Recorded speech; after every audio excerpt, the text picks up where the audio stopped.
Last on Sledgehammer. Hammer, you can't defuse that bomb. Trust me, I know what I'm doing.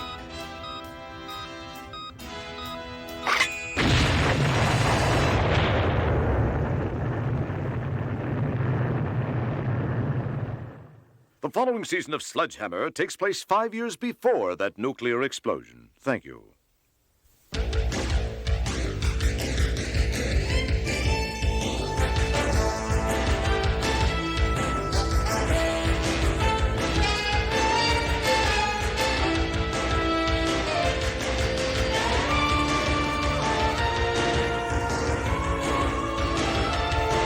Trust me, I know what I'm doing.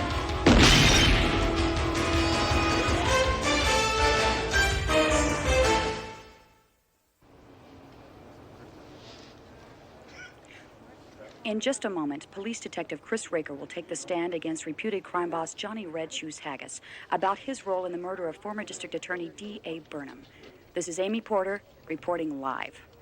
Now, right this minute. Do you promise to tell the whole truth and nothing but the truth, so help you God? I do.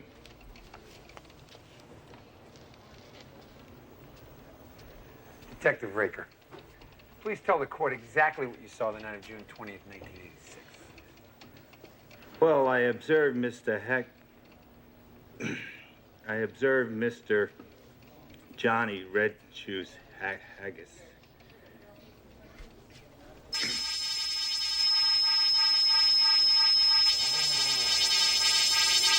I observed Mr. Haggis. I don't know. Come now, Detective Raker. Just tell the court what you remember. I don't know.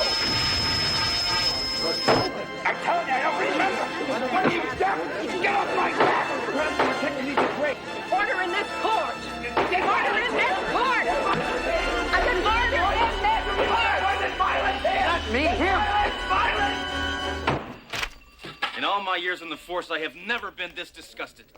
So you heard about it? Yeah, I heard about it. Canceling the policeman's field day. It was my turn to get shot out of the cannon. This is ridiculous. Oh, that's where I put that. My mind is... Hammer, I thought you were talking about Detective Raker. Raker? Who, Chris Raker? You know, I like that guy. He's kind of tough, good with his fists. Always liked him. Hammer, he cracked on the stand today and didn't finger Johnny Red Shoes Haggis. That wimp! You know, I never really trusted him. He was so dedicated, so stable. How's the captain taking it? Not very well. Been in his office most of the morning. Yeah, he's probably really depressed. You know, Captain Trunk has been like a second-hand father to Raker for years. How sharper than a serpent's tooth is an ungrateful punk.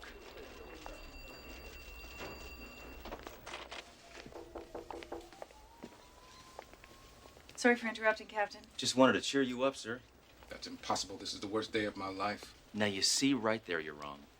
You've said many times that the worst day of your life was the day I joined the force. Now you feel better? Yes. Captain, I'm sure there's a reasonable explanation for Chris Raker's sudden breakdown. Oh, it's obvious what happened. He was pretending. Johnny Red Shoes Haggis paid him off. I hear you can make a lot of money in acting. Raker would never sell out. He had integrity, you understand? And the mere fact that you would even suggest that he was... Go ahead. Let it out.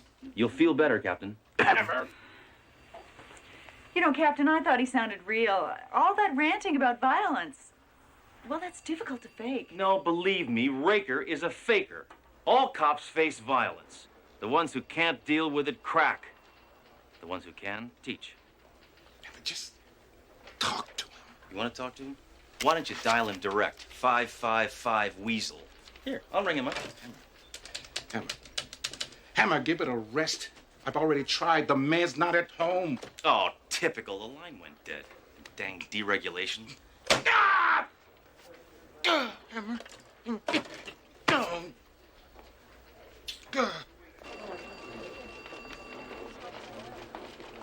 Hey, Hammer. How's it feel to be the second craziest cop on the force?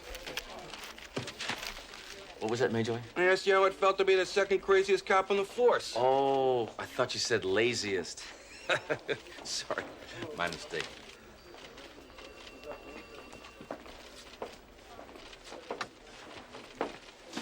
You don't believe Raker really lost it, do you? Not a chance in the world. That kid has taken the heart out of Trunk, and I'm not gonna let him get away with it. He was always too perfect. That bonehead even had a perfect attendance record. What's wrong with a perfect attendance record? Any cop worth his tin is out at least a couple of days with a flesh wound. Well, I think we're all human. I mean, I think we should strive for perfection.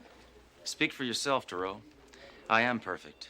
A perfect 42 regular and a perfect shot.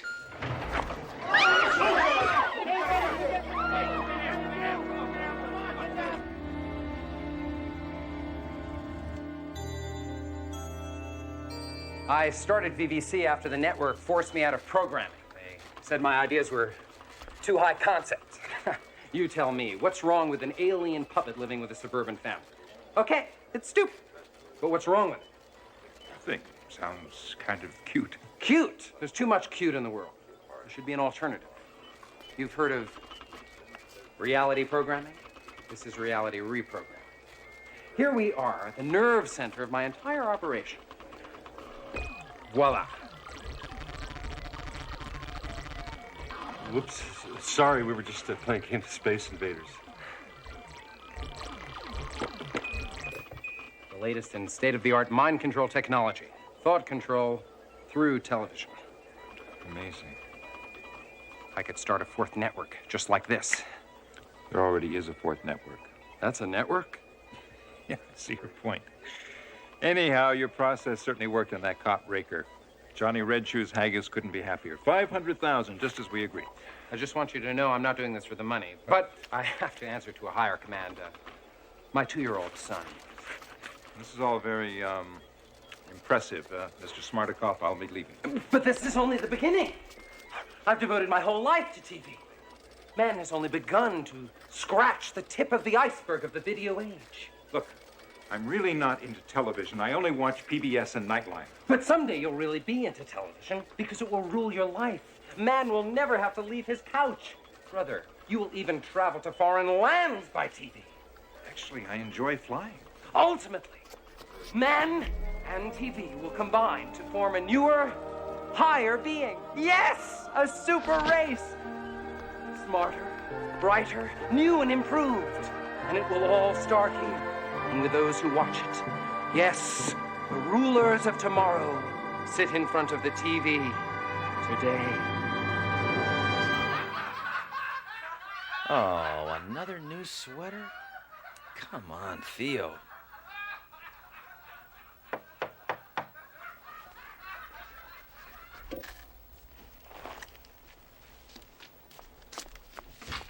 Who is it? Hammer, it's me, Raker. Open up. Look, if you came here for insults, I already gave at the office. Hammer, I have to talk to somebody. Yeah, well, don't confess. Let me beat it out of you. I hate cops who take bribes. I didn't take a bribe. Now listen, you're the only one I can talk to. You're bloodthirsty, but you're trustworthy. Now you gotta listen to me. I don't listen to malcontents. Especially malcontents who malcontent all over the captain. Hammer, listen, I'm telling you the truth. I don't know what happened to me on the stand.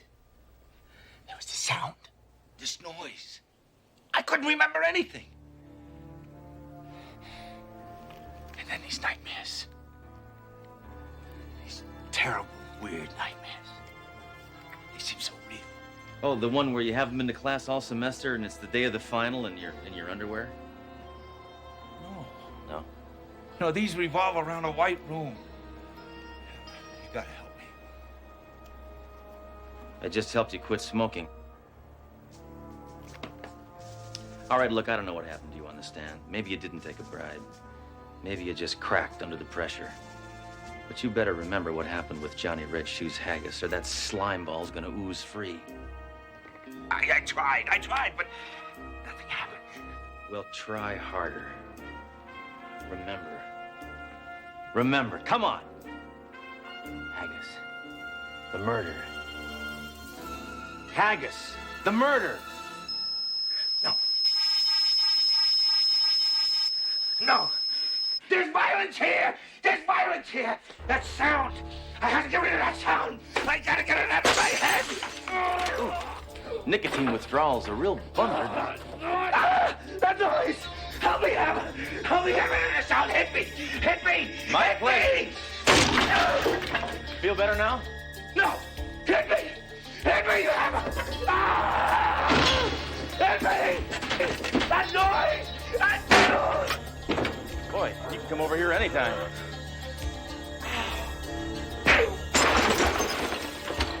You just bought the farm, Fink.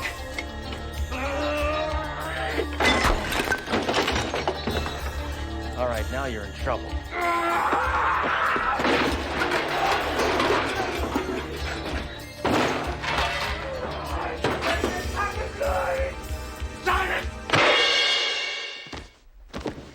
I love it when company drops by.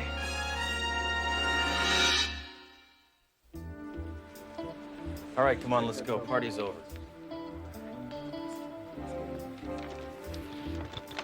Okay, people, let's clear it.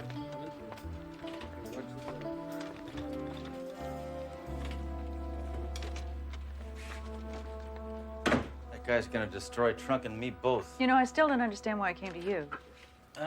Felt safe here. You know, when Raker rushed in here, he was shaking worse than a rumba dancer. He had that look in his eyes as someone who just stepped over the edge. I've seen that look before. Yeah, in the war. No, in the mirror. Sledge, what do you think made him break down? I don't know. All I did was ask him about Johnny Red Shoes Haggis, and look what he did. Think I'm gonna lose my security deposit? He required one? Can you remember saying anything that might have set him off? He came in here, he was raving, he was ranting, going on about noise. He said the noise and something about nightmares. Nightmares. What do you say about nightmares? All he mentioned was something about a white room. White room. White room. I've read something about that. Look, another article. Now, what magazine is this from? Reader's Digest. Oh, well, can't get more authoritative than that. Already, advertising agencies have expressed an interest in mind control techniques such as the KGB's White Room process. That's all it says. It's the condensed version. That's it. The White Room.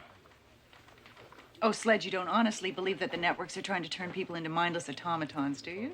Haven't you ever seen Matlock? What I'm saying is the only people that are more calculating than the networks are the mob. They didn't bribe Raker. They brainwashed him. They programmed him to forget and break down every time he tried to remember anything about Johnny Red Shoes Haggis. Let's go talk to Trunk. I think I figured out how to pull the plug on Haggis. Let me get this straight. You want me to spread the word that you've got new information that will put Johnny Red Shoes Haggis behind bars for good, and that you're going to testify tomorrow. Hammer, that will never work. Yes, it will. We'll get a woman to start the rumor. Want to do it, Duro? I'll get somebody else. You see, sir, the guy who got to Raker is going to try to get to me before I testify. Oh, Hammer, something is happening. Put that network in the dumper. I already did last year. And this just in. Inspector Sledge Hammer will testify tomorrow in the trial with new information that will, according to Hammer, put that scum-sucking leech into the slammer for so long, by the time he gets out, he'll be dead. Thought of that myself. And now on an Yeah, I could tell. Well, Duro, I guess it's time for you to make tracks. We don't know what's going to happen here tonight. I think I should stay and back you up. I don't need a backup. I got all the backup I need. Right here. It's taken me through shootouts and stakeouts and a marriage. So, Ham's great. I can hide in the closet. They won't even know I'm here. Look, the mob has probably been watching this apartment all evening, and they're not going to make a move till you leave. So, beat it. I can take care of myself. Always have. Always will. You know, it's okay to let people care about you. It's not a slight against your masculinity. It's human. Duro, I think I hear your mother calling. You know, beneath that loner exterior and twisted mind lurks a heart with real emotion. It's really okay to let it out every once in a while. One more insult like that, and you're going out of here on a stretcher like Raker. You win. You know, once I'd like to come over here when it wasn't a crisis. I mean, you could just invite me over here and we could just talk. Is that too much to ask? I don't know. Depends. Just call before you come over. Why? Think you might make me dinner? No, I want to disarm all the booby traps.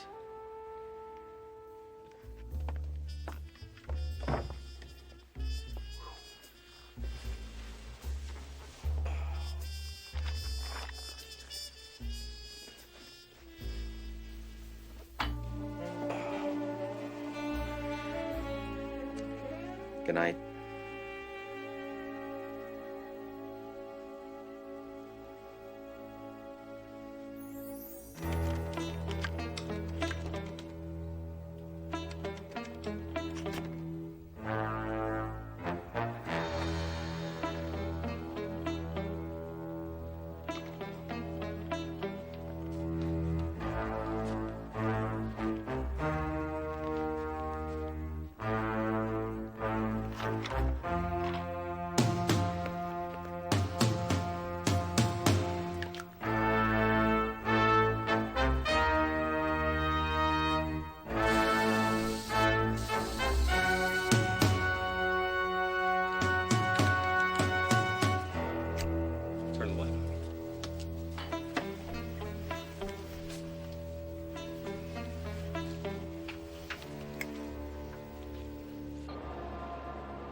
Shouldn't something be happening, Smartikoff?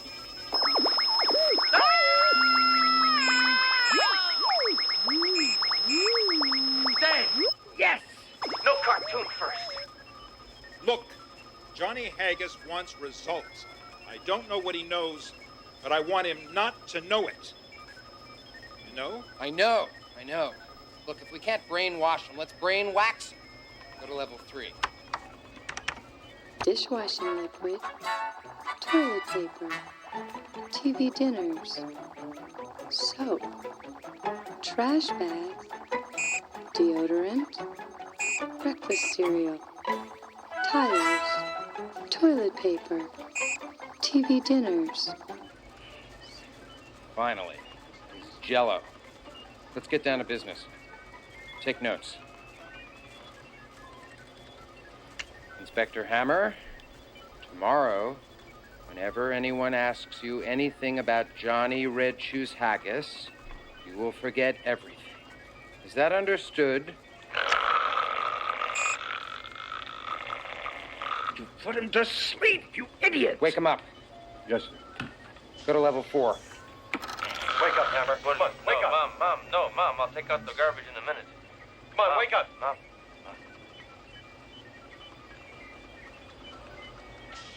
At level 4, we associate scenes of extreme violence with our command to forget a certain topic. We could turn Oliver North into a bedwetter. So better work. We're running out of time.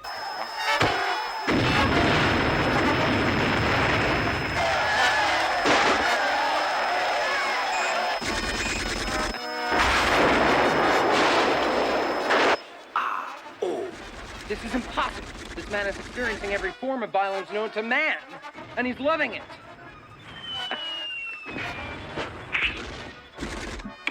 Hey, what are you doing? It was just getting good. You know, you guys should release this in cassette. You'd make a fortune. That will be enough, Inspector Hammer. Could you at least make me a copy? VHS? I'm losing my patience. So am I. Give me a gun. Let's kill him. Are you mad? Of course I'm mad. Would a sane man work in television? But there must be another way. You're right. Forget it. You guys can't scare me. You can turn my stomach, but you can't scare me. I'm a brick wall. The only guy who can reach me is me, and I'm on my side. That's it. His conscious is too strong. We'll reach him through his subconscious. We'll reach him through himself. Begin facial topography sequence. Convert my voice to Hammer's.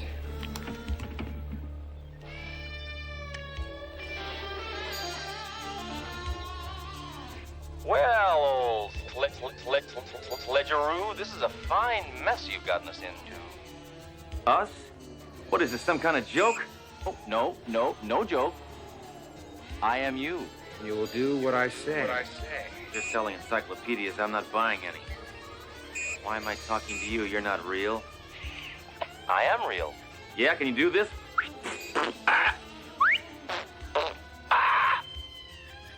Boy, 1 hour with you would be hell. Stop fighting it, and listen to me. Tomorrow you will remember nothing when asked about Johnny Red Shoes Haggis. Tomorrow I will remember nothing. If pressed, you will become agitated. If further pressed, in fact, you will draw your gun and kill the DA. I will blow away the DA. When you wake up in the morning, you will feel refreshed, and you will remember nothing about tonight. Refreshed, I will kill the DA. Now sleep. Tomorrow is a big day.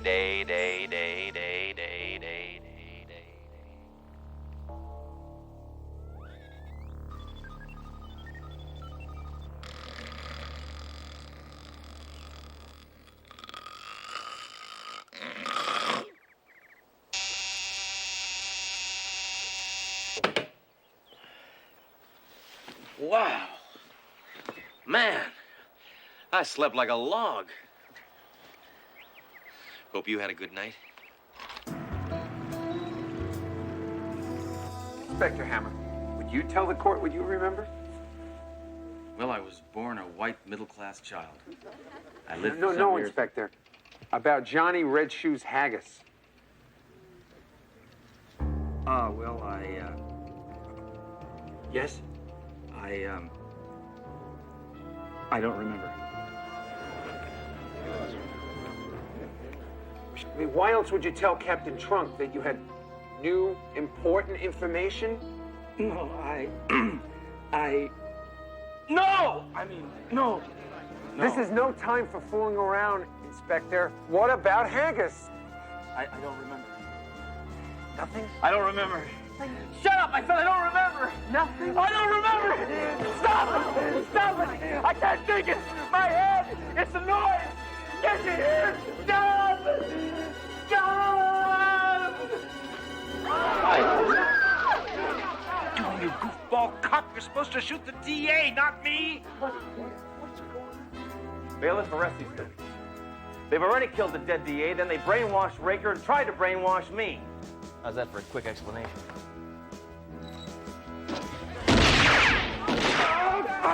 Do you have any comments, Mr. Haggis? I'm paying you nothing! Nothing, you hear me? Nothing, you get nothing! Nothing, you hear me? Nothing, you get nothing! Well, it looks like justice was done. It sure was. Those were the ugliest shoes I've ever seen. I mean, what happened? Didn't they try to brainwash you? That's right, Captain, they did. They tried to play on my subconscious, but they forgot one important thing. What's that? I don't have a subconscious.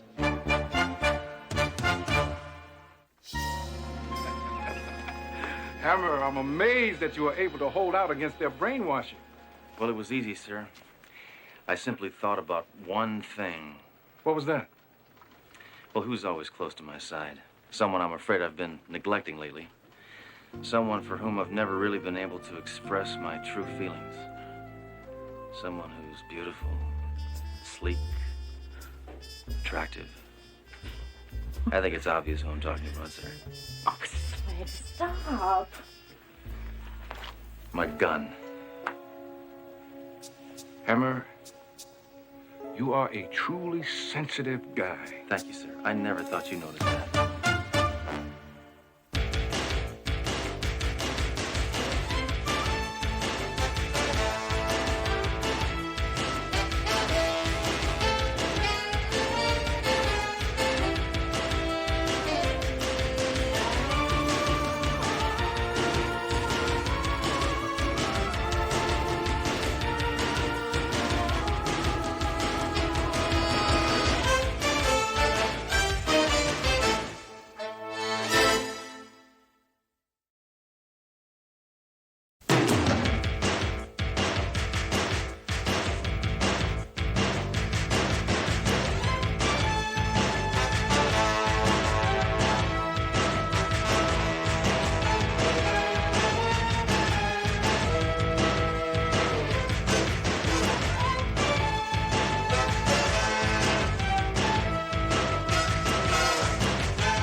Trust me, I know what I'm doing.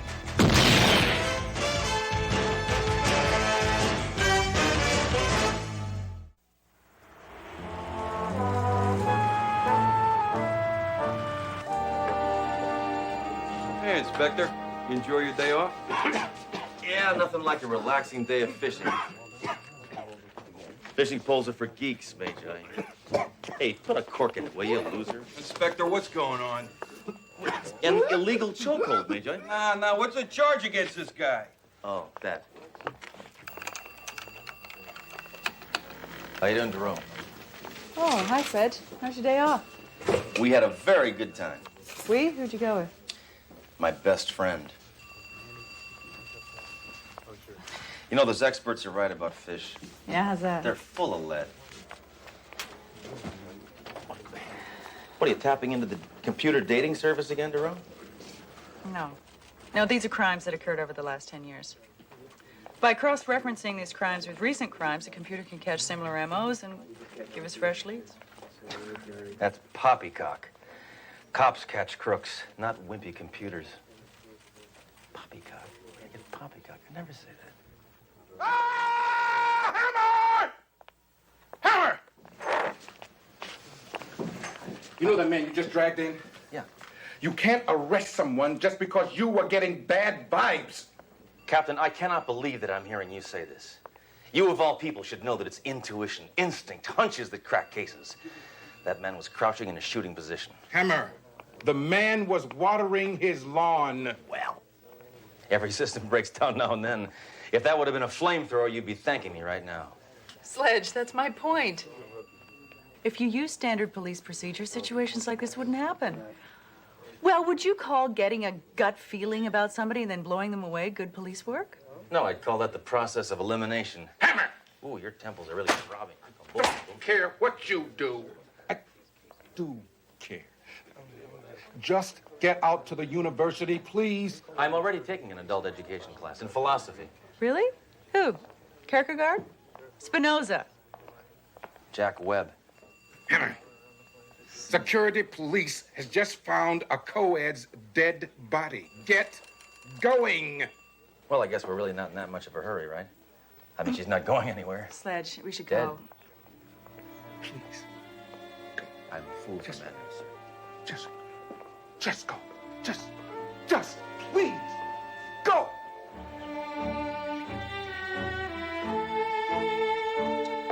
All right, let's see whose method works best. Standard police procedure or your jungle tactics? Don't knock the jungle. Any place that gave the world malaria can't be all bad. Oh, please, let's not argue. I just don't think I could take another one of your nihilistic tirades today. Now, stop putting yourself down. You can handle a lot more than you give yourself credit for. All right, stop gawking. Come on. Just one of your friends brutally murdered. Coming to you guys. Heads up. Heads up. Yeah, what you got on the stiffette there, Norman? Her name is... I never know what the proper word is. Is it she is or she was? Because she's dead. You can take notes on this, Yeah, Hammer? you take notes if you want to, Duro. I just store all that junk right here. What was her name? Janet Parker. She was strangled. Been dead about 2 hours. Yeah, she was found by that guy over there. He dead, too? No, he's just old. His name's Amos McCoy. He's the history professor. She was his teaching assistant. It's a shame. She looked like my type. Well, so long. Thanks, Norman. Sure. Spellman, Shapiro, get out of here. I'll take care of this by myself. Professor McCoy, I'm Inspector Hammer. This is Detective Duro. We understand you are a history professor here at the university. I also understand you found Janet Parker's body. And I also understand that she was your teaching assistant.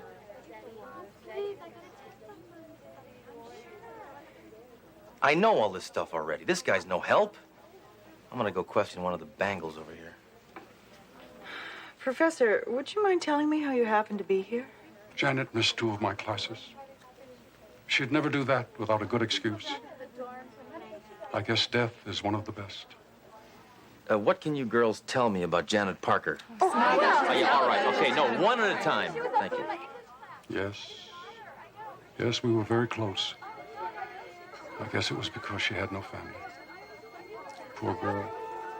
She was paying her own way through school. And now, if you don't mind, I must go home and deal with this. Oh, yes, of course. I'm sorry. This must be a very tragic day for you. It is. Now I'm going to be up all night, grading papers. Goodbye, detective. Well, did you girls used to hang out together? No, Janet was a real loner. She usually kept to herself. I only saw her come and go. Huh. A loner, huh? Mm-hmm. Did you notice anything strange lately? As a matter of fact, I did. Her new haircut was too full for the shape of her face. Oh, God.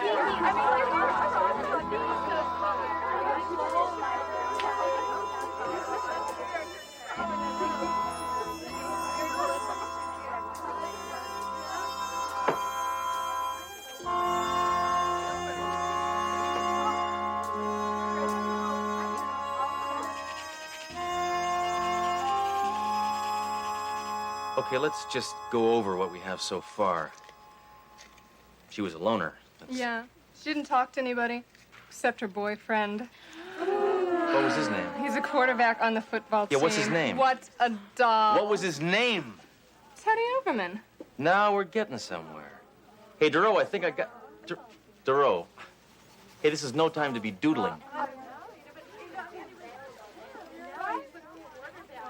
you find anything? Only the name of the murderer. You mean possible suspect? Yeah, okay, possible, whatever. I got a criminal. What do you got? Oh, I got this number on this pad. I picked up stone. Yeah, Looks great. Put the handcuffs on the notepad. You know, I also think whoever killed Janet wanted something. Look at this place. It was robbed. Wrong. All girls' rooms look like this. No, she had a boyfriend. He was a football player. Those goons are born killers. You take a 280-pound man and stick him in a 10-pound helmet, you got homicidal intent.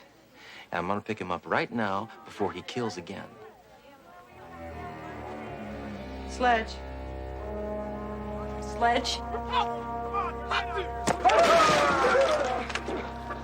Did it ever occur to you we might be jumping the gun? Yeah. This guy's about to be drafted from State U to State Penn. Blue 22, down. Stand. Eddie Overman. Hut. Police. Hut.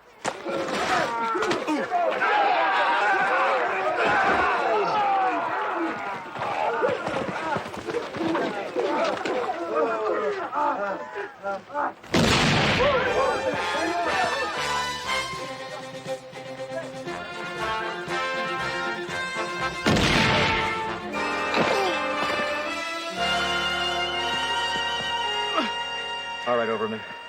You're under arrest for murder. What? Who'd I kill? Janet Parker. Oh, my God, Janet's dead? Well, if you killed her, of course she's dead. Obviously, you're not here on an academic scholarship. Sledge, I think this is premature. I didn't kill Janet. I loved her. Oh, yeah? Then why were you running? I'm in a football game. Huh. I was at practice all day. Besides, I haven't seen Janet in months. She was too busy working on her research project. Yeah, and your big, dumb jock ego couldn't take it, so you killed her, didn't you? You're supposed to hurt the one you love, not murder him. No way. Our relationship wasn't based on passion. It was mostly fiscal. That's physical, you missing link. No, fiscal. She was loaded and she spent money on me. All right, enough chit-chat. You're under arrest. Sledge, wait. He's got a solid alibi. What have you got? A hunch. All right, pigskin. But just remember, you're still suspecto numero uno. Every breath you take, every move you make, I'll be watching you. That's police talk. Now get out. Hey, Teddy.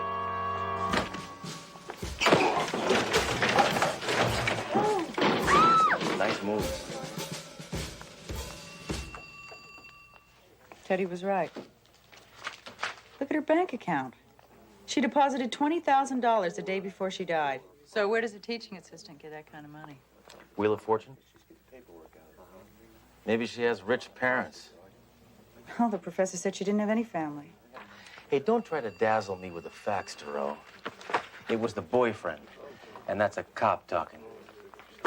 You lose. Hey, Detective, I almost forgot. The lab report on this stone. It's, it's worth $50,000.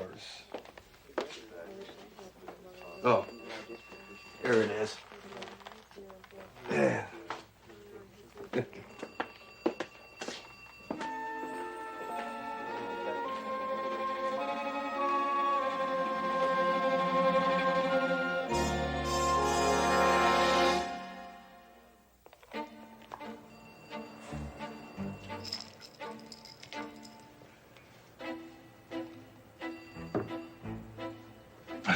I know about gut feelings, Hammer. I get a twinge in my stomach every time you come through that door. Well, whose fault is that, sir? You let me in. You could have resisted. Nobody's holding a gun to your head. Hammer, just tell me the status of the co-ed murder case. Well, the victim, of course, is still dead. But I think I got it wrapped up. The boyfriend killed her. It was a crime of passion. These kids nowadays, they just don't understand the give and take of a romantic relationship. If that's so, Hammer, and the case is closed, why is Doro in the outer office questioning a jeweler? What? Hey, Thoreau, letting that killer jock waltz out of here was dumb. But bringing in this sleaze who bought Janet's jewels is the height of dumbness. Now talk, pork products, or I'll kick the rhinestones off your pants. Hammer, this man is not a fence. This is the jeweler, Jerry Begg. His number was written on the pad on Janet's desk. The young lady sold items of antique jewelry to me in a perfectly legal manner. Now release me at once. Oh! Antique jewelry, huh, Sparkles? Now I guess you're gonna tell us it's just all cut glass, not worth stealing. Oh, no. On the contrary, this stone alone is worth $50,000. A necklace made entirely like that would go for about $200,000. What do you think of that, Inspector Hammerhead? The name is Hammer, Tinkerbell. Mr. Begg, did you ever wonder where Janet got such expensive jewelry? Of course, I wondered. I mean, wouldn't you? But you know, I've wanted to ask her. But the client-jeweler relationship is sacred. Rule 1 of my policy is never to ask questions. What's rule 2? No shirt, no shoes, no service. Mr. Begg, thank you very much. You've been very helpful. Thank you, Miss Dora. It's been a pleasure. Well, by the way, if you should ever lighten up, I have some earrings that would accentuate those glorious lobes. Bye. Bye.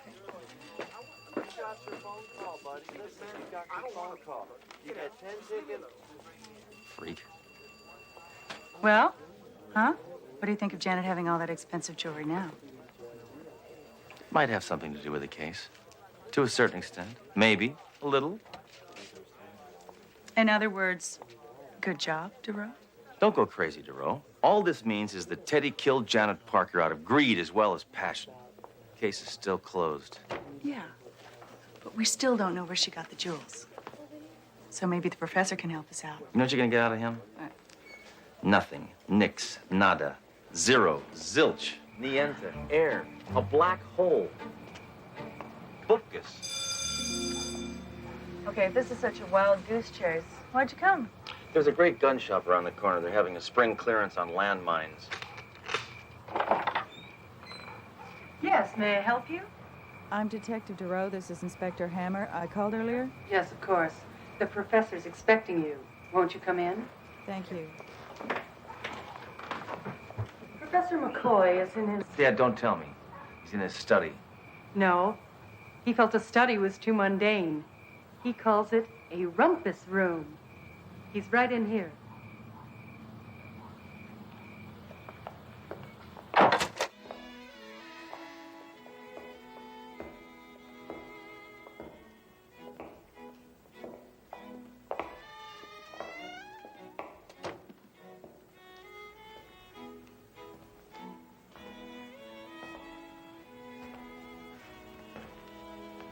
Detectives, welcome to my study.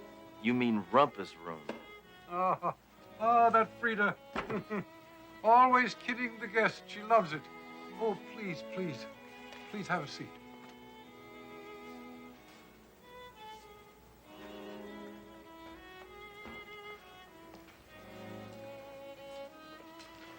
Well, I hope you've come to tell me you found Janet's killer.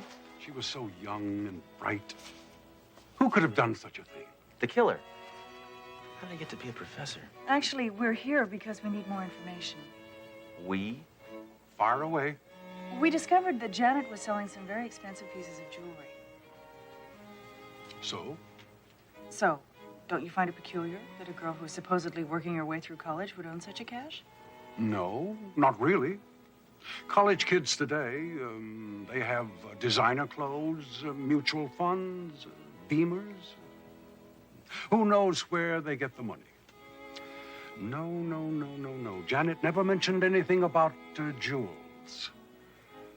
Maybe they were the family heirlooms, Look, we're getting nowhere with this. Come on, let's go. If I leave now, I can still see something bad on the 4th network.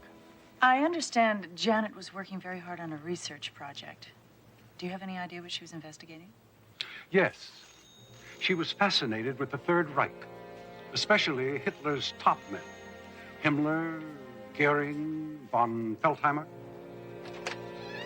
Excuse me, Professor. Inspector Hammer has a phone call. I love getting called out of class. Von Feldheimer. Was he a lower echelon officer of the Luftwaffe? Major Johann von Feldheimer shot down more pilots than the famous American ace Stoddard. He was one of Hitler's favorites. Well, what do you think happened to him? Experts believe he is dead. Hammer here. Speak to me. Inspector Hammer, it's Teddy Overman. Officer Major told me I could reach you there. Look, I just found something in my locker that I forgot I had. Janet gave it to me a while ago for safekeeping. I think it's real important. Can you meet me in the locker room right away? Yeah, sure, I'll be right there. Hey, Frida, you look like you'd know. Where's the men's locker room? Yes, Janet had great potential. She was a brilliant researcher, and she looked dynamite in tight jeans. It's Teddy Overman. He says he's got important evidence. He's just trying to dig himself out. I'm going over. I'm coming with you. Professor, thank you for your time. Oh, you're quite welcome. I hope you bring this terrible person to justice. Thanks, Bones. I mean, McCoy. Teddy? Teddy! Teddy! Hey! Dang it! If that loony maid hadn't given us the wrong directions, we'd have been here sooner. Now he's probably out there strangling another co-ed. Dang it! Hammer, I can guarantee you he's not out there. Yeah, how's that? He's in here. There's a note. I'm sorry I murdered Janet. As you can see, I killed myself. Guiltfully yours, Teddy. I guess remorse finally got the best of him. This case is closed, Duro. I win. You were too tentative. You see a guy you know is guilty, and you throw him in the slammer. Now, that's good police work. Hammer, think about it. Who gave us the wrong directions? Who knew we were coming here? Now it's obvious. I never knew you were a poor loser, Duro. I'm going back to the precinct to file my report.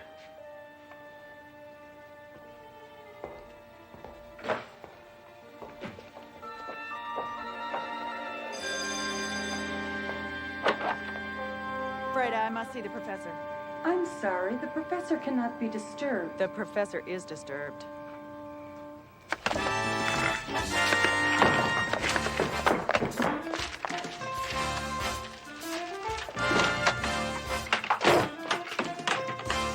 Freeze, Professor.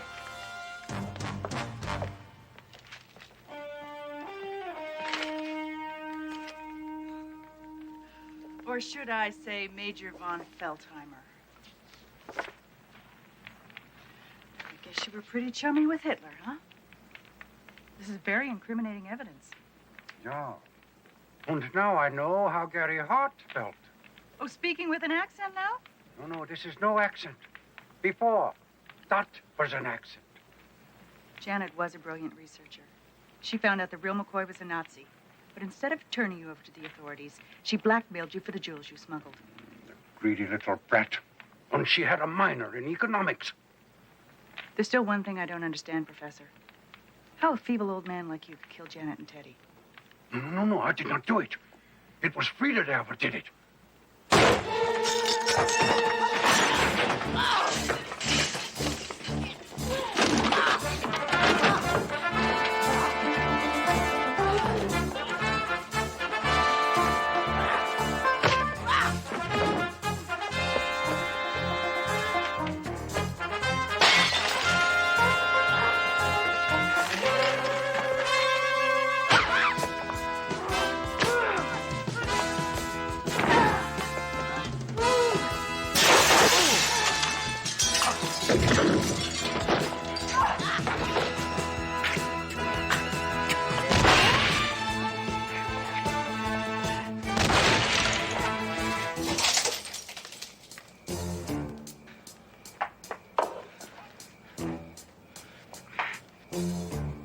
This one's for you, bud.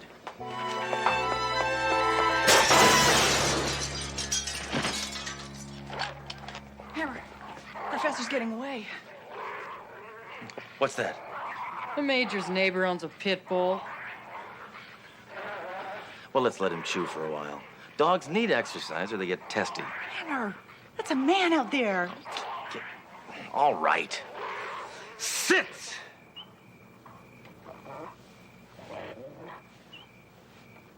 So if you thought I was wrong about the professor, why'd you come back? Because there was a thin, very thin possibility that you were a little right. Enough acquiescing.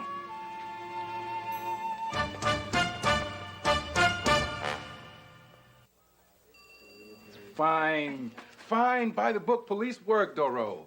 You should be very proud of yourself. Janet Parker bled von Feldheimer dry. And with his Nazi spoils gone, he had to kill her to protect his secret. These Nazis are such extremists. Why didn't he just flunk her? Actually, sir, you know, Hammer does deserve some of this credit. No, I mean, it was a combination of gut instinct and standard procedure that cracked the case. Well, I have to admit it, some of Sledge's methods are valid. Well, I have to admit I was on the scent from the beginning, sir. That's because I'm a cop. A special breed of cat. The eye of an eagle, the heart of a lion, the guts of a mongoose. Let's face it, a cop is a one-man zoo with a gun.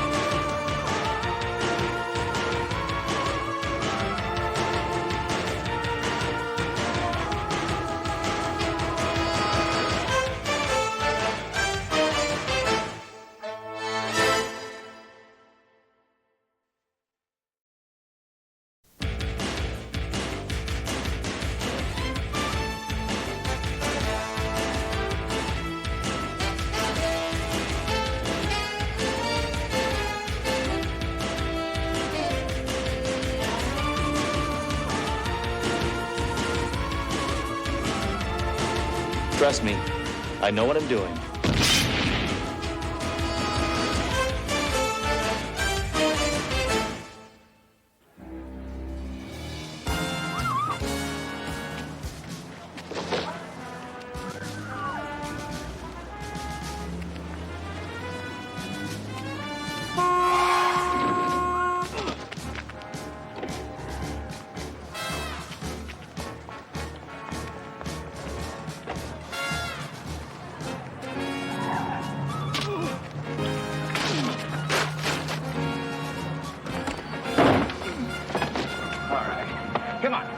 your feet, pygmy brain.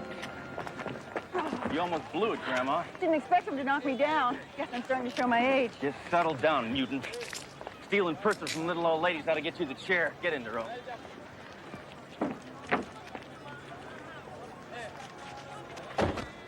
What are you doing? Well, I just sprayed my car with disinfectant. And I don't want this slime ball smelling it up again. I can't watch this. Good, then turn your head. Assault. Battery. Mayhem. Brutality.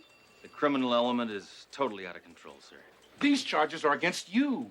You, nobody else. Couldn't you just...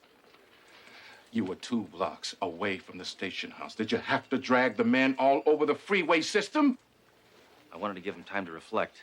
Captain, I have to apologize. I tried to stop Sledge, but... Don't try to shift the blame, Doro. The commissioner has asked me to take your badges. You're on 6 months suspension, both of you. Oh, don't drag her into this. It wasn't her fault. Besides, she's just a girl. 6 months? How about 12 months? Why don't you make me a guard on death row? Get out. No money for 6 months. I'm already behind in my car payments. My gun is gonna rust. You know, all I did last night was fall asleep in front of the TV. It was pathetic. Yeah, what were you watching? I don't know. All I remember is somebody saying, "Hi, Rick," and then the next thing I heard was, "Play it again, Sam," or something. Oh, we parked the car in a police zone. I better move it. Oh, you don't think just because you're on suspension the trunk would give you a ticket, do you? Move the car.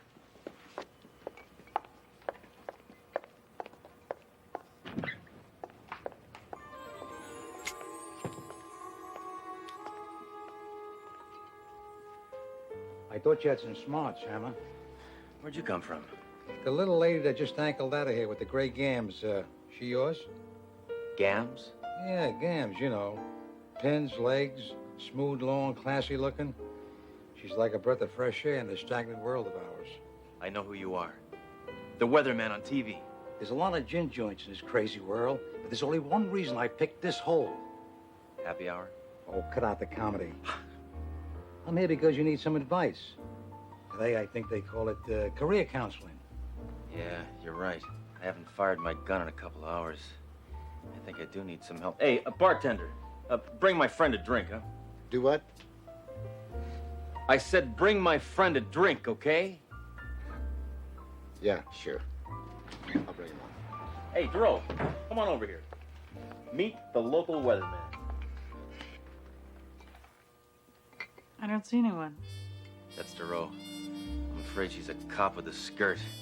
What next? Lady wrestlers? Sledge? Who are you talking to? The dame's right. It's the rules. Only you can see me.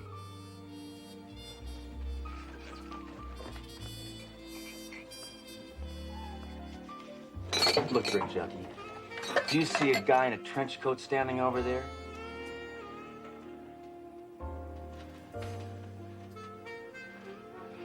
Only a girl. It's a guy. Sure, it's a guy. I see him. Anything you say. Duro, I'm afraid you're really stressed out. I think you should sleep through suspension. What do you mean I'm stressed? You're talking to an empty bar stool. We're both uptight. Let's get out of here.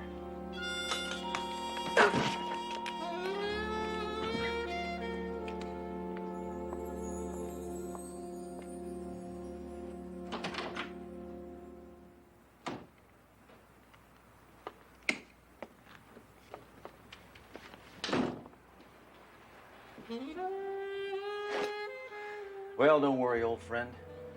We'll have you out shooting again before you can cock your trigger. All right, Hammer. Put away the heater. They don't work on me anymore. Pain is just a memory. Get it? You know, if I could have pulled this off back in the old days, I would have had Cagney and Robinson right where I wanted them. Are you real or am I hallucinating? You know, in the old days when a cop got laid off, The first thing he did was go into business for himself. What are you talking about? Be private eye. You know, Richard Diamond, Sam Spade, Philip Marlowe. We all did it. And you got all the qualifications. What do you think?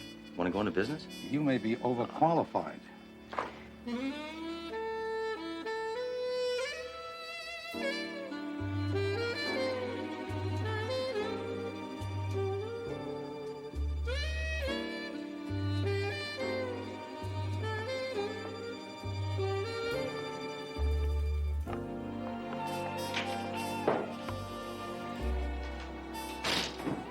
Any calls? 3. 2 wrong numbers and an offer to cater a bar mitzvah. I told them no, no, and maybe. New hairdo? Yes. This is what happens when I can't afford my regular hairdresser. Look, just remember, if you don't look good, we don't look good. Nice outfit. Now, that's the first time you've looked like a real girl. Yeah, well, if I don't get my hair fixed, I'll need a guide dog.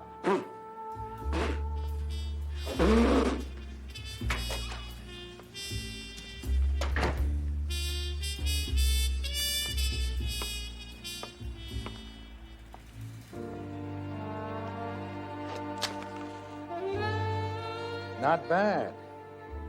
Looks like you're all set up. That's a good-looking dame you got out there. Why don't you buy her some cheap perfume and take her out for some spaghetti? Hey, I'm broke, remember? Yeah, well, what you need now is a dame in danger. So far, all I got out of this is pocket lint. That's about to change. There's a client here? There is? Yeah, says she's Mrs. Emily Carstairs. Send her in. Who is she? What a woman. If ever there was a dame in danger, she's it. She ain't Laura Bacall, but she's close. Mr. Hammer. Mr. Sledge Hammer. The same. Can I take your coat? Well, sorry, but I'm naked underneath. Then I insist on taking your coat. You're cute. But, I just came from posing for the life drawing class at the university. Just doing my part for higher education. Makes me want to go back to school. Get to it. I can't do that. I just met her. No, I mean, find out what the caper is. Right, right. Are you talking to someone? No. I was mumbling. So, what makes you think you need a private eye, Mrs. Carstairs? My husband's body was found washed up on the beach. He'd been lying there for a week. So I guess he was dead, right? I kicked actors out of my movies for saying stupid things like that. Just ask her how her husband was killed. He'd been strangled with seaweed. I was just going to ask you that. Sounds fishy to me. If he was lying on a beach for a week. Yeah, how come nobody said anything? About what? Oh, come on, Mrs. Carstairs. How could your husband be lying dead on a beach for a week and yet not one person reported it? Well, he had such a great tan that nobody noticed him. Aha.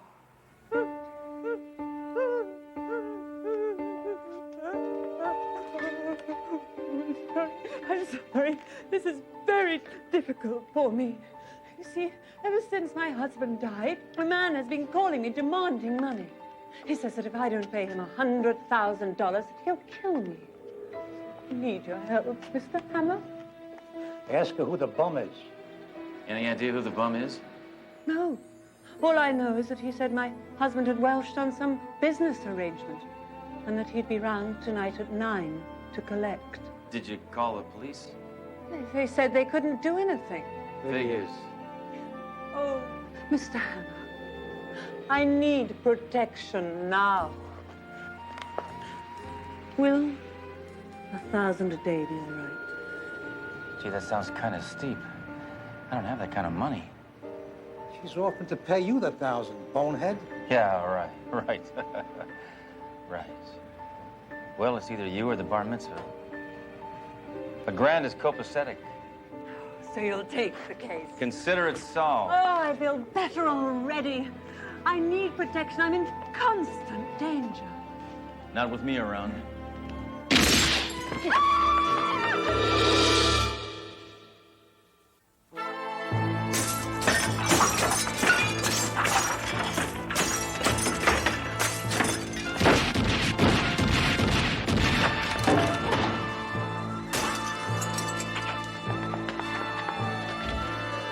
Sledge, you hit the ERA sign across the street. Good. Then I didn't waste any bullets. We gotta get over to your place. I'm going with you. Girl Friday's staying in the office. Yeah. You stay here, Duro. I can take care of this. Go into the other room and fix your hair. I don't want you bumping into things.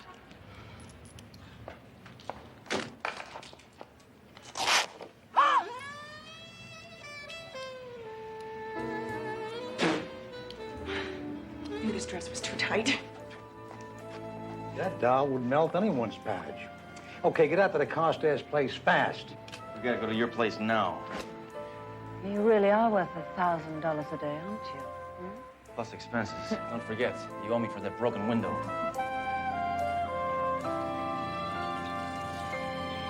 I get the feeling the only thing you've ever done for a living is inherit. Take it easy. She's only a flake off the upper crust. Quite a place you got here. Oh, this is only my guest house. My main house is being repaired. Oh, what happened? A jet crashed into it while you were landing on your private runway? How did you know? May I get you a drink? No, I never drink when I'm on duty. But then I'm on suspension. Well, do help yourself. The bar's over there. I'm just going to slip into something more cliched.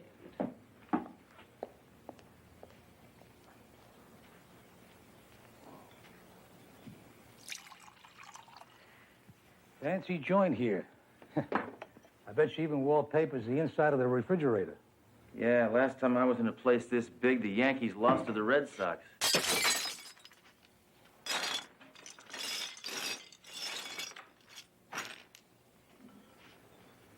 How do people afford places like this? She picked it up cheap from Jim and Tabby Baker.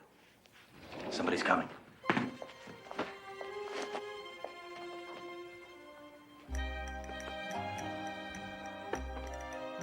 Clothes are much tighter in the 80s. I like it. Excuse me, senor. Does Mrs. Carstairs know you are here? That's all right, Rosa. He came with me. Yes, ma'am. Oh, Mr. Hammer. You didn't get yourself a drink. Allow me. Vodka on the rocks, half a twist, shaken, not stirred. Am I right? Ah, that's that limey jerk. I'm a beer-drinking hombre. Root beer. Over here, Hammer. You're not looking cool enough. While you're strolling around, it's a nice touch to eat some fruit. Good image.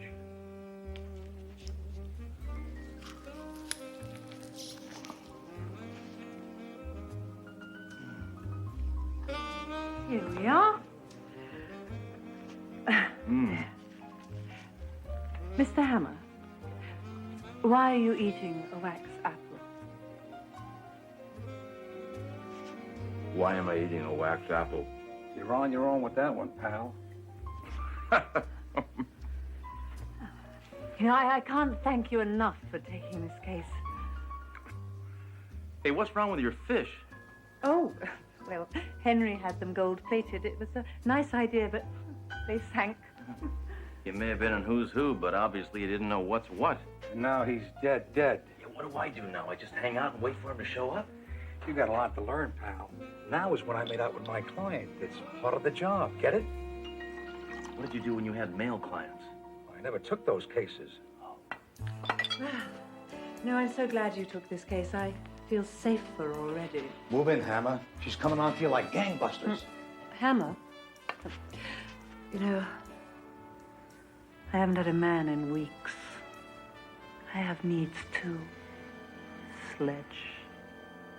Not while I'm on duty. Ow.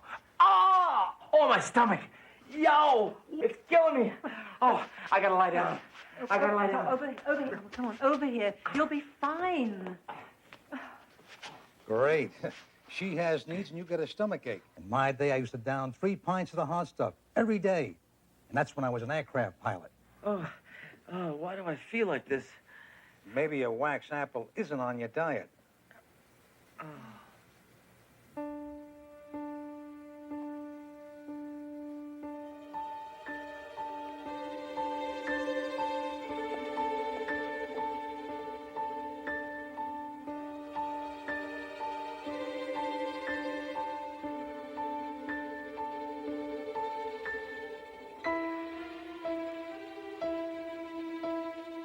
Hammer. Hammer, get up. The creep's here. Come on, get a hold of yourself.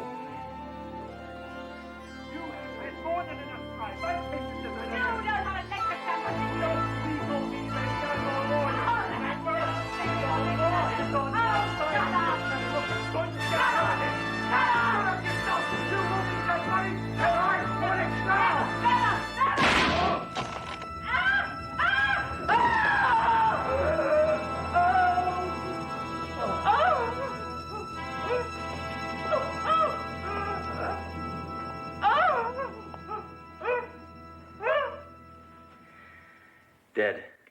I had to do it. He was going to kill me. You know this man? It's my attorney. They're grating. Where'd you get the gun? It's my husband's. Well, if you had a gun, why did you hire me? Didn't know if I could kill anyone. Now you know. Hold it, Hammer. Make sure she knows you don't give refunds.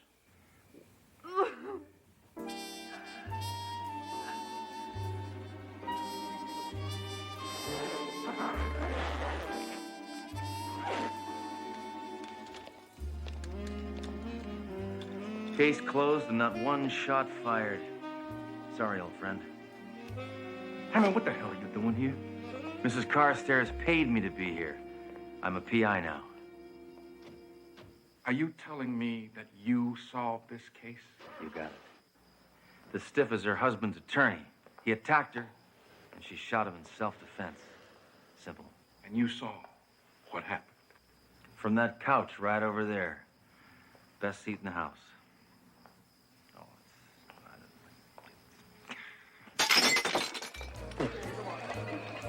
I'm very proud of you, Sledge.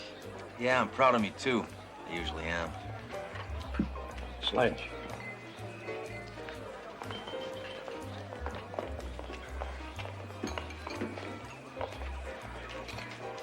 Did all right, didn't I? I think you're a sap. A sap? What are you talking about? Look, you gun-happy freak. Don't you think it's a little strange that you pass out just when Mrs. Carstairs shoots the one man who's a suspect? Happens every week on moonlighting. Cut out the baloney. You've got to get back to the Carstairs house and slap her around a little bit. That sounds good to me. Find out what really happened. What about her? We'll be back before she can comb her hair.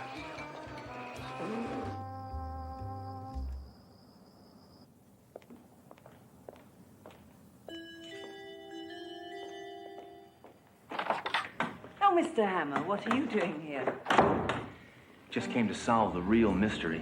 What are you talking about? Now I want you to listen and listen good, because I'm only going to say this once. This is how I see it. You killed your husband while you were in cahoots with your attorney. The two of you planned to split the money. You made a date to meet him, and then you arranged to have me see you kill him.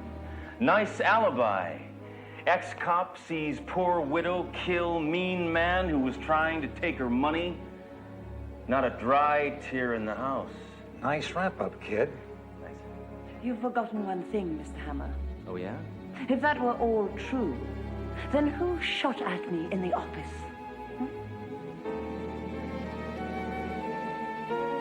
Who shot at her?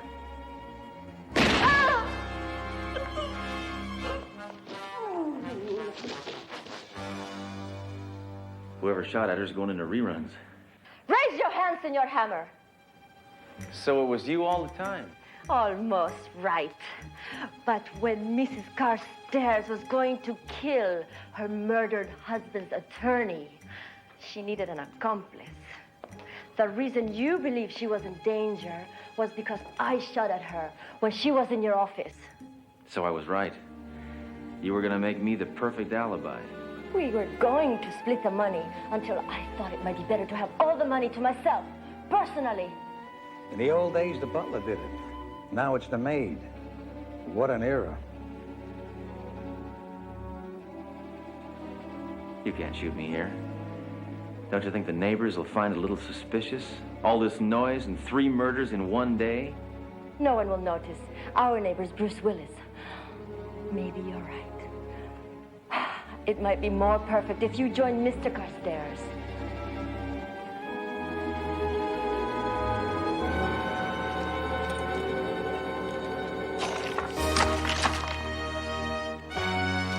Adios, Senor Hammer.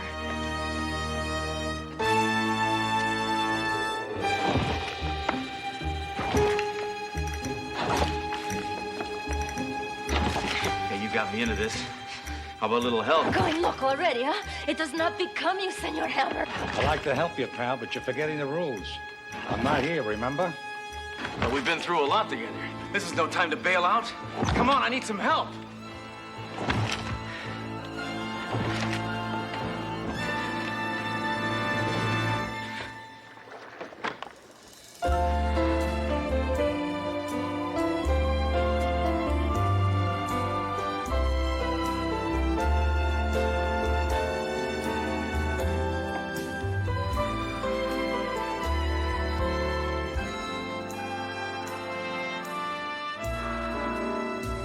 What happened to the rules? Rules are made to be broken. But don't you think you ought to tie her up or something? Are you kidding? She's not going anywhere. After that kiss, she may never move again. Here's looking at you, kid. Hey, that's my line.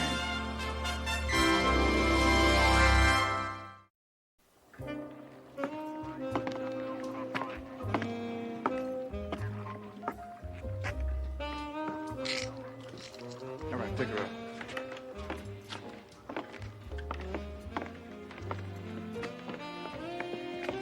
That maid could have used me for fish bait. Weren't you a little late? Stuck at the beauty parlor. How'd you know I was here? Just a wild guess. Hammer, I never thought I'd say these words. You're back on the force. I know. The commissioner needed me, right? No.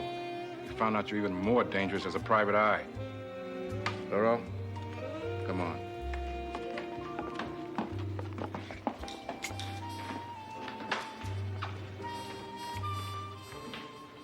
Thanks. What was your name again? Spade, Marlowe, Diamond. What's the difference? Will I ever see you again? If you ever need me, just whistle. You know how to whistle, don't you? Just pucker up your lips and blow. I think this is the beginning of a beautiful friendship.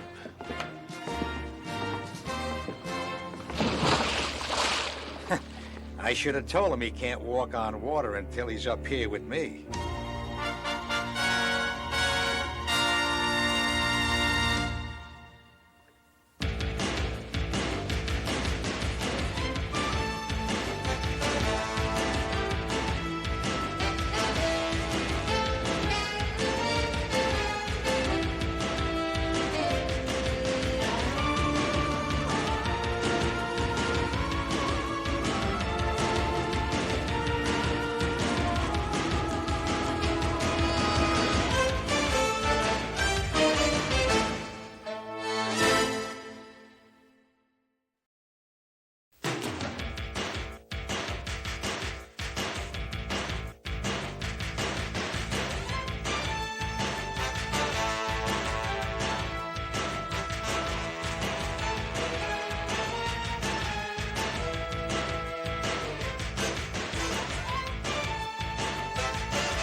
Trust me, I know what I'm doing.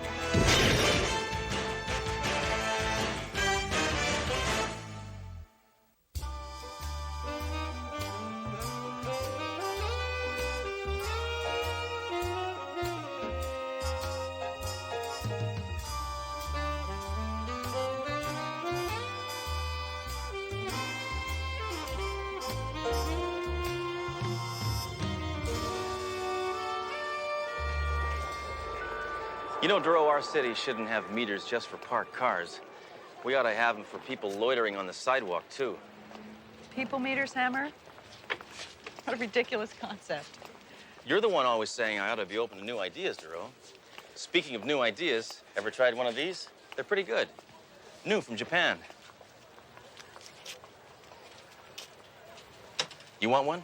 My treat. No, thanks. No, I think you just killed my appetite. Oh!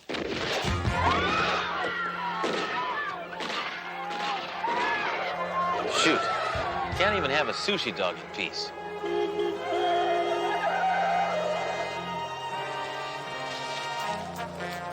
You ready to kill something bigger than Duro's appetite? Who are you talking to? Nobody.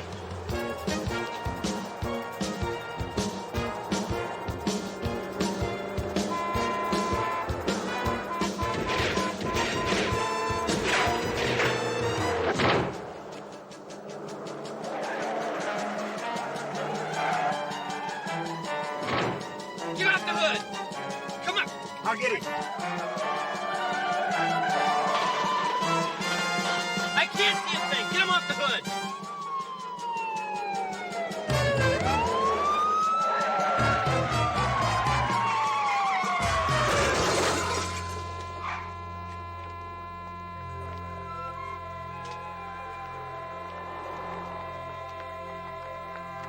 Sledge, I can't believe that sheer will kept you holding on to that car. It didn't. My sleeve got cut on the windshield wiper.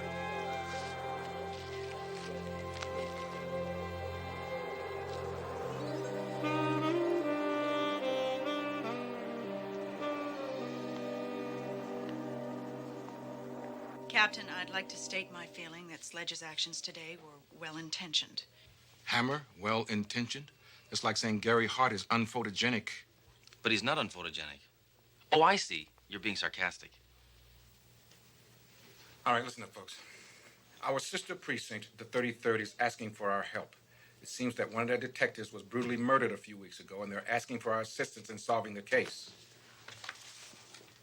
Sir, may I ask exactly how the detective in question was murdered? Well, it says there that Detective Ginsburg was stabbed 17 times in the back. Maybe it was a suicide. I mean, he may have been kind of limber and able to...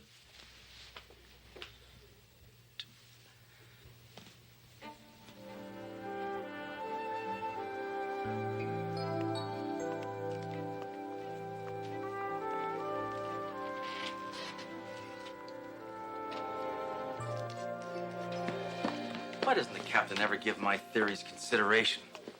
Probably because you're usually wrong. Remember the time you tried to link the Jimmy Hoffa disappearance to the recent Jackson tour? Hey, any guy who wears one glove and walks backwards is not to be trusted. Oh, this is interesting. According to this, the late Detective Ginsburg and you shared one thing in common. He openly refused to be partnered with women.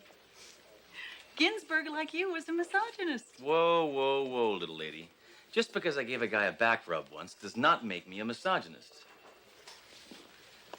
Sledge, why don't we go to that other precinct tomorrow and conduct some interviews? Meet you here at 8 o'clock. Good masculine thinking, Duro. You're losing more and more of your femininity every day. It's very attractive. Oh, well, thank you. Try and keep it up.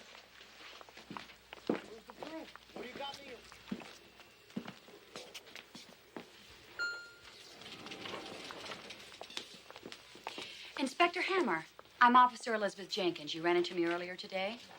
Oh, yeah, right. How's your partner? Aside from the concussions and broken arms and multiple contusions, he's fine. As you can see, I'm unharmed. Oh, this is my partner, Dory Duro.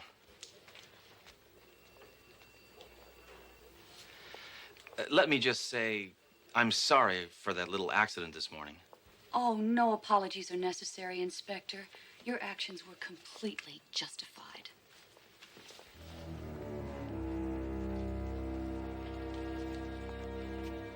Well, Sledge, looks like you've got a fan.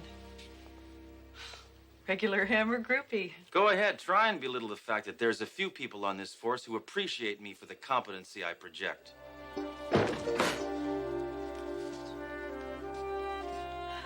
Shut up.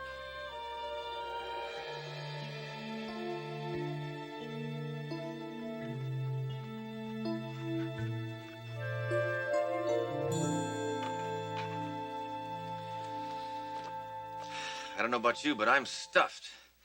What do you say we take a look at some of those videos I rented?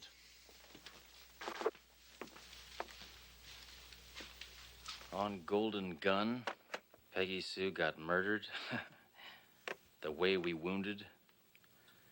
Home Video Target Range. What'll they think of next?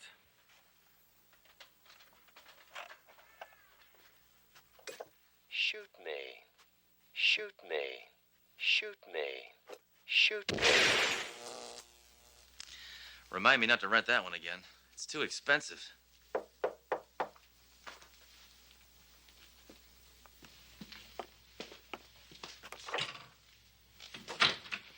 Thanks for answering the door so promptly. It was chilly outside. Listen up, lady. I don't mean to sound rude, but just who in the hell are you? I'm crushed, Inspector. How many times do we have to meet? Elizabeth Jenkins. You know, Officer Jenkins. Oh, yeah, right. I didn't recognize you without the Billy Club. Well, just what do you think you're doing here?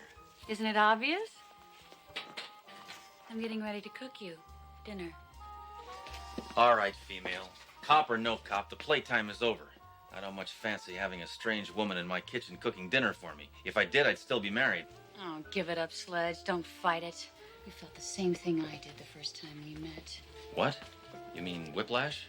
I mean the excitement, the electricity, the sudden impact. You know what I'm talking about? Sorry, lady, I tend not to feel a lot from the neck up. Oh, Sledge. When I was transferred here over a few weeks ago, I thought for certain there wouldn't be a real man here on the force. That is, of course, before I saw you in action. Hey, Jenkins, everybody likes a compliment once in a while, but you've taken things way too far. The last person who invaded my privacy here got pistol whipped. Dang fool should have left the second I agreed to buy those encyclopedias. Baby, you can pistol whip me anytime. What is the matter with you, Jenkins? Cops are supposed to use excessive force, not request it. I want you out of here pronto. I gotta get up early tomorrow morning and meet my partner. Your partner? You mean that common trollop I encountered back at the station, that tramp? Now that does it. Nobody berates my partner except me. And the only reason I give her such a hard time is to keep her at a distance. Vulnerability in law enforcement can be fatal. I'm willing to risk it. Can't you get the message? I'm not in the mood. I'm throwing you out of here. No, please, baby, please, let me stay. I want to stay. I promise to be good or bad or whatever you want me to be. I love you. Love me. Now you've gone and done it. You just broke a family heirloom. That lamp had great sentimental value. It accidentally electrocuted my grandfather. I'm so sorry. Punish me. Listen, woman, you want me to call the police over here? But we are the police. Don't confuse me. You know, that's really not such a bad idea. I really do think the police should join this little party. Help! Help! Inspector Hammer's taking advantage of me! Help! What are you doing, Jenkins? Trying to make my bad reputation worse? Ow! Ow!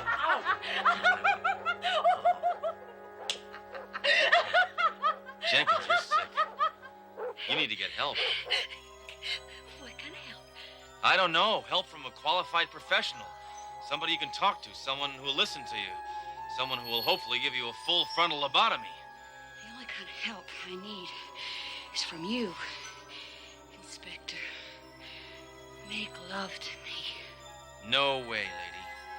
My motto is make war, not love. Take a hike now and we'll just forget this evening ever happened. But I don't want you to forget. Okay, lady, that's a very nice gun, but I got no time to play you show me yours and I'll show you mine.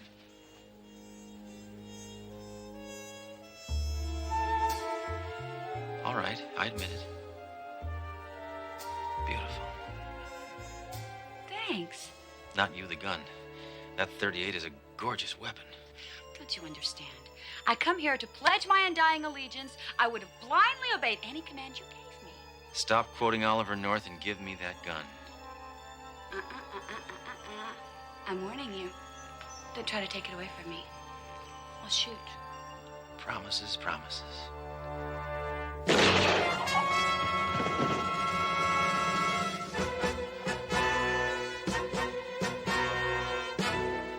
Did I just hear a gunshot? Yeah, it came from Sledgehammer's apartment. Oh.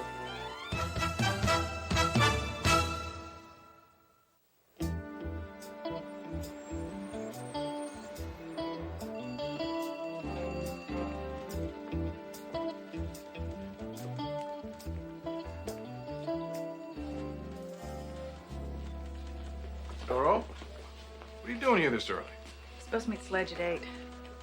It's 5 after 9. He's over an hour late. I know, it's odd. He's consistently a half hour late. He's very punctual about that. I'm worried something happened to him. Why?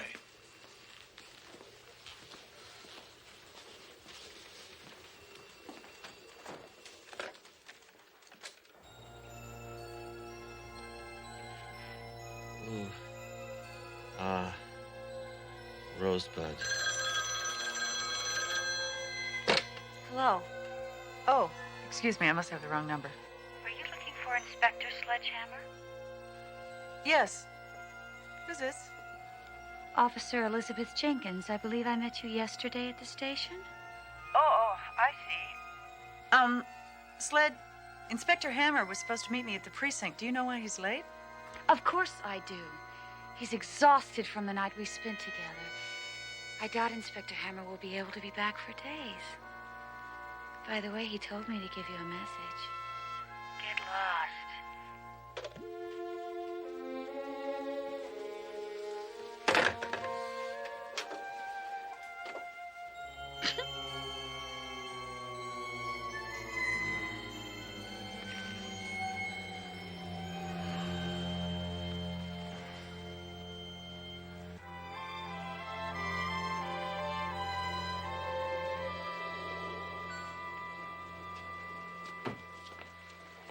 Mayjoy, you wouldn't believe what happened to me last night.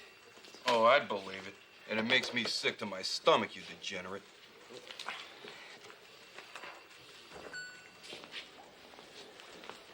Daly, have you seen that new lady cop? What's her name? Jenkins? Oh. Dang. When it rains, it pours. Enough persecution.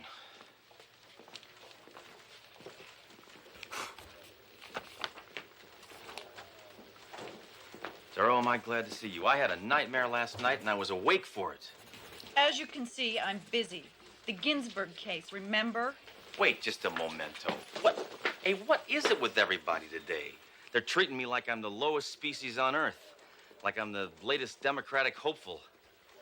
Sledge, everyone's heard about what you supposedly did last night. They think it's horrible. I find it surprising and sad. I honestly thought I knew you better. So did I. I have no idea what the heck you're talking about. More importantly, I gotta find that Jenkins broad. She's dangerous. Hammer, in my office, right this second.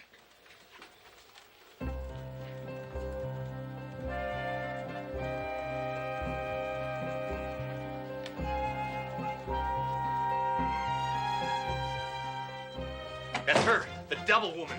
Dive for cover. Hammer, who said that weapon? Your career as a cop just ended today.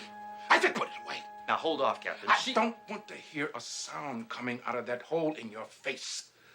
You've really bought it this time, Hammer. You have really bought it. Officer Jenkins here is leveling charges against you for sexual harassment. What? That's crazy. The only thing I'm involved with is my gun, and it's strictly a monogamous relationship. Well, according to this affidavit, she states that you coerced her into your apartment with the intent of an assignation. She didn't want an assignation. She wanted to get it on. Captain, Jenkins is not playing with a full deck. She ordered me to make love to her at gunpoint. That's not exactly what I call safe sex. Look at this. Crazy broad shot at me. Well, according to her report, she did that in self-defense. She is also pressing charges against you for assault. Assault? Assault? That's the most ridiculous thing I ever heard. Why, I oughta... That's enough, Hammer. There's going to be a full departmental inquiry into this matter. This is the most shameful occurrence that's ever happened at my precinct. How could it be worse than the time I busted the visiting Pope for loitering? But this never happened. Jenkins is a liar. Why else is she being so quiet? I'm just too distraught. Why don't you just admit to what you did? Captain, for the first time in my life, I'm innocent.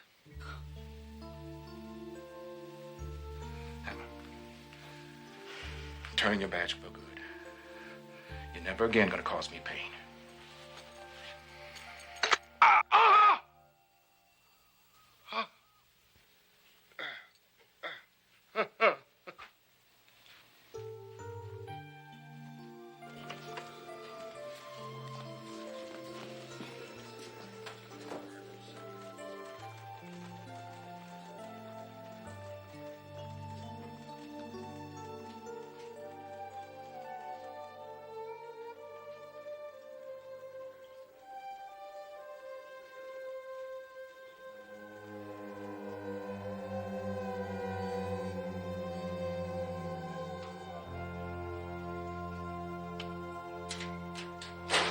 You know, when someone stands to make an accusation, then the accuser should be able to stand a little scrutiny.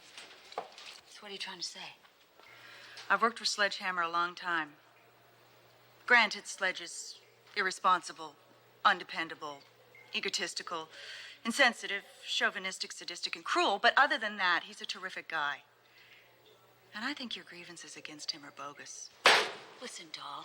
My 3 weeks at this precinct have been an ordeal, and don't you try to make it any worse. Never should have transferred from the 3030, and you stay the hell away from my locker. You got that?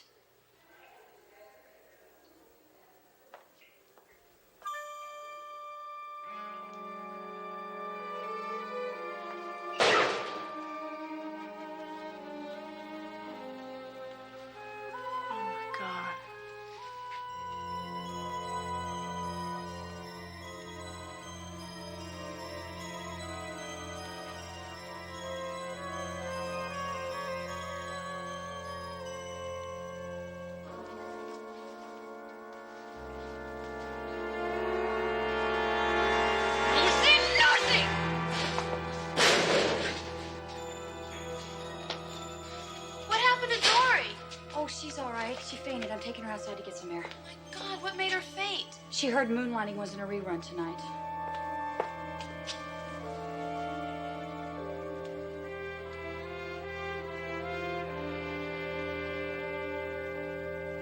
Arrête ta mère dans l'escalier. Arrête de mer de l'escalier. Means stop looking at me that way, or I'll throw your mother down the stairs. And once again, arrête ta mère dans l'escalier. Yellow. Inspector, hi. I've got your slut of a partner over here with me. Why don't you come over to my house, 1153 Oceanic Drive, and we'll play. Or else.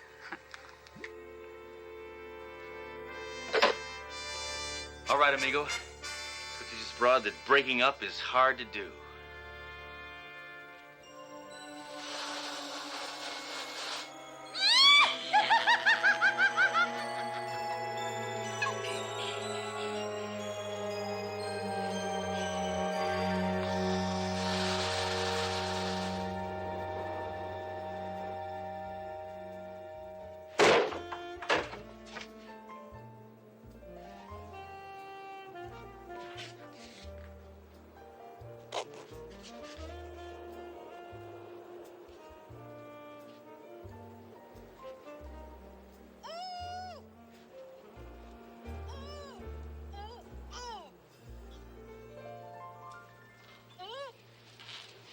This never would have happened if you had been born a man, Duroc.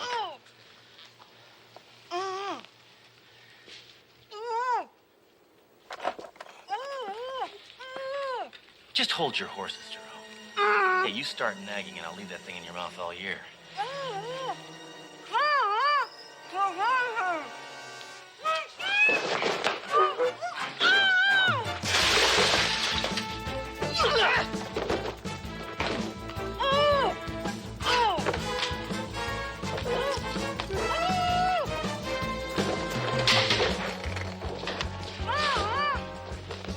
Jeez, are you insane? Yes.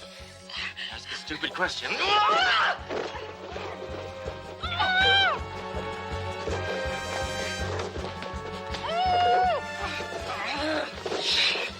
Jenkins, you need to see a special kind of psychiatrist. psychiatrist. What kind? The kind that's licensed to kill their patients. Oh! Oh!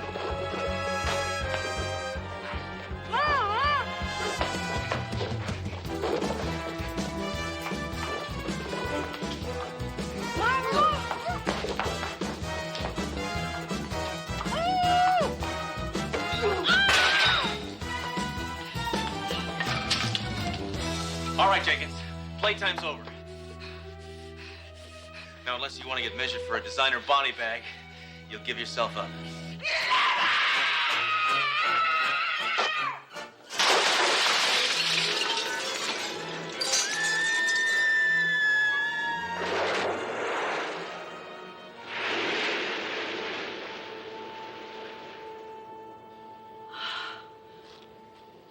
Sledge.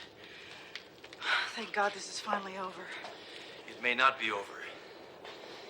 Why do you say that? Jenkins may have a twin sister.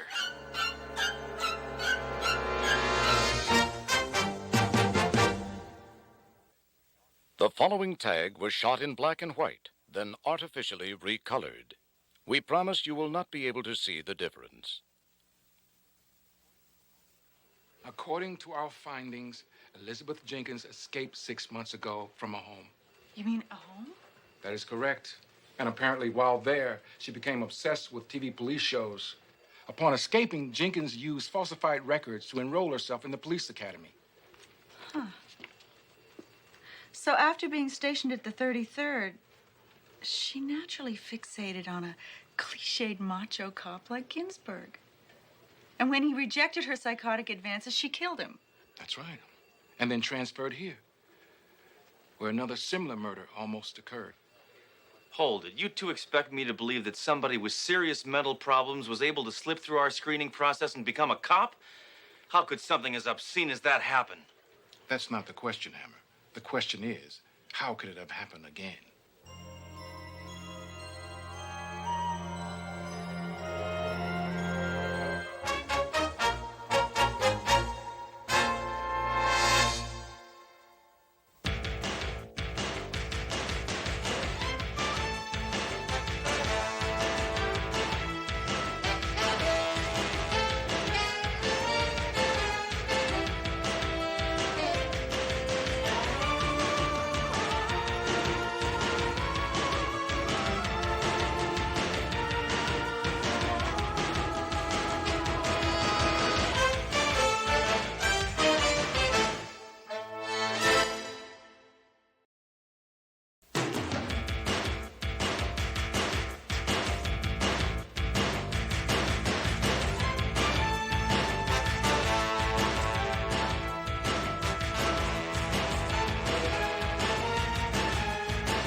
Trust me, I know what I'm doing.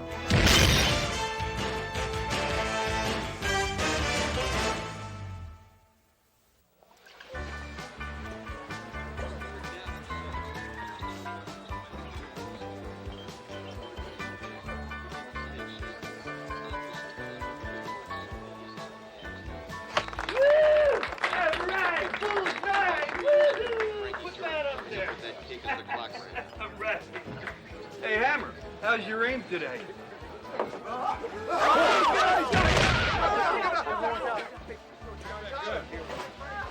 Worth 50 points. Penalty marker goes down. Pass interference against Chris Brown of Notre Dame.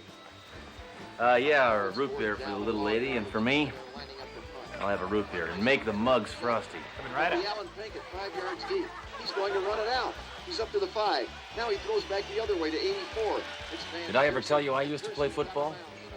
No, you never did. Of course, I played like a real man, without a helmet. Why doesn't that surprise me? Howdy, folks. Cowboy Cody here. and I'd like to drive this brand spanking new little filly right into your driveway. Oh, no, not him again. I hate that buzzard. Turn the channel. Come on, Hammer, we're watching a game. Yeah? Well, I wish that Bonanza reject would drop dead.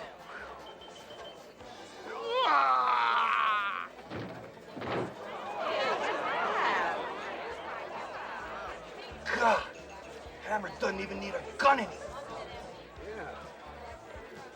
He can kill with his thoughts. I couldn't have. Did I? No, no way. Did I? Oh, Hammer, relax. No, it had nothing to do with you. What if my mind is a cerebral 45 and I just shot a thought bullet? What if I accidentally kill somebody that really means something to me? Somebody like J. Edgar Hoover? But he's already dead. Maybe I did it. Hammer, absolutely not. Come on, Cowboy Cody's death is a coincidence. Look, his lot is 10 minutes from here. Let's go find out what happened. I gotta think. Happy thoughts. Happy thoughts. Happy.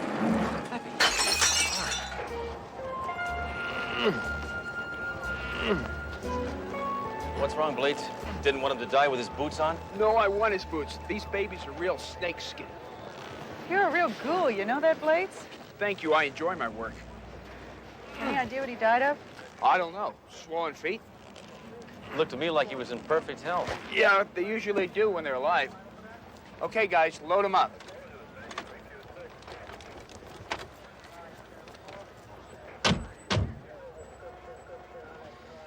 I sure hope this wasn't my fault, Duro. Because a mind is a terrible thing to waste somebody with. He wasn't even a criminal. All he did was sell cheaply built lemons to unsuspecting people at loan shark interest rates. That's not against the law. Doro! Where's Hammer? Why, do you miss him? Yeah, I miss him about as much as I miss having my arm cut off with a chainsaw. It's just that with Hammer, I like to know where and how far away he is at all times. The hearse carrying Cowboy Cody is slowly making its way down Boot Hill Boulevard. Maybe I should have sent something. Well, then again, maybe I sent Cowboy Cody. It's a somber occasion, and in keeping with Cowboy Cody's wishes, his family requests that in lieu of flowers, you buy one of his cars. So come on down to the funeral. There'll be free black balloons and rides on sad ponies for the kiddies. And in other news, a zany pit bull named Scooter has attacked his owner, Father O'Clark. Speak to me. Duro, I'm telling you I'm not coming in today. I'm too dangerous. Well, Sledge, you've always been too dangerous. But I'm a menace to the public at large. Well, you've always been a large menace. But I might have snuffed out an innocent life with a wish. And maybe I have a couple of wishes left. Sledge, I wish you'd quit being so ridiculous and get down here. Yeah? I wish you'd quit hounding me.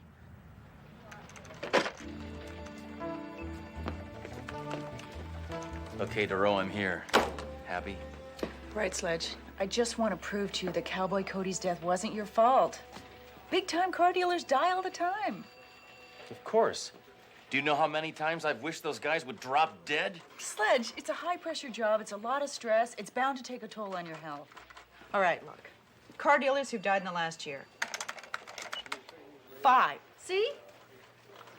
You're right. I had nothing to do with their deaths. Of course. Of course. Their business killed them. Of course. I don't know where my head was at. Uh-oh. I knew it. I killed him. No, but they all died within 48 hours of their wedding. Just like Cowboy Cody. So, my marriage almost killed me. Just out of curiosity, I'm gonna punch up the widows. Betty Jo, Bobby Jo, Mary Jo, Sally Jo, Debbie Jo. Doesn't that sound weird to you? Yeah. Can you believe how many stupid people name their daughters Jo? Wonder what they name their sons. Nadine? Now I'm really curious. Let's go down to the microfilm library and see if we can find out why all these honeymoons were so short.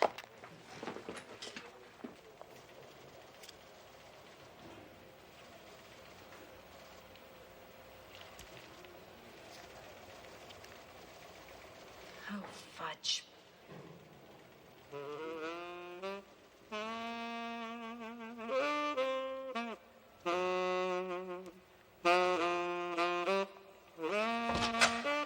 Excuse me. Are you lost? Isn't this the microfilm library? Yes.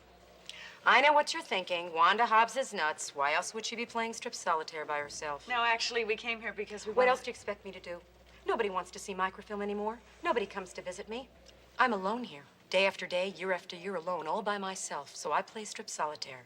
Now, is that so bad? No. No. I think this one just flew into the cuckoo's nest. Actually, we came here because we want to look at some microfilm of old newspapers. God bless you. Please, please. Enjoy. Can I get you some coffee, some tea, some broth? How about a Danish, a donut? Bear claw, perhaps? Just the microfilm, all right? Plenty of time for that. First, let's chat. I'm Miss Hobbs, and I've got a name tag here someplace. I seem to have misplaced it. Anyway, I'm a people person. I like people, but no people ever come down here to visit me, except, of course, you two. Now that you've found your way, I hope you'll come down and Look, you babbling old bag, just show us the microfilm, all right? Sledge! That's okay. As a people person, I'm aware that not all people are nice. Some are jerks. But I can tell that you are one of the nice ones. Okay, here we go. There's another one, Sledge. Look. And another one. Can we get blow-ups of these? Blow-ups? My, oh my, this is turning out to be a busy, busy day. Mr. and Mrs. Wranglin Rick, Orlando, Florida. Surfin' Sam, Newport Beach. Madman Mike, Bangor, Maine. Mr. Dan the Blubber Man, Houston. Crazy Phil from Salt Lake City. And our very own Cowboy Cody.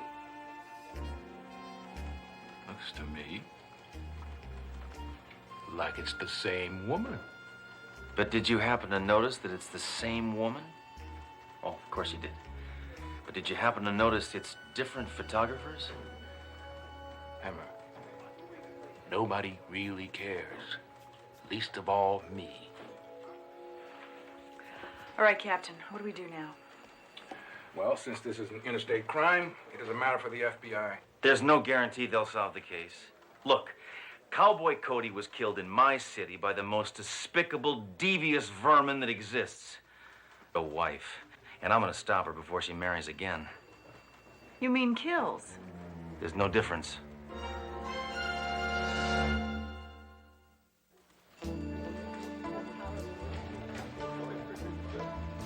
Are you positive? You did a thorough job? You sure you weren't whiffing some formaldehyde? This weirdo coroner doesn't know the difference between a corpse and a cowboy boot.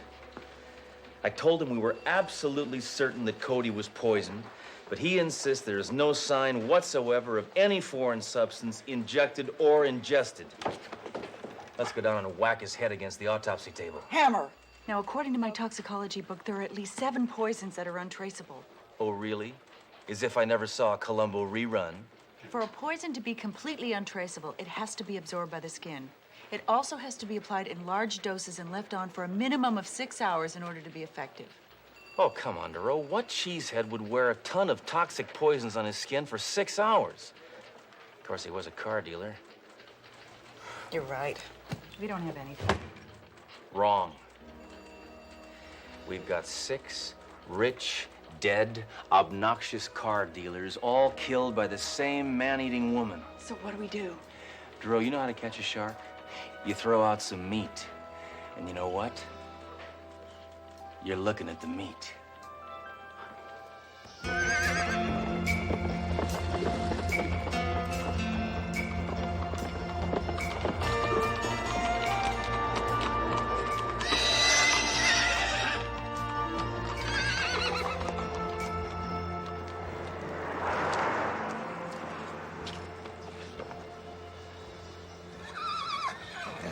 G'day.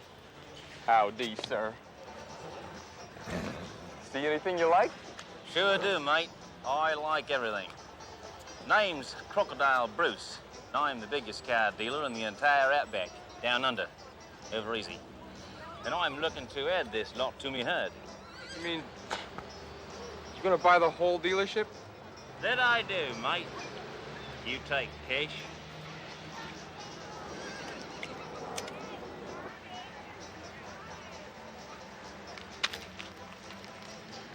You see, I just love buying cow lots. Well, heck, sometimes I'll buy a cow lot, and then I'll sell it and buy it back the same day just to show off. You sure you wouldn't rather just buy 6 or 7 hatchbacks? That'd impress me. You want me to toss your hair down the barbie, mate? I want the whole kit and caboodle, and I want it now. You caught us at a bad time. The owner just recently passed away. Why are you talking like that? You're breaking my windpipe in half. Sorry. Being rich and powerful makes a man forget his own strength. Anyway, Cowboy Cody's widow owns this place now. She's leaving town day after tomorrow. Where is the little koala now? Well, she's in mourning. Oh. Well, then, just have her call me in the afternoon.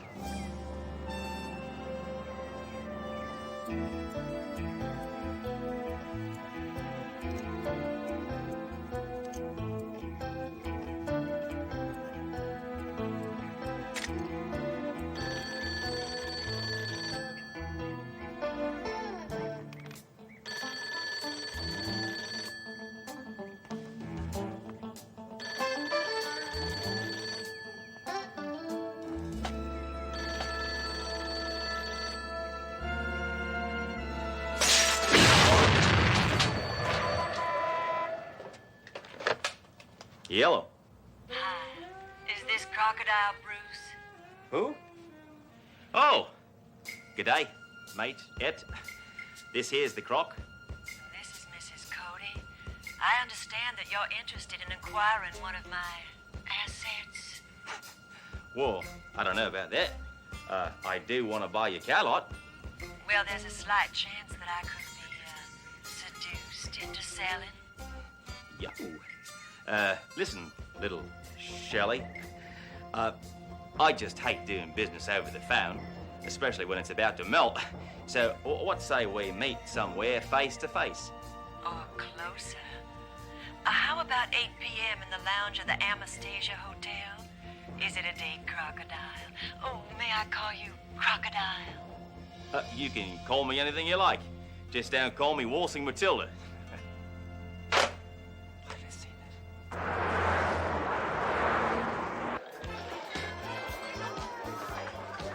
Thoreau, it's been 20 minutes. I'm afraid this bimbo is a no-show. Sledge, give her a little longer.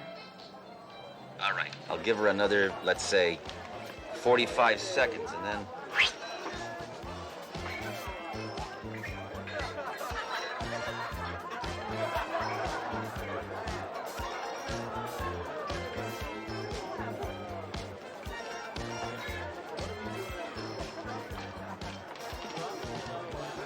Crocodile Bruce, I presume. Sorry. Just blowing a little water up my nose. No big deal. G'day. Sit down. Take a load off. I like your hat. My dad gave it to me when I was just a baby. Took me 30 years to grow into it. Can I get you a drink? Yes, please, champagne. Mate, your best champagne and 2 frosty mugs. I didn't get your name. I didn't throw it. Can't believe she said that. You know, Croc, I keep pretty close tabs on the retail auto business. And I don't believe I've ever heard of you. Well, I guess you just got small ears. You see, I'm what's known as a flamboyant zillionaire. Kind of like, you ever had a Howard Hughes? Certainly.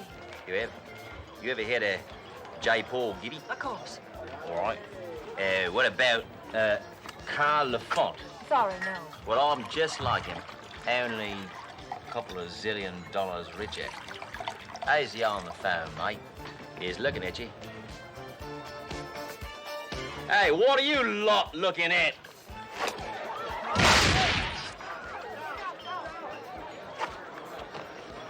No worries. Good day. I like your style. Yeah, I'm quite a dude. So listen, lady, you gonna sell me that car lot, or are we just blowing hot smoke out our tailpipes? May I suggest we go up to my suite and indulge in some heavy bargaining? You don't have to tend me, hide, Clyde. I'm right behind you. Duro, I think I'm just about to toss another whip on the babby.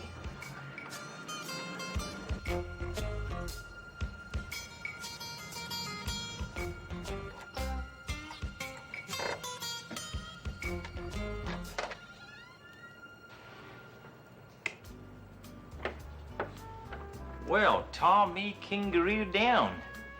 This is some sweet, sweet. Sweetie? It suits me. You live here, do you? It's a place to hang my lingerie. How come you're not hanging your hide at Cowboy Cody's? Oh, I couldn't. Too many memories. Yeah. I guess after 2 days of marriage, you gotta have, what, one, maybe 1.5 golden moments? Oh, you'd be surprised. Why don't you make yourself comfortable while I slip into something a little more businesslike?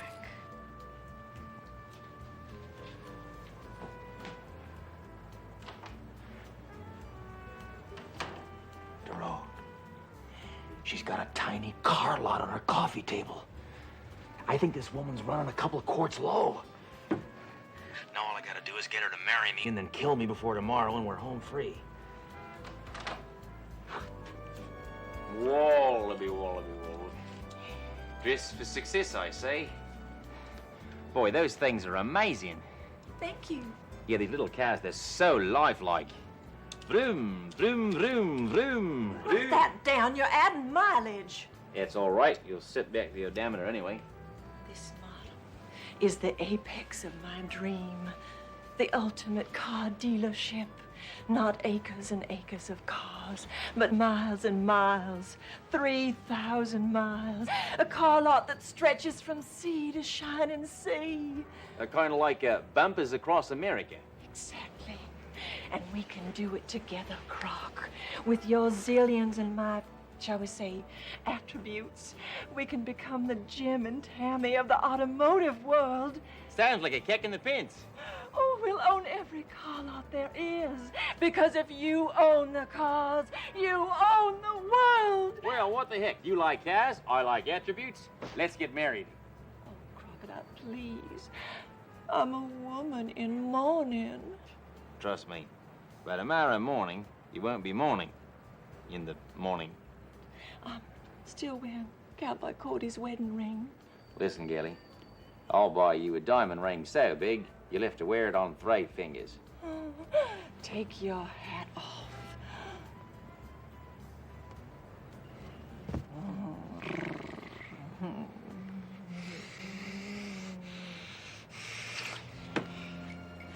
What's wrong? You're wrong. But I thought we were going like 2 dingoes in a flat rock. The only thing that's going is you. And I mean out that door now! I haven't felt this bed since me boomerang wouldn't come back. I'm telling you, Duro, it was not my fault. Maybe you're a lousy kisser. Hey, I know how to kiss. I even use my lips. Now, I think this woman wants nothing to do with men for a long, long time. Wrong again, Hammer. Look who just got married. That's incredible. What is this woman insane? She turned me down for him? Look at his nose. He looks like an anteater. Well, I guess you just weren't man enough for her, Hammer. What happened, Hammer? Your ego let you down? I hate to break up this man-to-man talk, but if we don't do something, she's going to kill another car dealer. So what? He's a bow wow. I'm 10 times better looking than that clown. I mean, you believe this toupee? Come on! Wait a minute. Toupee. Didn't you say she got cold when she ran her fingers through your hair? A cowboy hat makes your hair greasy. Big deal. Cowboy Cody wore a toupee. Poison absorbed in the skin takes 6 hours to work. That's it. She put poison in the glue. She poisoned his toupee? Come on, Hammer. We gotta save a scalp. I don't know. He did bruise my ego. Go, Hammer, before I bruise you.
isn't that sweet?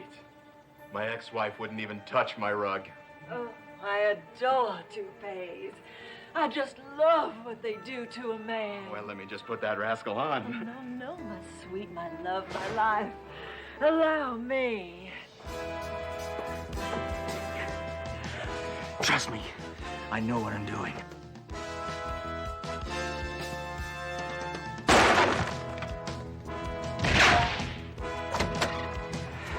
All right, Mrs. Maggot, drop the toupee. Who the blazes are you? Cops, police, flatfoots, John Law, the heat, the man, the fuzz. I think you made your point. We just saved your life, pal. No, you didn't. You just killed a perfectly good toupee. You're gonna get life for this. I'm not worried. I'm sure the jury will be very sympathetic. Oh, yeah? How do you figure? Is it really a crime to rid the world of car dealers?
Trust me, I know what I'm doing.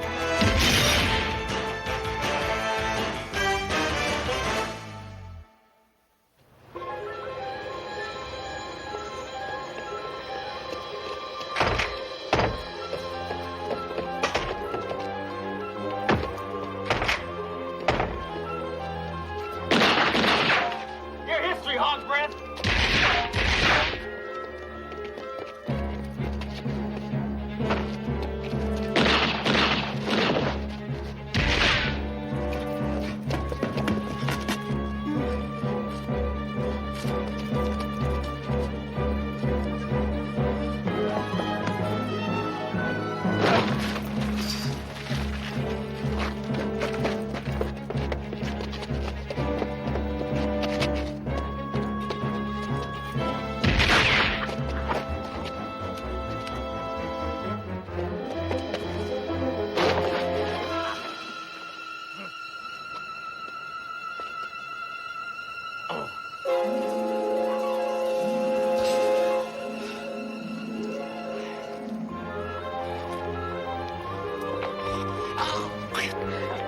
Tired of hanging around, copper? Couldn't you worn a tennis shoe?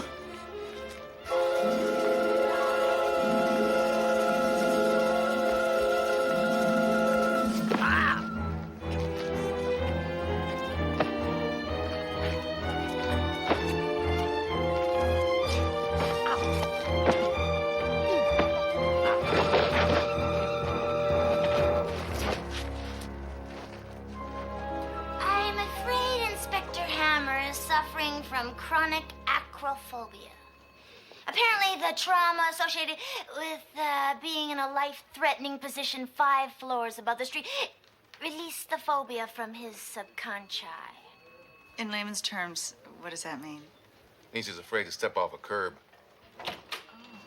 Ah, Inspector Hammer. I was about to suggest that because of your condition, you be put on a medical leave. Isn't there another test you can do? Yeah, Captain, if some quack is gonna mess with my brain, can't it be somebody whose IQ doesn't match their bust size? Hammer. Maybe I should recommend a permanent suspension. Hey, you got bottled water on the brain? I'm in perfect condition. I could rent my biceps to Rambo and not miss him. Hammer. Dr. Fall says you have acrophobia. That's ridiculous. Look. See? Nothing. Sledge, it's a fear of heights. A fear of heights? Fear of... Hey, does it look like I'm afraid of heights? I mean, please, no, give me your reading on this. Oh, I'm afraid. Oh, my God. Oh, my God. Come on, please. Sledge. Oh. Get down.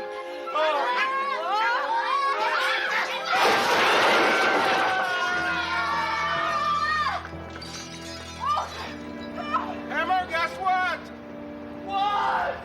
You're on medical leave as of now.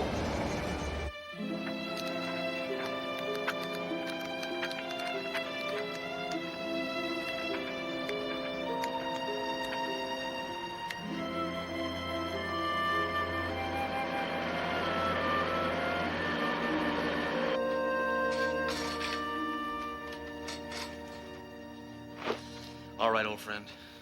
We're gonna kick this heightophobia thing step by step.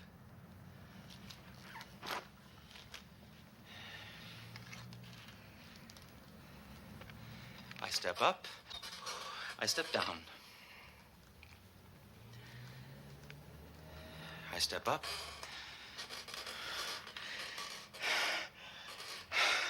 I fall down.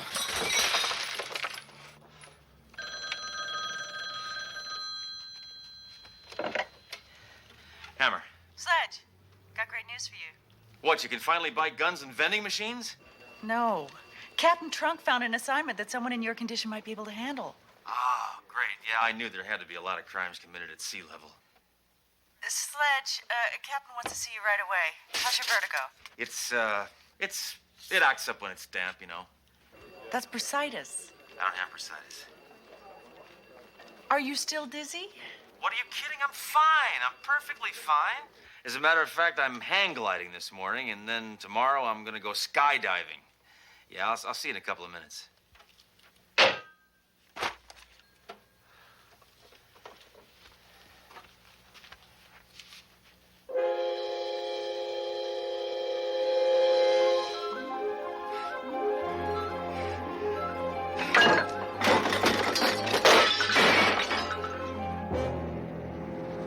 I tell you, I'm fine. I'm completely back to normal. Whatever the hell that means. Look, Hammer, I know how much you miss being here. What a masochist I am. You ever heard of Pete Crane? Yeah, isn't he that pygmy brain that's been extorting money from small businessmen downtown? That's him. Send them in. We're working with the FBI on this one. Crane's girlfriend is ready to pop with state's evidence. With her help, I think we can blow the lid off Crane's entire crime syndicate. I'm trying to do you a favor, and you clowns are treating me like I'm the one who's a criminal. You know, if I'd have known this, I never would have decided to testify. Now, Miss Del Monte. Captain, I tried to explain to Miss Del Monte that we've been assigned to her protection for her own good, but... Who are you? Inspector Sledgehammer, Miss Del Monte. You know, you're kind of cute for a cop. I know.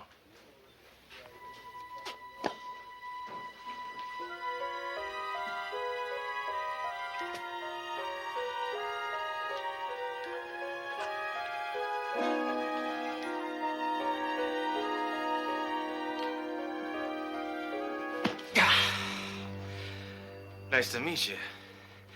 How did you wind up being the girlfriend of that maggot Crane, huh? I was his secretary. He wanted someone who could type fast and run slow. Hammer, I want you to stick with Miss Del Monte every minute. I understand, sir. Have you showered yet? Come on, let's split out of here, Charlie. I'm going to hit the dress sales, and it'll be nice to have a gentleman's opinion. You are a gentleman, aren't you? Look, Captain, I want to get back in the action, but I'm not interested in babysitting for some gun moll. All right, well, that's just fine, because I can take care of myself. You see, I'm locked and loaded, and I'm ready to rock and roll.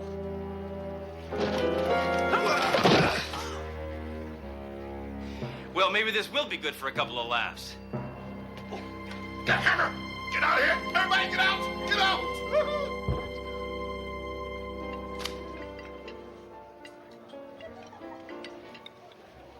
I never met a woman who carried an Uzi in her purse before. Pete gave it to me on our first anniversary. It's a hell of a lot better than a rape whistle. Oh, how'd you get involved with a sack of slime like Pete Crane? You could steal me anything I wanted. Yeah, but didn't it bother you going out with somebody who steals and robs and has no scruples? Nah, I used to date a congressman. Oh. So, you married? No, my wife is gone. Oh, gee, I'm sorry. When did she die? No, she's gone. She just took my things and left. Pete did the same thing to me, too. Said I was too expensive. So he ditched you, huh? He ditched you for somebody cheaper.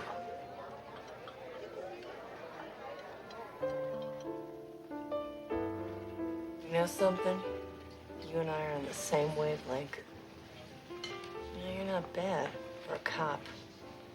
And you're not bad for a mistress. Hey, buddy. Can I borrow your sugar? Yeah, sure. Here, take it. Not that one.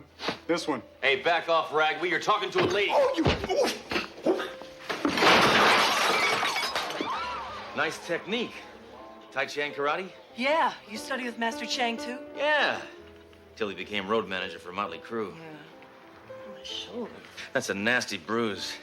Want me to finish him off? Oh, no. So my top will cover it. There's something about you I like. What is it? I'm violent. That's it. Always a firm foundation to build a relationship on.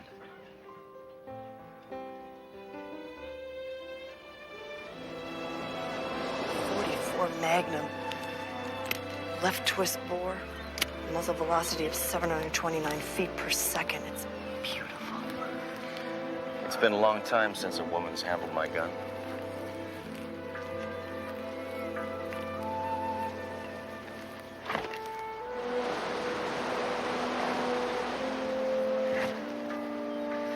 Look, when this is all over, can I see you again?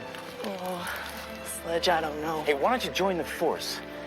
That way we get to see more of each other and you can get paid honest money for roughing people up. Oh, Sledge, Well, think about it, will you? Will you think about it? Oh, look. There's my hideaway. What, the lighthouse? Oh, I love it there. It's the only place where I really feel at peace.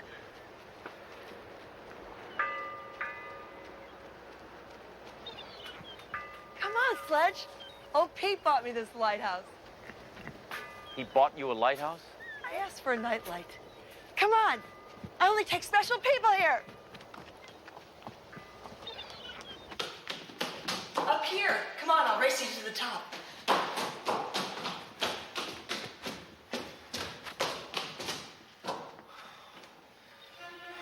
Come on, Sledge. I can't. Somebody turned the stairs to jello. Sledge, stop him! Stop him! Please! No! Go! My vision's as bad as those people that colorize black and white films. Please! Help me! Please!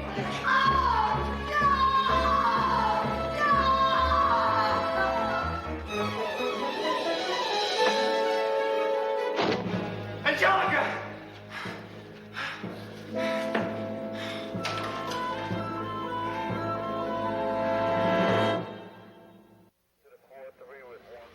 You all right? She was too young to die. She never had a chance to find out what a great guy I am. It was a terrible tragedy, Sledge. I was really falling for her. And I know she could have fallen for me. I know it. But she did. We had so much in common. We even hated some of the same people. Did you know that she carried a bigger gun than I did? Sledge, I don't know. It looks like somebody dragged her to the top of this lighthouse and threw her in the ocean. We went together like Like a headache and a pill. Not a clue up there. Whoever did this made a clean break. I don't want to hear that. That scumsucker killed a woman I could have had a future with. There's got to be a clue up there. There's got to be a clue up there.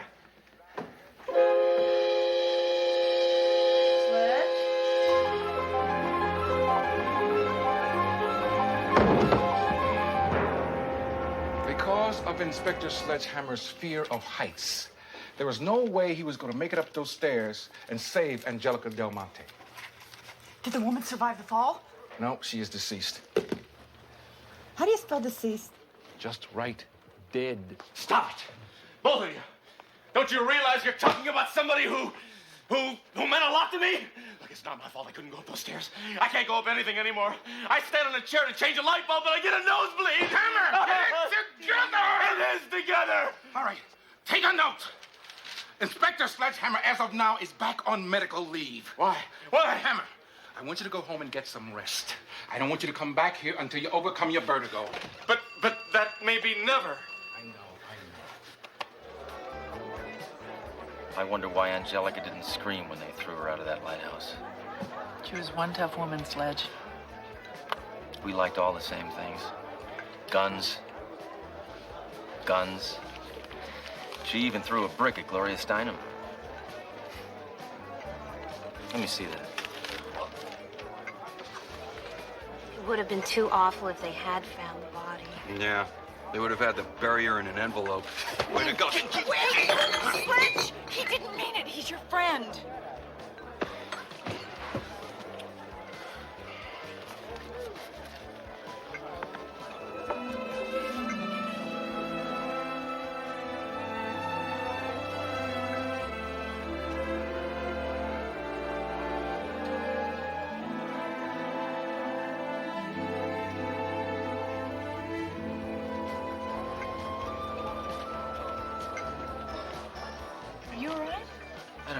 What's the matter with me? Everywhere I look, I see your face. In drinks, in lights, in mirrors.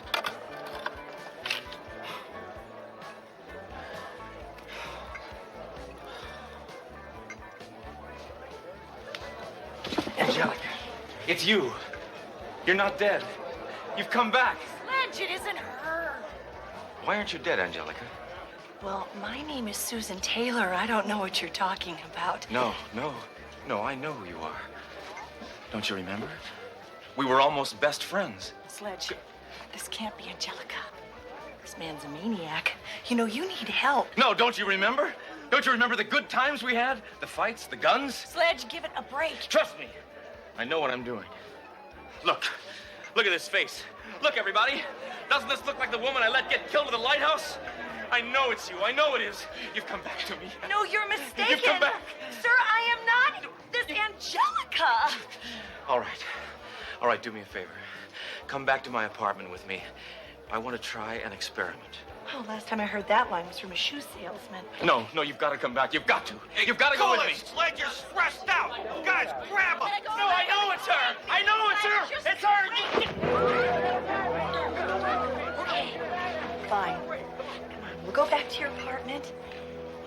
Just as long as you promise to then leave me alone.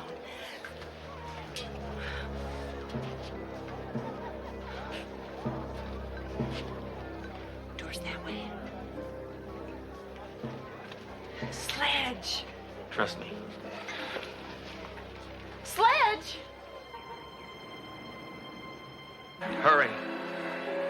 It takes a while to change your hair color. I'm dying as fast as I can. Come on. This can't mean as much to you as it does to me.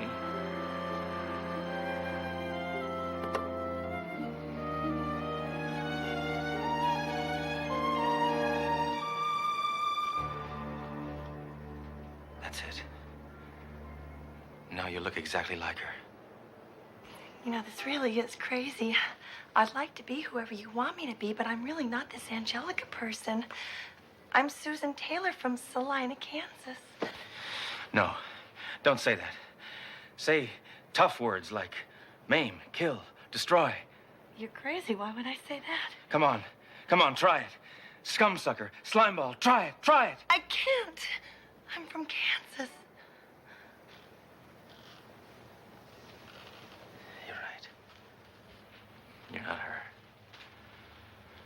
never were her. You could never be her. Okay. I'll take you home. Thank you. I'm really sorry, Inspector.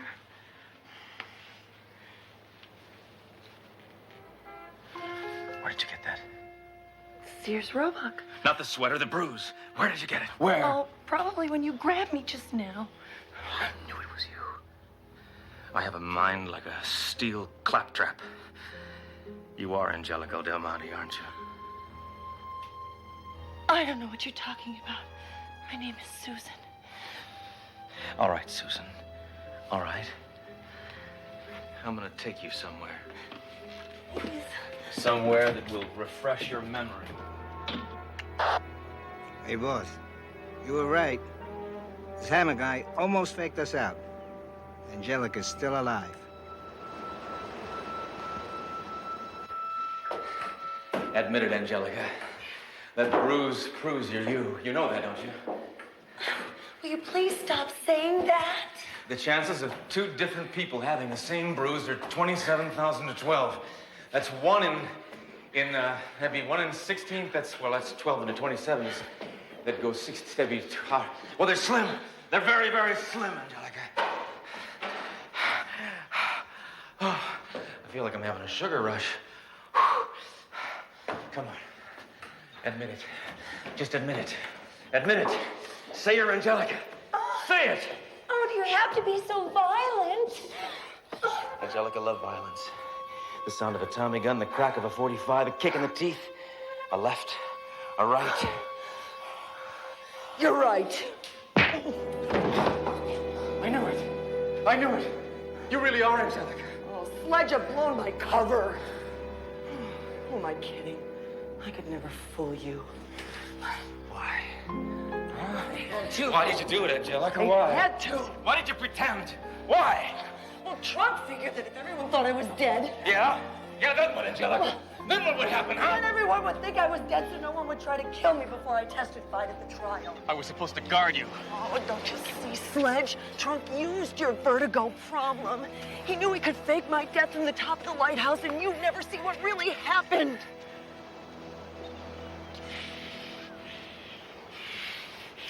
So you're not dead.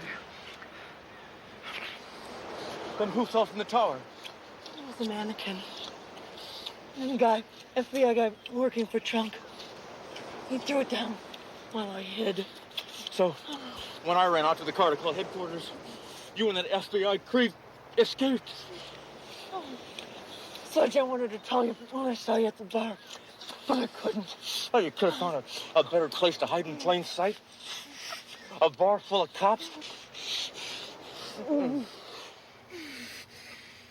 Angelica, I did it.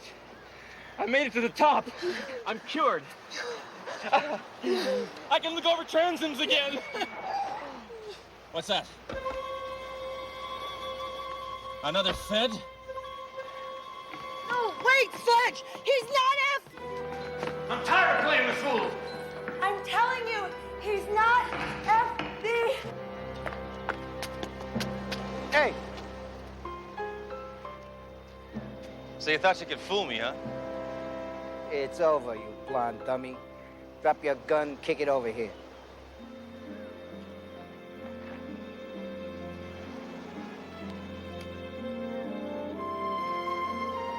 I said kick it over here. Forget it, slimeball. I never kick a friend when he's down. Angelica! Freeze! Angelica? Was trying to tell you he's not FBI. Now you tell me. Your boyfriend Pete put a nice price on your head. It's gonna make a nice down payment on my condo. I have a message for you. Pete says goodbye. No way, scumsucker. You're gonna have to shoot me first. Okay.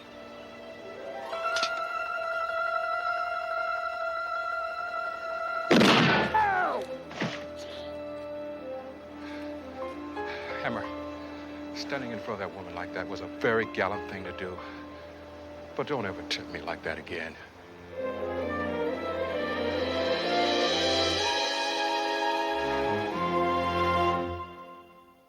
thanks to Angelica's testimony, Crane has been sentenced to 50 years in prison.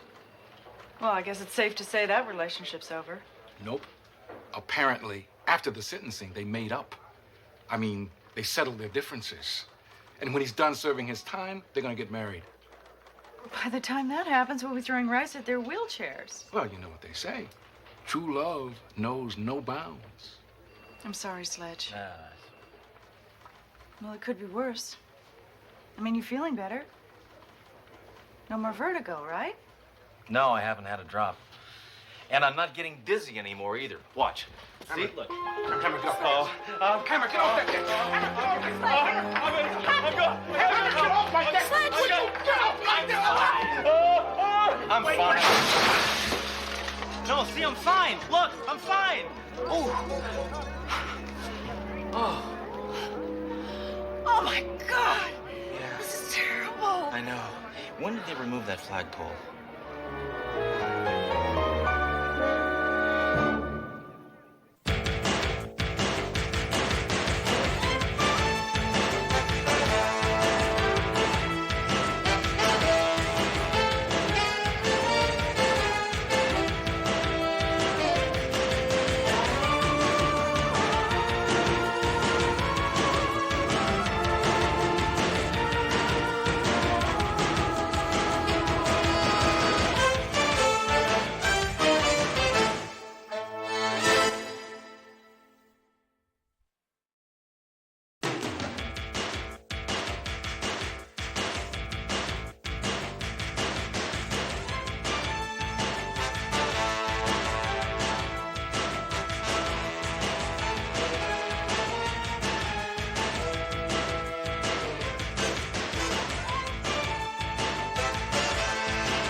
Trust me, I know what I'm doing.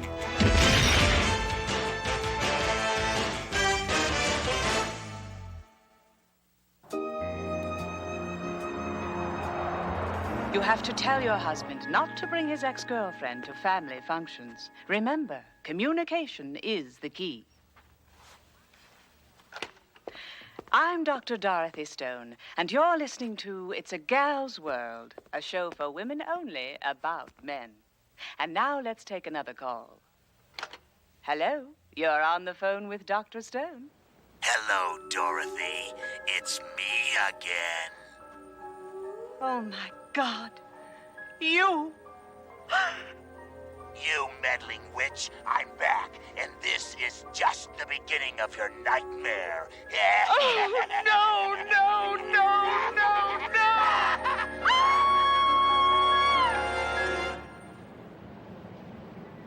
You must do something to stop this madman. As I've said before, Dr. Stone, my hands are tied. It's only been threats. As a professional, I know that this type of personality will act on those threats. You wanted to see us, sir? No, but you might as well stay. Inspector Sledgehammer, Detective Duro, this is Dr. Stone. She's a psychologist. Oh, good for you, Captain. You finally sought professional help. No, Sledge. Dr. Stone has a radio talk show. It's really very good. I've listened to it. Yeah, typical. You would. Some man, some lowlife has been making threatening phone calls to her on the air. Well, you don't have to worry, Doc. The only ones really dangerous with a phone are women. You don't understand, Inspector. This maniac hounded me in New York. Now he's followed me here. So he's a fan. He's threatened to kill me. But he's not a fan of yours.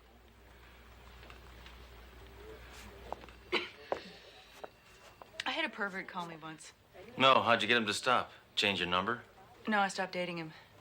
You know, this man is merely a nuisance to you right now, but as a doctor, you must know, these people usually aren't violent. Normally, that's true. But this man's voice has all the characteristics of a classic sociopath. He's relentless, aggressive, and violent. Hey, I never called that show. This is just like New York. The police there were powerless. They even tried a wiretap, but he never stays on the line long enough to be traced. Yeah, but this ain't New York. This is my city. And the only person who harasses people here is me. Is this man going to put me in more danger? Probably. Hammer, I want you to handle this by the book. You understand? And why don't you and Doro play the tapes of known crank callers who have recently relocated here? I'm sorry, Dr. Stone. That is the very best that I can do. Typical. I didn't expect that you police would be able to find this man. Now all we have to do is find the door. Oh.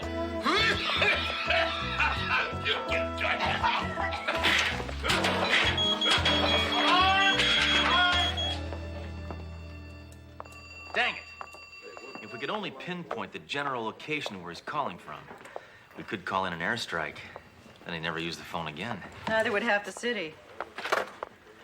All right, here are all the voices of the relocated frequent offenders. 3 of them.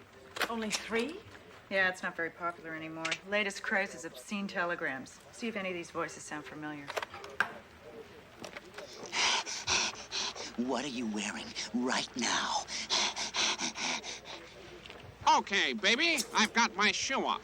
Would you believe I'm naked? Ralph's Smoke Shop. Do you have Prince Albert in the can? Yes, we do. Well, then let him out. No matter how many times I hear that, it always makes me laugh.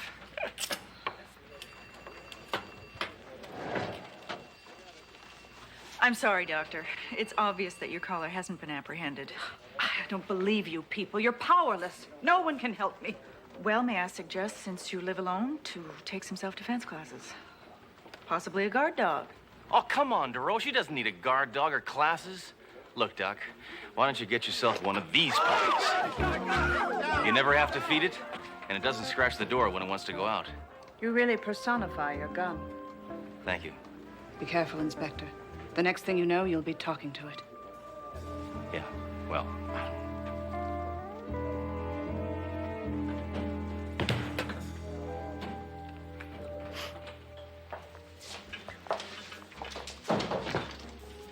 Hey, now, what did that shrink mean, that I personify my gun?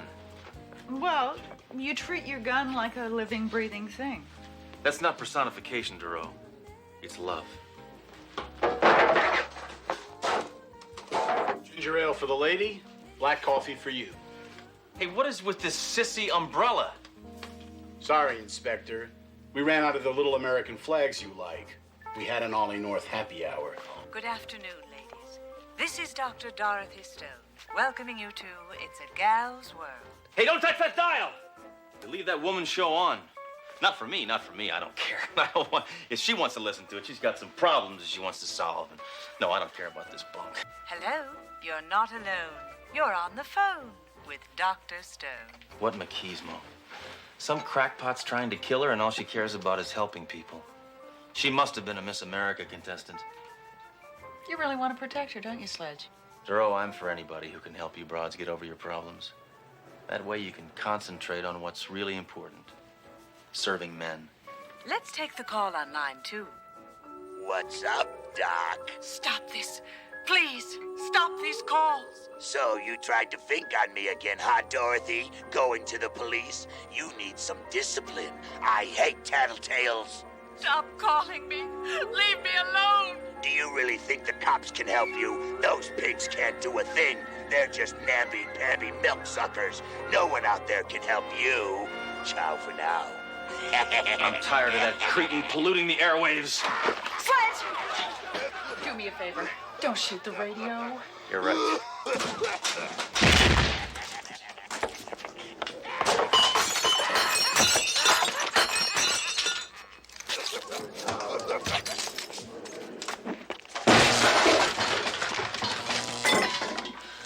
Happy, Duro?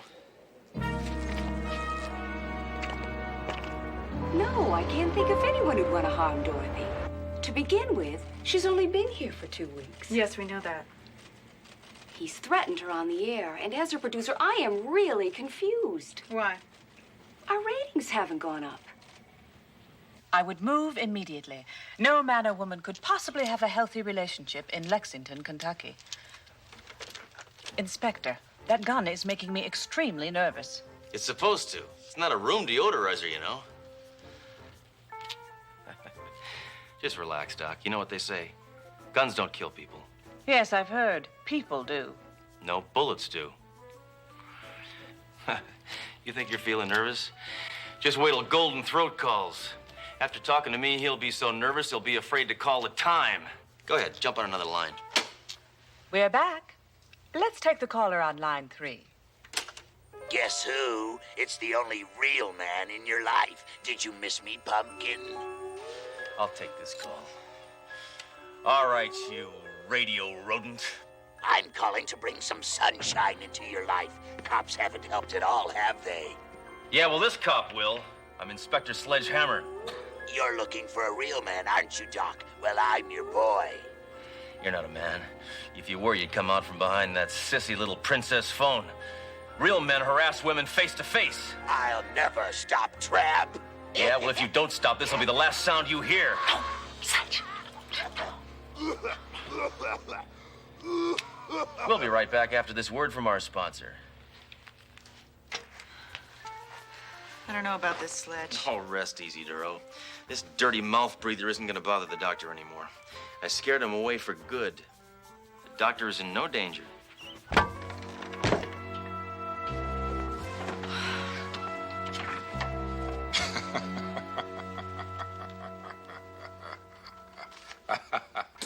Hammer, this newspaper article, Cop Vows to Collar Caller.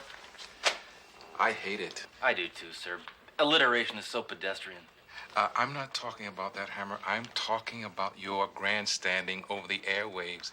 You disobeyed my orders. But, sir, I sent that punk running with his tail between his legs. On the contrary, Hammer, you probably succeeded in pushing that loony bird over the edge. Now there's a good chance he'll do a lot more than just call. No way, Jose. I know this bozo. He's a wimp. He's a prankster.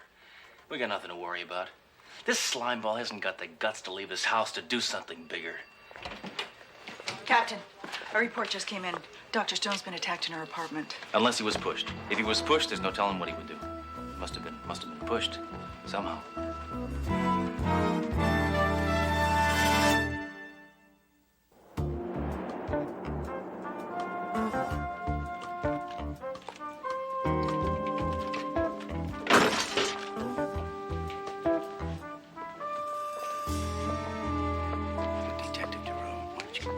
Hey, Joy. What, are you dusting for prints? Oh, no. Just eating a powdered donut. Uh-huh. Got some information from the doctor. Uh-huh. She said the guy jumped out at her, but she didn't get a good look at him. Uh-huh. She probably couldn't see through all the smoke. Uh-huh. I've seen less than a hickory pit barbecue. Uh-huh. She could have her own brand of sausage. Uh-huh. So, Mayjoy, you find anything out? Uh-huh. She doesn't see anything wrong with me and Mrs. Mayjoy taking separate vacations. Uh-huh. All right, Dr. Stone, you feel free to call me if you need any more help. Okay? That'll be all, Charlie. Dr. Stone? Thank God you're here. Who? You, Inspector. Oh. I so rarely hear that. Dr. Stone, you told one of our officers that you saw the man who attacked you? Well, yes, I sort of saw him. I heard that hideous laugh. I turned, and the next thing I knew, I came to and called the police. Uh-huh. Well, I don't get it. A guy threatens to kill you, then he gets a chance, and all he does is laugh at you. If he'd have been serious, right now you'd be a stiff. Sledge. Well, she wouldn't be stiff. She'd be stiffening up, though. It takes a little bit longer. Sledge! She'd be a corpse. Dr. Stone, would you come down to the station house and give our sketch artist a description of the man who attacked you? Right now, your body would be right about there, all outlined in white chalk, including the cigarette, probably. I wouldn't mind at all, Detective. Yep. Pretty soon we'd have to call your next of kin. Hello? She's dead. That's what we'd have to say, because you'd be dead, of course. Then there'd be blood, probably, depending on how he killed you, and little pieces of flesh and hair. And, he wore thick glasses. I'm sorry, that's all I can remember. Is this him? It's probably him. That's him. I thought so. I'll never forget that hat. Thanks. I'm sorry. I can't possibly do my show today. Is there a private phone where I could call my producer and let her know? Yes, of course. Right this way. Duro, I'm gonna hit the streets. Up until now, all I've been dealing with is a disembodied voice. I had nothing to shoot at, nothing to hit, nothing to kill. But now I got a face. And I'm gonna pick up every wacko that looks like that. Sledge, there have got to be 100 guys in the city who look like that. Yeah? And they're all guilty of unoriginality. Inspector Hammer, you've got a 518 on 3. What's a 518? A phone call. Hammer, talk to me. Hey, stud, I thought you were protecting the doctor. I guess the only thing you shoot off is your mouth. Yeah? What about you, weirdo? Last night was just a preliminary. Tonight is the elimination. Raise the wall. All you cops are alike. You think because you passed the stinking civil service test, you're tough. Hey, there were essay questions on that test, pal. Mace them all. Who? So, gun freak, how does it feel to be helpless? How does it feel to be scum? Remember, tonight. Trace this call. Way to go, Duro. Thanks a lot. Well, your writing is terrible. Well, it was like shorthand. I can't. Well, you'll never guess who just called. Not again. Not here. She got it the first time. I didn't even have to give her a hint. Oh, what did he say? The usual. He's gonna kill you tonight. Sledge. That's what he told me. Oh, my God. Yeah, just take it easy, Doc. I'm not gonna let anything happen to you. But he said tonight. Look, it's obvious the guy's gonna come back. This clown is just dying to get caught, and I'm the clown who's dying to catch him. So I'm gonna spend the night in your apartment. You'll stay with Drew at her place. Sledge, I got a better idea. Why don't we both stay at your apartment? That's not a better idea. Sending her to Alaska is a better idea. But your apartment would be perfect. With all those booby traps, it's like a bunker. Nope. N-O-P-E. Never. Inspector, I would feel much safer at your apartment.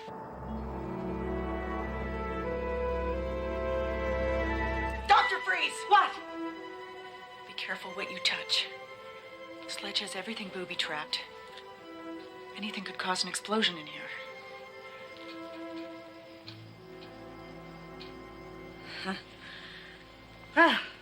One's environment is a direct reflection of one's personality.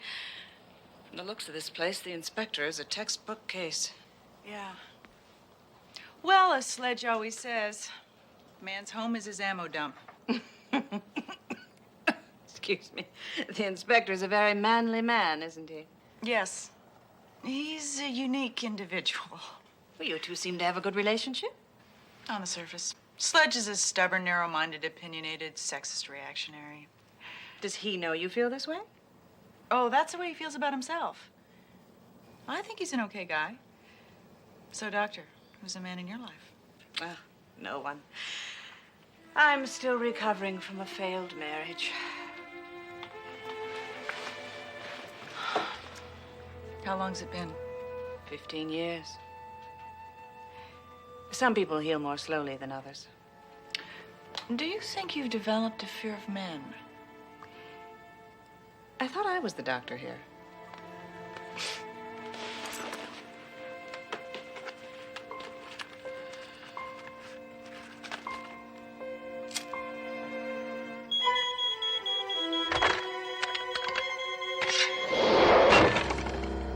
Oh, I forgot to tell you, Sledge doesn't approve of smoking. No tofu, no bean curd. These single women don't eat right.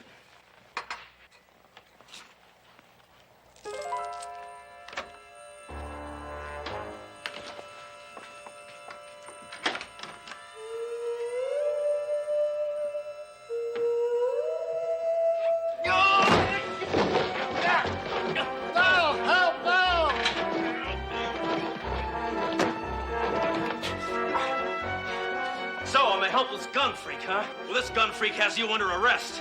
Arrest? What are you talking about? I'm the landlord. I came up here to see who's banging around. Okay, fine. I didn't know that. I'm sorry. Well, as long as you're here, I noticed a leaky faucet in the kitchen. Dorothy?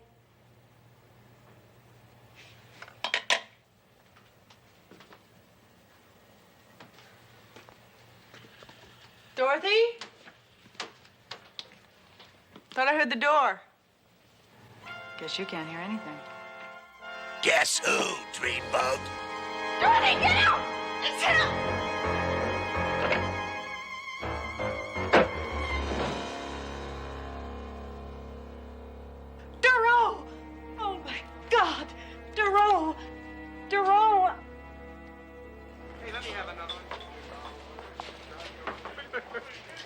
In all my years on the force, I've never been so frustrated. I know I can catch that slug. I just know it. Hey, Inspector, that loon is on the line again. That manly man Hammer couldn't help you, huh? Why don't you stop? Just stop. I'll stop. I'll stop by. I'll be your in-person guest. Why won't you just leave me alone? I'll tell a couple of amusing anecdotes, then kill you. We better get down there. I'm not coming with you. I think I just heard a familiar voice. You're hearing voices? Duro, that concussion really puts you in bad shape.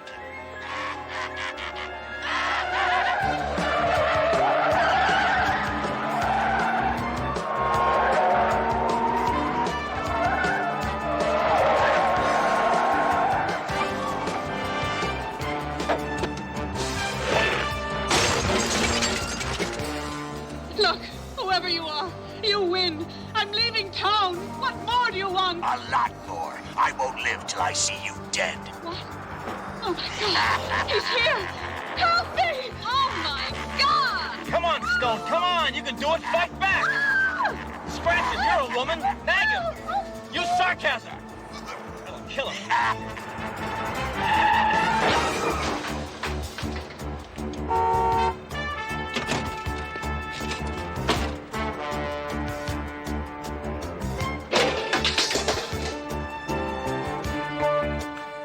I'm Inspector Sledge.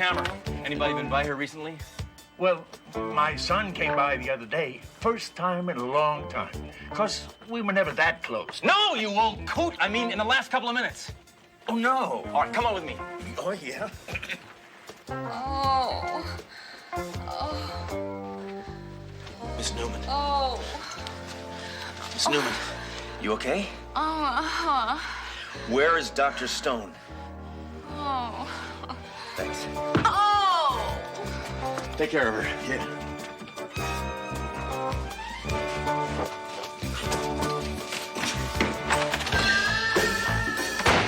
Dang rock and roll.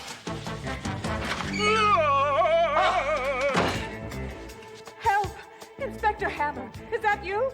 He's going to kill me. Shut your mouth. The cops can't help you now. He obviously hasn't met us. Who are you talking to? Oh, nobody.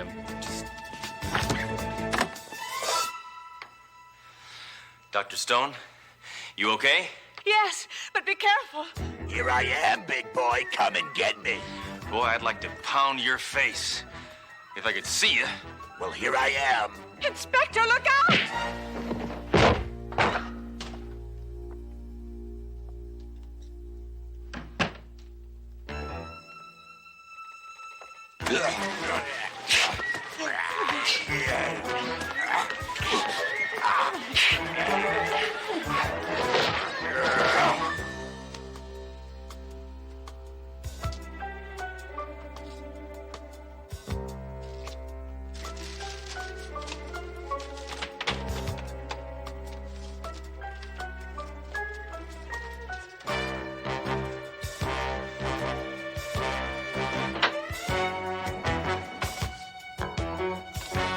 I'll tell you a couple of amusing anecdotes, then kill you.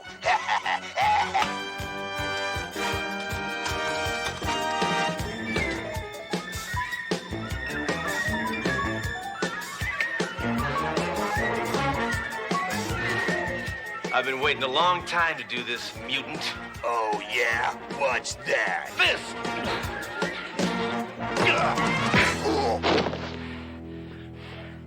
Okay, Doc, you can come out now. Inspector Hammer! Miss Newman, have you seen Dr. Stone? Yes. She's right here.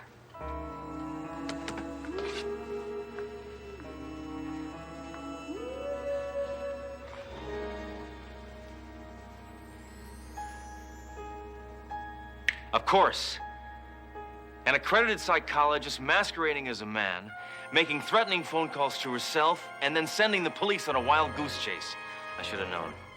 You've had a case like this before? No, I saw it on an episode of Barnaby Jones.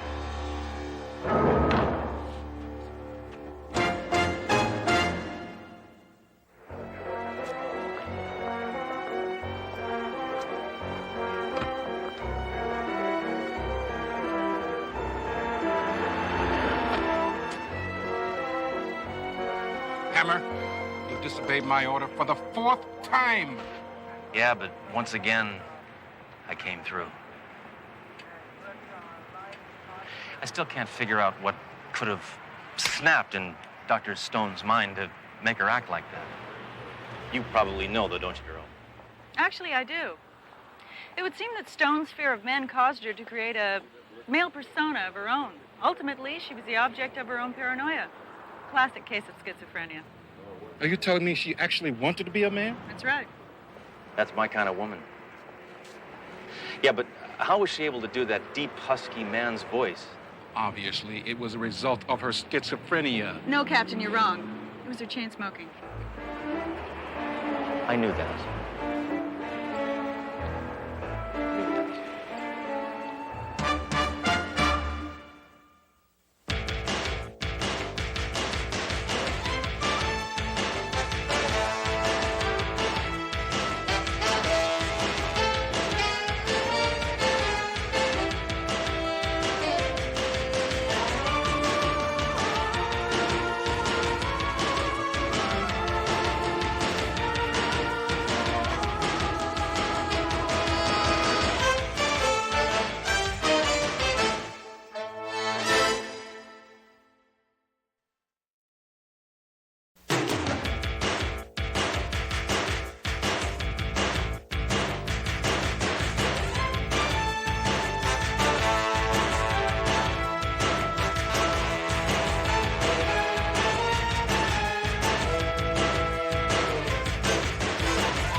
Trust me, I know what I'm doing.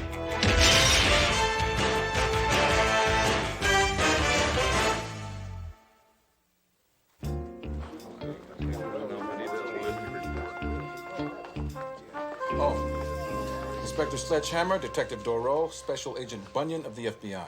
FBI, huh? You know J. Edgar Hoover personally? Shut up, Hammer, and stop dripping ice cream all over my carpet. I'm sorry. No! Oh, cold, cold, cold! Ow! Boy, it goes right through here. Hammer! Agent Bunyan wants to borrow you for the FBI for a very special top-secret assignment.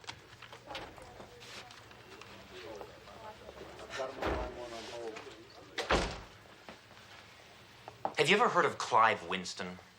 Makes cigarettes, doesn't he? Hammer, shut up. He was the biggest crime boss in the country in the late 60s. Well, then his brother makes cigarettes. Hammer, shut up. One of them makes cigarettes. Hasn't he been in jail for the last 20 years? Our sources indicate he's planning a prison break. Inspector Hammer, we'd like you to go undercover at Chadney Federal Prison. Get close to Winston, become friends, and break out with him. Hopefully, he'll lead you to his accomplices, men we've been trying to convict for years. And you chose me because I can make friends with anybody, right? No. No?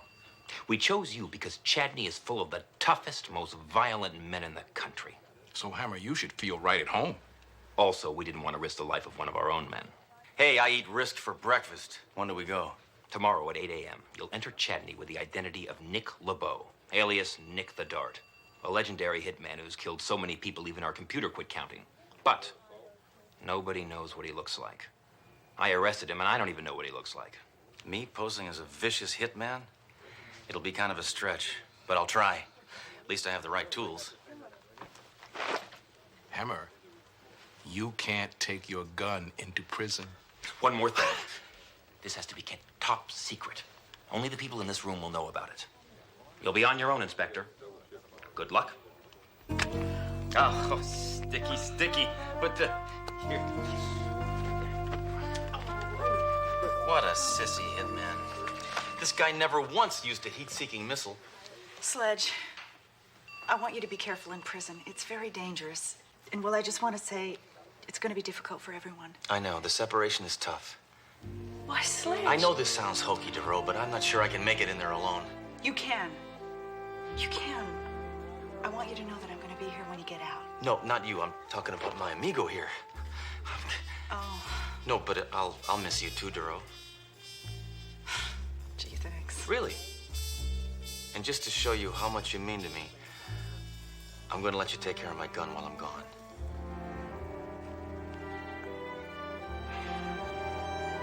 I've written out a few simple instructions. Make sure you feed it some high-quality gun oil every night, then wipe it down with a clean, lint-free rag. Don't worry about your gun. Take care of yourself.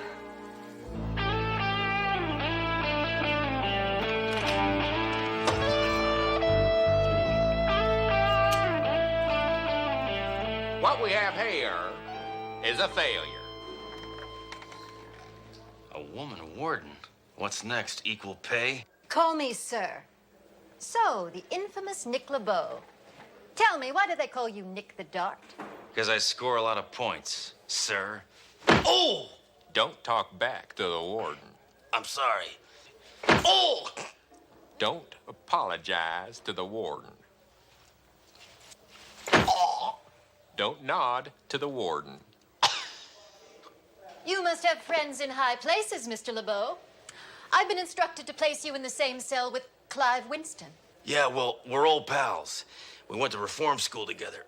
It's impossible. Clive Winston must be 20 years older than you. Yeah, he's also an idiot. He flunked 11th grade 19 times. Well, I don't care who you know. In here, you're nobody. Nothing but a number. Everybody in Chadney is just a number. Yeah, what's your number? 36, 24, 36? Oh! I like to think of this as a progressive prison. That's because it gets progressively worse. Yeah? So much for the sales pitch. Any negative points? Oh! What was that for? Nothing. Well, that's a negative point. Any others? Yes. Don't even think about escaping. Nobody escapes from my prison. Not even me. If I tried, I'd have me shot. Rules are rules. Understand? Oh! I told you. No nod.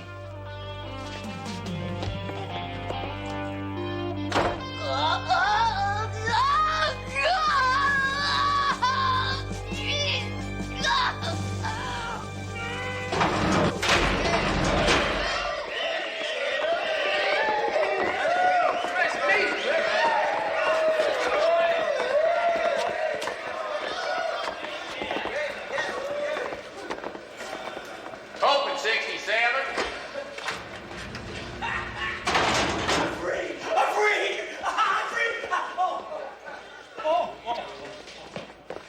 Not 76, you moron. 67. What the hell is this, Chester? New roommate. I don't need no stinking roommate. Sorry, Clive. Ain't no more room. Take some, kill somebody. Orders is orders. Y'all keep your nose clean or I'll wipe it off with this here. 1267. No, 67. 67, you tomato brain. Dang, I thought I was stupid. Well, a nice spread you got here. Got a bedroom and a bathroom and a vanity. And I guess this is a den. Hey, let me give you a piece of advice. I don't like you. Now, I got two rules in here. One, shut up. Two, stay out of my way. Yeah, tough guy. Well, I got some rules, too. Number one, don't make me mad. And number two, don't use my toothbrush, because then you'll make me mad and you'll be breaking rule number one.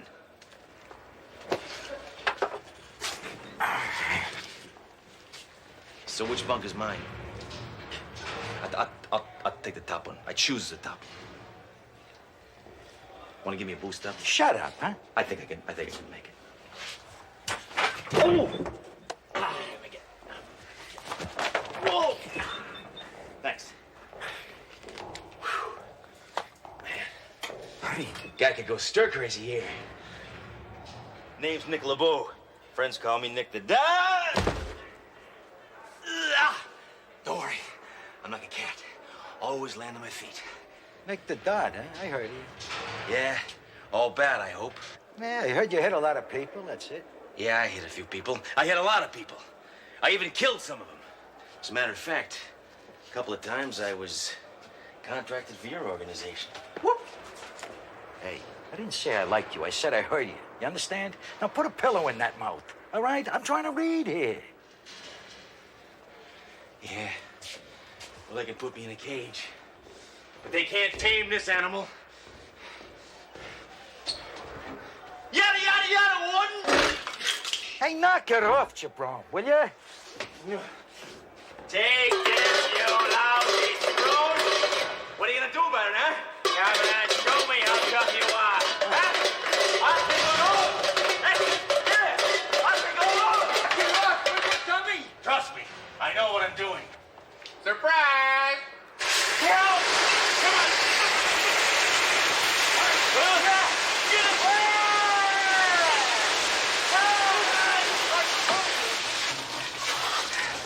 Get Reminds me when I dry off to kill you in your sleep.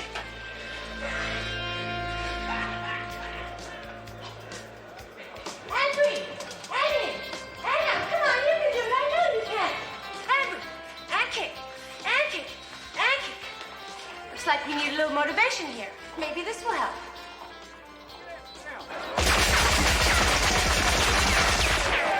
Henry! Anna! Anna! Come on, you can do it. I know you can. Hey, Rumi. Kick! Fancy meeting you here, huh? Get lost, creep. This place is disgusting. You're disgusting. This isn't a prison, it's a summer camp. How can they expect to reform us slugs when they coddle us like this, huh? I know that guy. I know that guy. I've seen that guy someplace before. Where? Well, what do you say, buddy? Huh? Want to play some Parcheesi? Maybe I didn't make myself clear to you. But I hate every single bone. No. I hate every single molecule in your body. Now, if you were smart, you'll get as far away as possible from me and die. I remember. That sledgehammer. A cop. He once busted my mother for tearing tags off of mattresses. Come on, Zeke, what's a cop doing in prison? I don't know. But he's not going to be here much longer.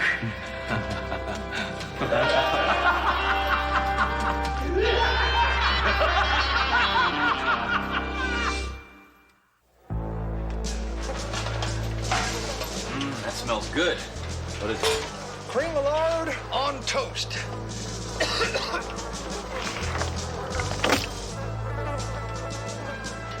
They say prison food is bad.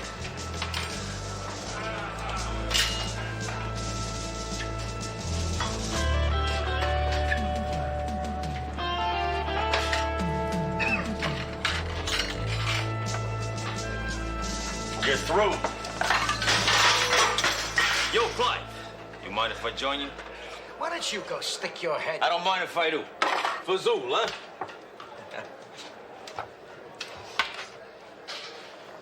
huh? This lard melts in your mouth, doesn't it? This is delicious. Look, you blonde-headed baboon, if you don't leave me alone, when I get out of here, I'm gonna hire you to kill yourself.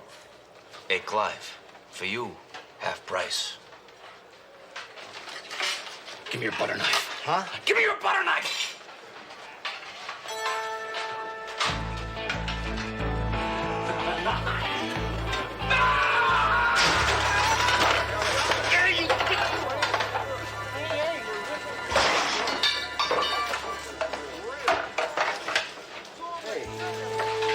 Hey, buddy. You just saved my life here. It's nothing any other good hitman wouldn't do. So I'm driving down the freeway. It's 3 o'clock in the morning now. I hear thump, thump, thump. I pull over, whip open the trunk, and this guy ain't dead yet. So I grab this tire iron. Boom, boom. Give him a couple of whacks, nothing. Finally, 10, 15 whacks. Boom, boom, boom, boom. He stops stumping, and he buys the farm. I tell you, it makes me laugh to think about it now. Hey, Hey. you think that's bad? I'm trying to get some information out of this guy, right? And this guy is not talking, okay? So I'm on a 20th story. And I figure, well, it might help his memory a little bit if I throw him off, right? So what happens? He lands in the swimming pool. No kidding. No. So then I gotta walk all the way down 20 flights of stairs. The elevator's broken. Of course. Of course. So then I gotta carry him back up 20 flights of stairs. He still won't cooperate. I throw him off again. What happens? He lands on an awning, he bounces into some bushes, and he walks away. Thinking, why me? This Why- is Murphy's Law. It's Murphy's Law. Why me? Like a cat. I tell you. Oh, boy. Well, I'll tell you, Artie, it's the thing that upsets me most about prison is it's just men talking, you know? Men, talk. Attention prisoners. The movie tonight will be My Dinner with Andre. You know, I like you, kid. Me too. And I'm gonna let you in on a little secret here. I'm busting out of this joint tomorrow morning at 5 a.m. And seeing as you have saved my life here, I'm gonna take you with me. No, you would do this for me? You know what you are? You're a real sweetheart. Never say sweetheart in prison unless you mean it. So, who are these guys on the outside that are gonna help you? What's it to you? Come on, Clive. I don't want just anybody busting me out of prison. They might be flakes. They might be lowlifes. We might have a personality conflict. You just be ready to go at 5 a.m. LeBeau, your girlfriend's here. Open 76. I drinked him.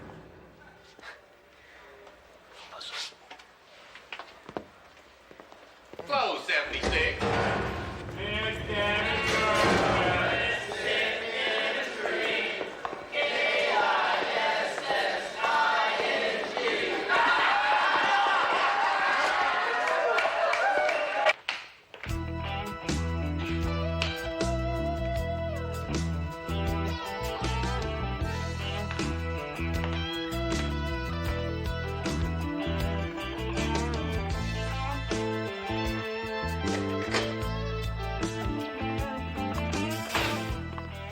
LeBeau, you got 5 minutes. Wait a minute, I don't like you. Make it 4. And you're ugly, too. Make it 3.5. I'm sorry, this number is no longer in service. DeRoe, what are you doing here? Hitmen don't have girlfriends. If they did, they'd kill them. I came to get a status report. Also, I brought you something. How is my amigo? Fine. Does he miss me? Probably crying bullets, huh? No, it seems happy. Oh, good. DeRoe, this isn't a prison, it's Club Med. Do you believe they actually feed the prisoners? How are you getting along with Winston? Great. I like the guy. He's brutal, he's violent, he's unfeeling. I think he'd make a great cop. When's he gonna make his break? Tomorrow, 5 a.m. Whatever. Do you think that guard can read lips? I don't think he can read, period.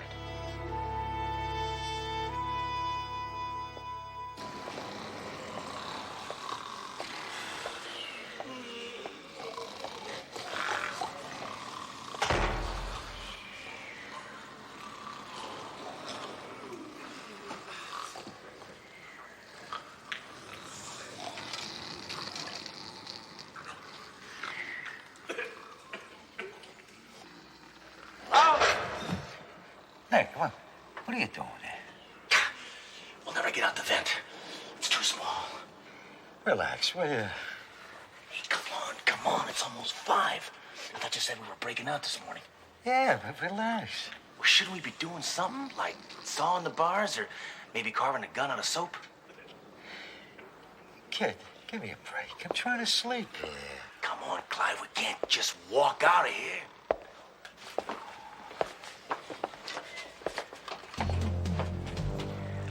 Open 67. Winston, Warden wants to see you. Okay. Let's go, Nick. Warden wants to see you. No. Not him. Where I go, he goes.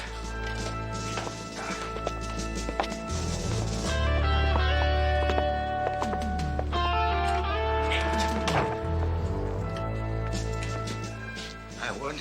What's the problem? Oh! What was that for? Talking. I didn't talk, he did. My mistake. It's come to my attention that you two are planning to break out of here this morning. Us? No.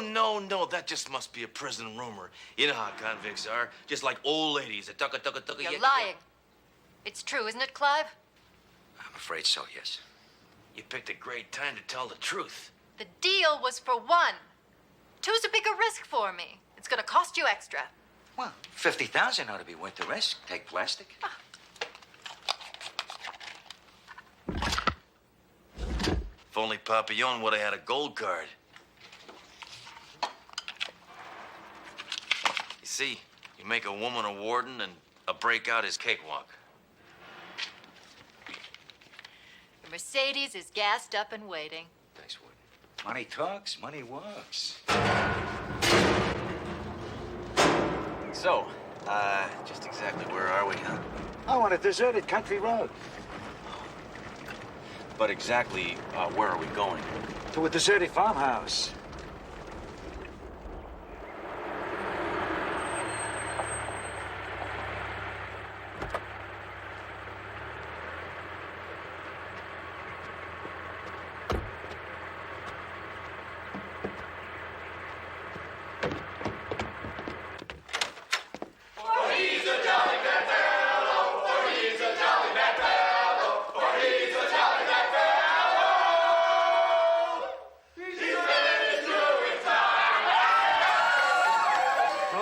Balloons, bimbos, eh? It's almost worth doing 20 years for, Nick. Come on, let me introduce you to some of my partners in crime here. Yeah, sure, but can I make a phone call first? To who? My girlfriend. I want to let her know I'm out, and I want to invite her to the party. Well, sure. We can't have too many bimbos, can we? Never. Phone's right over here. Come on, over here. Hey. Ramo, how you doing? Hey, yo.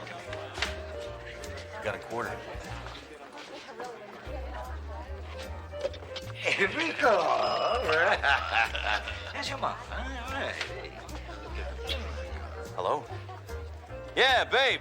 It's me, Nick. Hammer? Yeah, old Nick. Hammer, where are you? I don't know. I'm in a farmhouse in the middle of nowhere. Excuse me. Could you give my girlfriend directions on how to get here? Oh, sure thing, honey. Okay, now you go outside and you get in your car, see? Then you start it up, then you press on the gas pedal. Nick, bring it over here, will you, Nick? I want you to meet the guys. Come on over here. Come over here. Hey, hold it down, everybody.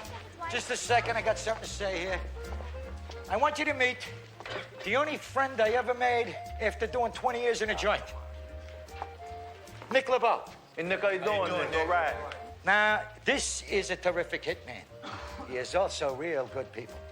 Now, you may know him by his professional name, Nick the Dot. What?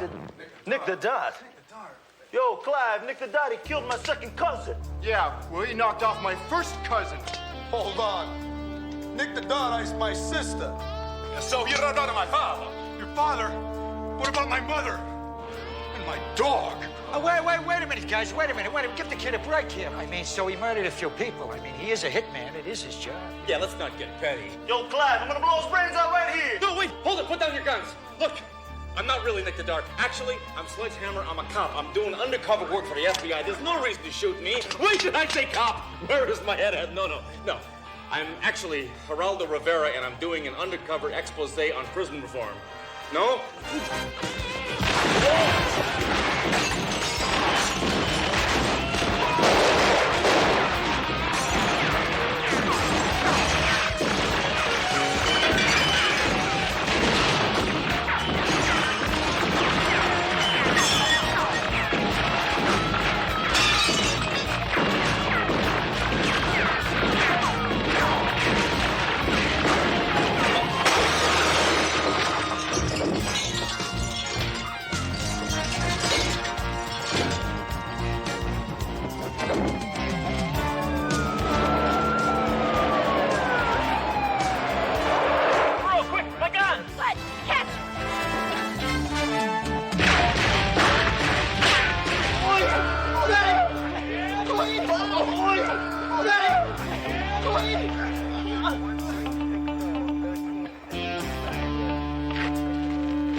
Happiness is a warm gun.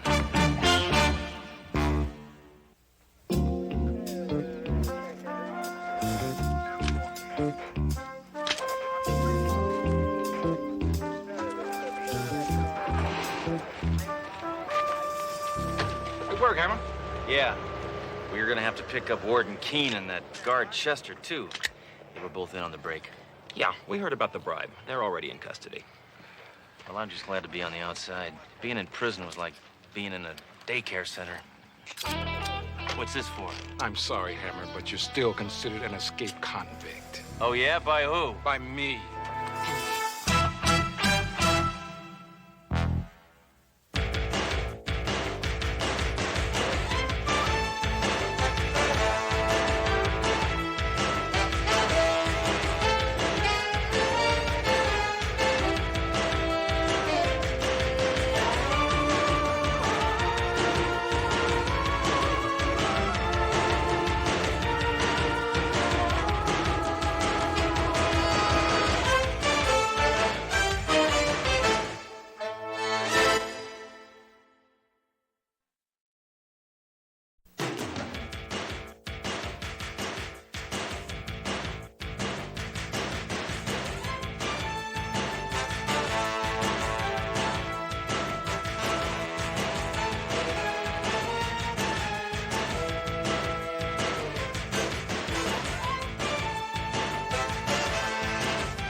Trust me, I know what I'm doing.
All right, listen up. These red pens indicate the trail of the hooded hood. This lowlife has done more damage to the image of police in this city than the time Inspector Hammer test drove a Sherman tank near the elementary school. We're gonna change this situation around, starting right now. Good. This guy's goose is as good as cooked. Not cooked, Daly. Barbecue. Let me demonstrate Mother Hammer's recipe for hood flambe. I'm talking Kentucky Fried Criminals. Extra crispy. What about you in a straitjacket? Where'd you get that infernal thing? At the Shopping at Home Club. I buy 2 more and I get a free cluster bomb. Watch this. Put it away before you broil somebody that I like. No, I'm very accurate with this thing, sir. I could burn that book right there. I'll burn that. The hooded madman just robbed the widows and orphans savings and loan. Major, that's impossible. That place is impregnable. Oh, relax, Captain. There's nothing to worry about. It's not our money. That's where the police pension fund is kept. What? Now that's hitting below the badge. You wait till I get my hands on that slime ball. I'll make him a widow and an orphan. Hammer, we've got to find the slime ball first. Wait a minute. Why don't we make him find us? Captain, I think I know how we can replace the pension fund and trap this meandering meatball all at the same time. We'll hold a telethon, and we'll nail him when he shows up. Hammer, have you been hit over the head recently? No. The plan is foolproof, Captain. Telethons make millions all the time. Now all we have to do is find some dimwit who's willing to make a fool of himself on TV to be our MC. That is the most preposterous thing that I have ever heard. We will have a telethon over my dead body. Haba Nagila, Haba Nagila, Haba Nagila, pain is my heart. Haba na na na na, Haba na na na, Haba na na na, pain is my heart. Uru, uru, Arvakina Vesamea, Arvakina Vesamea, Arvakina Vesamea, Arvakim, Arvakim, Vesamea. Oh, yeah. Thank you, Fred, for your kind applause. And now that we approach our 11th hour, Officer Daly, what is our total? $287,003. Thank you, my friends. That's great. That means in another, 2,000 years, we should be almost halfway home. Here's Officer Fletcher Mayjoy with one of my favorites, the mating calls of the great yellow-bellied sapsucker. Thanks, Captain.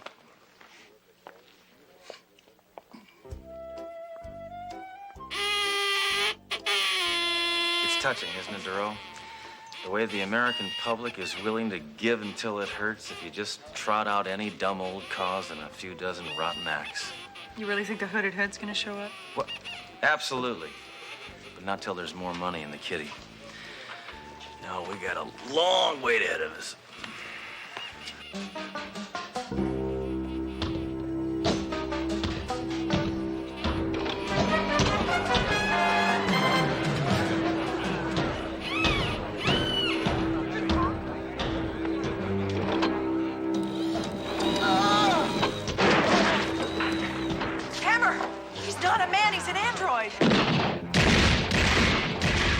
I don't need a gun.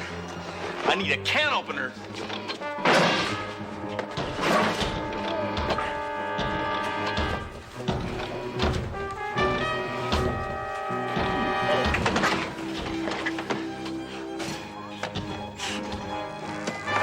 This cat helps trying to slip away. Now I know why I hate disarmament. What is that?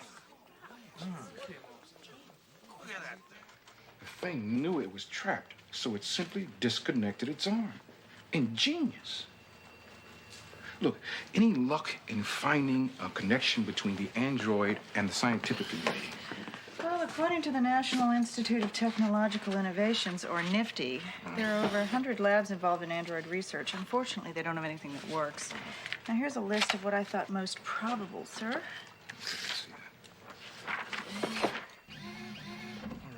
Right? Okay, why don't you, just see what you... Hammer! Leave that thing alone as evidence. I didn't. Get away from it! No, Shut up! Okay. I'll tell you what, why don't you give NASA a try? Oh, good thinking, sir. Yes, I'll get a hold of the government and cut through all the red tape. Who should I talk to over there? Check out Foreman. He's a friend of mine. All right, now I want you to look at a list of the scientists, too. Now, this is dating back, starting in 1950. Hammer! I'm having trouble, sir. You're trouble! No. Get away from that thing! I told you didn't it's do it. evidence! Stay away from it! Shut up! So this is dating through 1952. Maybe starting 70s. I mean, they weren't really doing anything. Doro, we've got to go back as far as we can. We give NASA a try. Bunch of other names. Yes, but Hammer! What the hell are you doing? Well, this is just finding the clue we've been looking for all along, sir. Androids are us. Better check it out.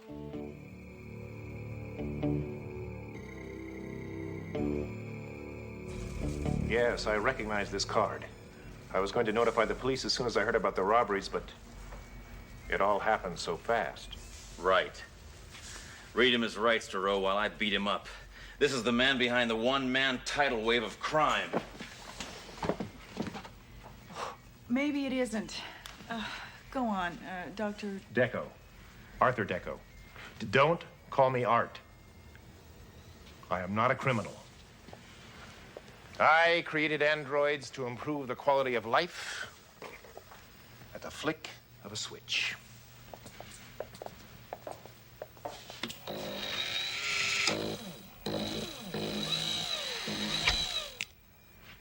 This one performs a humanitarian purpose. Miss Duro, would you please turn on the TV?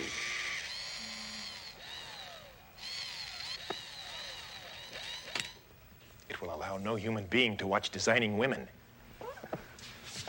Listen, test tube brains. What about the metal maggot that left an arm for a calling card? A dream gone astray. I was not content to create mere domestic androids. No! I had to reach for immortality. I had to make Bork. The judge? No. Bork. B-O-R-C. That stands for Biologically Organic Robot Cyborg. The most highly advanced android in the universe. Bork was perfect except for one minor detail. He had no sense of right or wrong. Why does that sound familiar? Bork's flaw was capitalized on by my former associate, Malcolm Dench. Dench left this message the night he took Bork off to a life of crime. Hello, Art. By the time you hear this, Borky and I will have embarked on a series of robberies which will make me the richest and most powerful man in the world.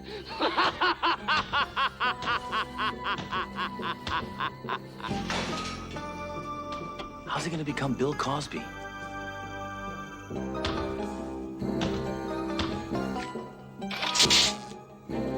It's Bork. He's returned. He's come for a new arm. Don't steal, Borky. I'll give you a hand.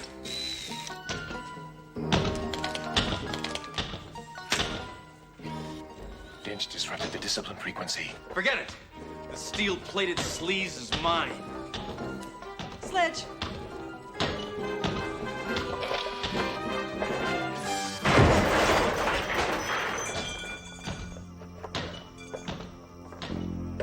Sledge. Sledge.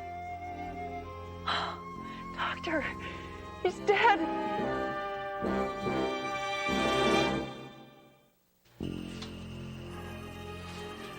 How is he, Doctor? To tell the truth, it would have been better if he'd been run through a blender. Where am I? Am I gonna be okay? Yes. Of course you're gonna be all right. Nothing can keep you down. Oh, good. Then help me up so I can nail that walking trash can. No, Sledge, you can't. You're in a full body cast. Then give me a bazooka and a wheelchair. I'll show you even shut-ins can kill. No. Shh, be quiet. It's the only way you can heal yourself. Detective Duro, perhaps you'd like to call Hammer's insurance company while there's still time to raise the coverage. I'm gonna go buy you a teddy bear in the gift shop. Hammer, there's an alternative to your critical condition. No, forget it. No, the nurse already tried to talk me into euthanasia. I'm not buying it. Doesn't have a money-back guarantee. I have a theory that I can link android cybernetics to the central nervous system of a human being. It's never been tried, but if it works... If it works? It could give you the strength to defeat Bork. If it doesn't work? You'll die the most agonizing, horrible death known to mankind. I can live with that. Let's do it. My boy.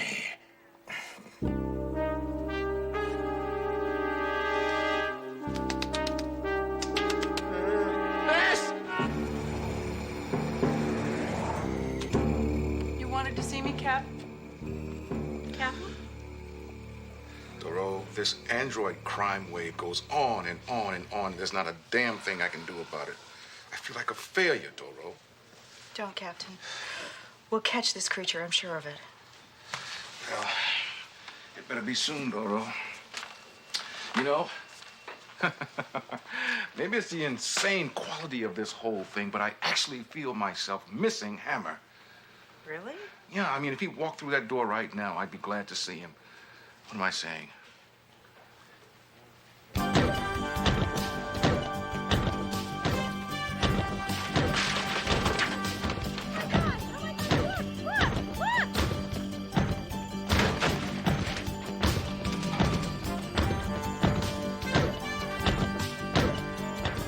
There is a lot of crime. Everywhere I look, crime, crime. Is that you? I am no longer Sledgehammer.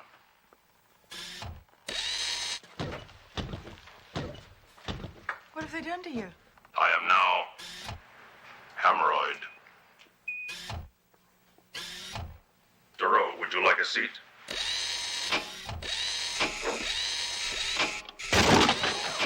Sorry, I still don't know my androidal power. Window out.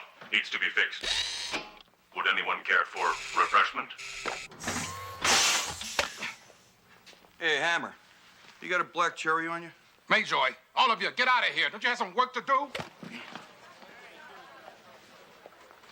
Hammer, why'd you do it?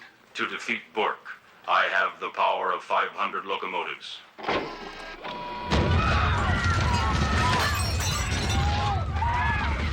Guaranteed 6.2 on the Richter scale every time. Please note, now my amigo and I are one. That was a glitch, but it was fun. Some things never change. Thank you. I also have X-ray vision.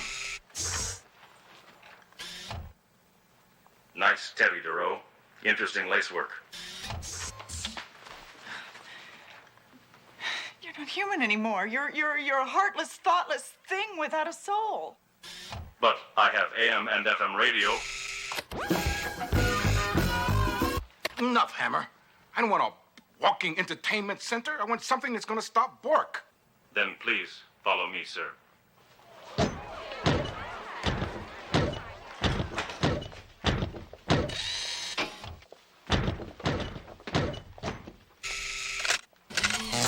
What a rush. Computing. Work. Yes. Bork has stolen $600,317,000 from Malcolm Dench. An analysis of Dench's psychological profile indicates he will use the money to build an android army. Android army, of course. That's just what a monomaniacal nobody like Dench would do. He's going to need massive amounts of technology and illegal arms. Arms. Thank you. A search through the file on arms dealers with technological capabilities gives us... skull fracture. The notorious mercenary General Skull Fracture. He's in town at the Napalmer House for the International Convention of Megalomaniacs. I will patch into his private line and arrange a meeting. Fracture will be eager to meet with his best customer. I am also equipped with a voice simulator. Pretty neat, huh, Nancy? Fracture. Dench here. I want you to meet me at once. Now.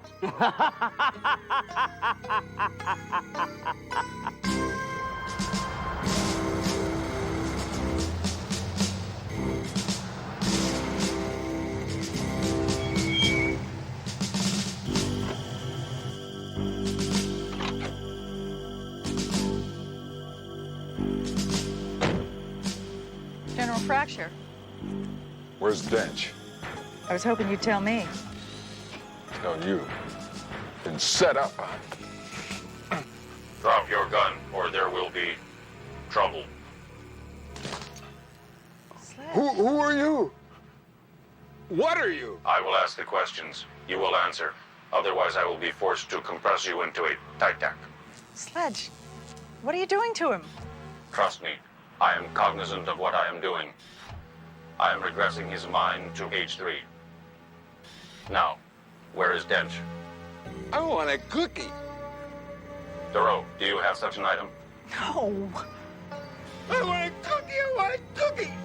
Duro, see if you have anything that is cookie-like in appearance.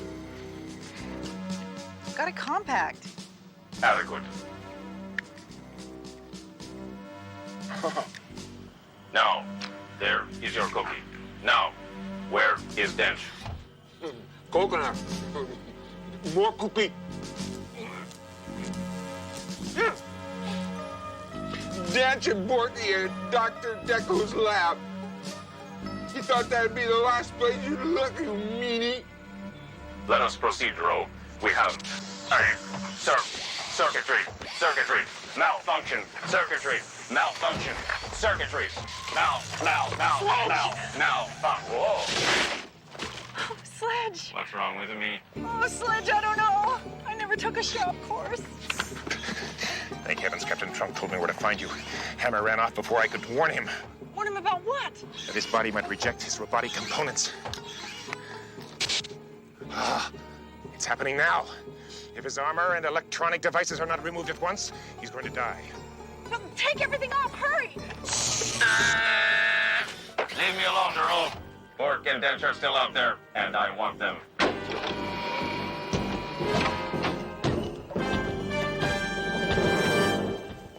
Excellent, Borky. Soon my first battalion of terror androids will be complete, and the world will be mine. Right. I love you. Not now. Work. It's time to pack up and haul burrow. Some crazy half-android cop knows you're here. Let him come. We're ready, aren't we, Borky? I love you. I honestly love you. Not now. Now I want you in a fighting mode. Kill, kill, kill, kill.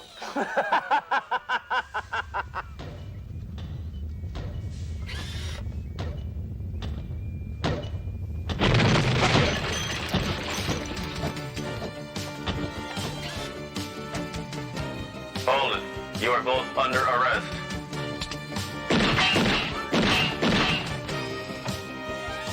You handle him.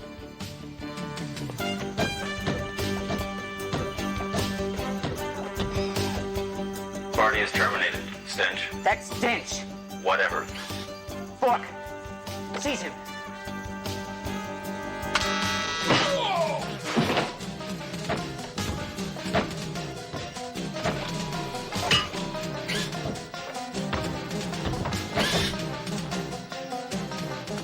My turn, creep. Destroy him, you coward! Destroy him! Yes, obey, Bork. Obey. You lack the cognitive faculties for independence. You are nothing but a jumped up toaster. Don't listen to him, you stupid android. Listen to me. Fork not dumb. Fork have emotion. Fork love Dench. Well, I don't love you, you waddling junkyard. Now kill him! Kill him! Kill him! No, kill him. Kill him! Kill him. Kill him. Kill you. Kill him. Kill him. Kill you. Kill him. Kill you. Kill him. Kill you. Borky, get up. You see, Dench, you and Bork suffered from the same fatal flaw. Human emotions. A problem I do not have. Therefore,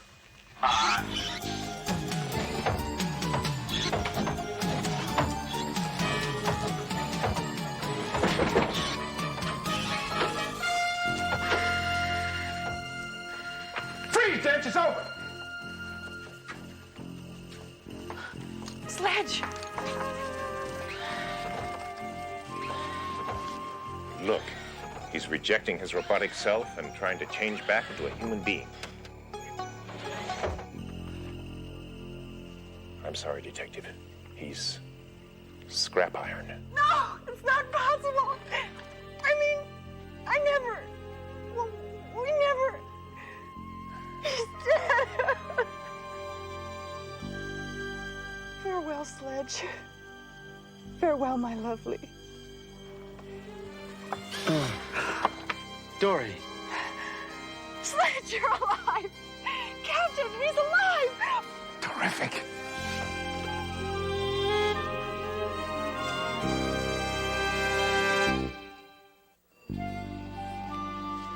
Hammer was lucky.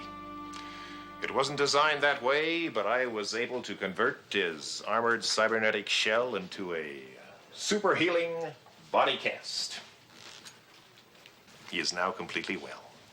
Well? Well is a relative term, Doctor. Well. Sledge, we're glad you're back, but if you're completely well, what's wrong with your arm? Listen, I gotta run. I'm late for the Jungle Warfare Singles weekend at the Ranger Base. Hammer, what are you hiding? Nothing! Well, this. I just gotten sort of attached to it. Actually, I think I finally got the hang of it.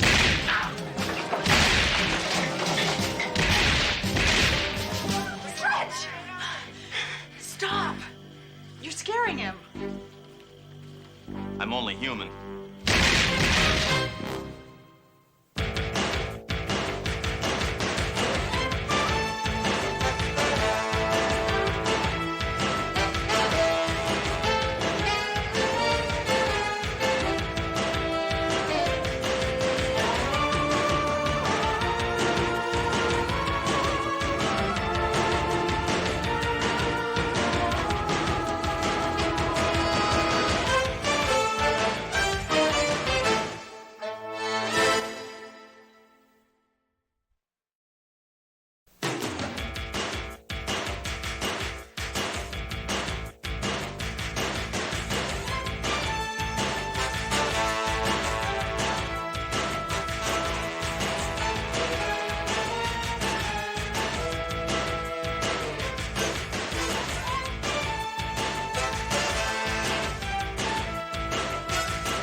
Trust me, I know what I'm doing.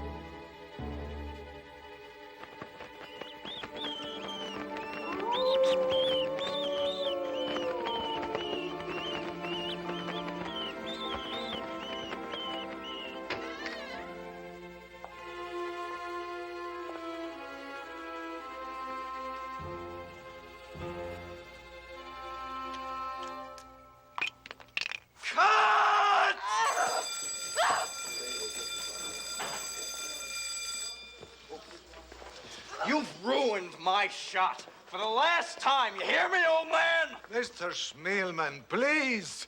I'm simply not comfortable working with these special makeups. In the old days, I always played the vampire without fangs. Oh, yeah?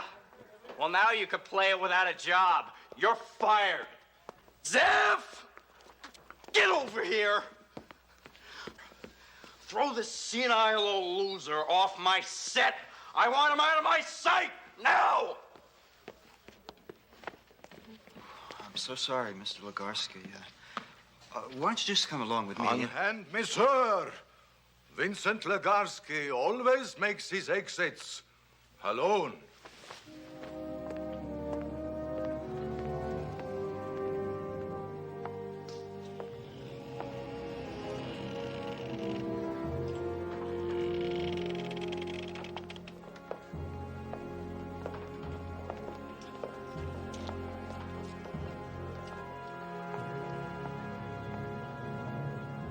Famed horror film star of the 30s, Vincent Legarsky, passed away quietly tonight. He was 76.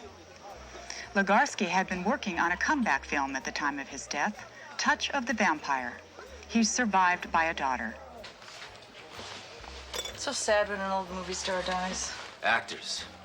The only time a man should wear makeup on his face is after he's been embalmed. Sledge, how do you always manage to say horrible things? It's easy. I just use the English language. Spilled salt. Bad luck. Know what you have to do. Those superstitions are ludicrous, Jerome. All right, if it'll make you happy.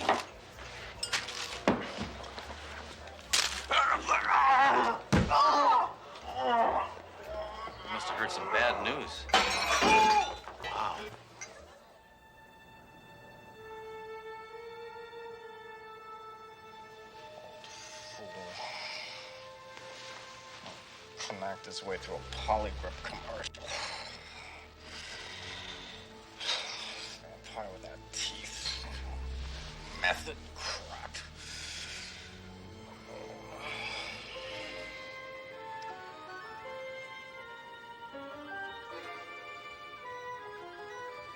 You.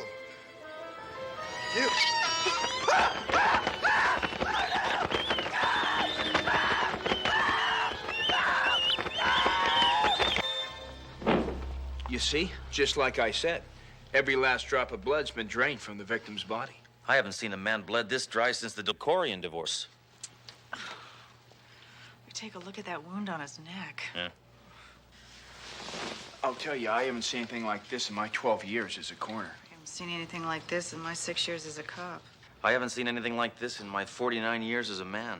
Sledge, you're only 40. I was a man 9 years before I was born, Duro.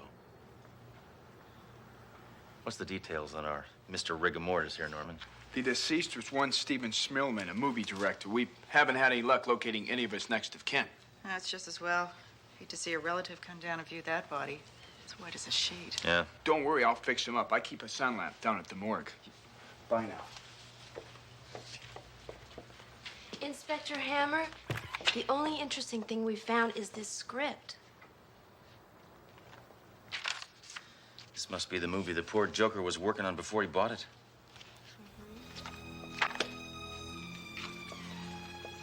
That's the movie Vincent Legarsky was working on when he died. Sledge, I think we should go to the studio that's making this movie.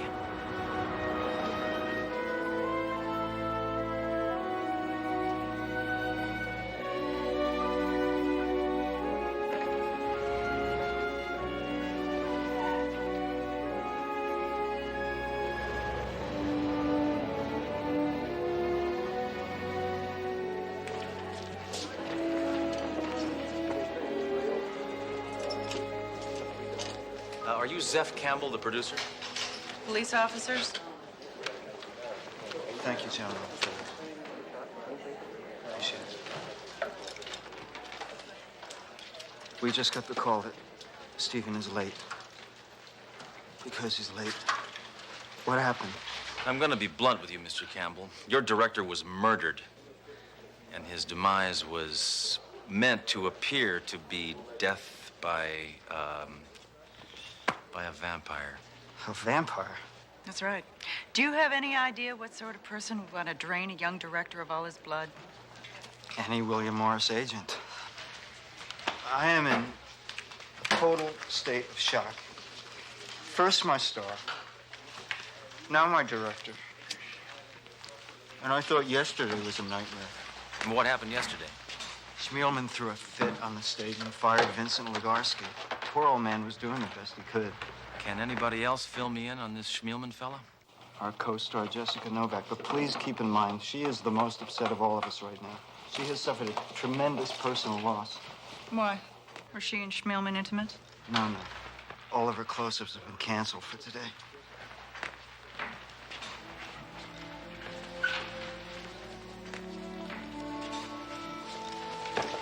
Well, thank you.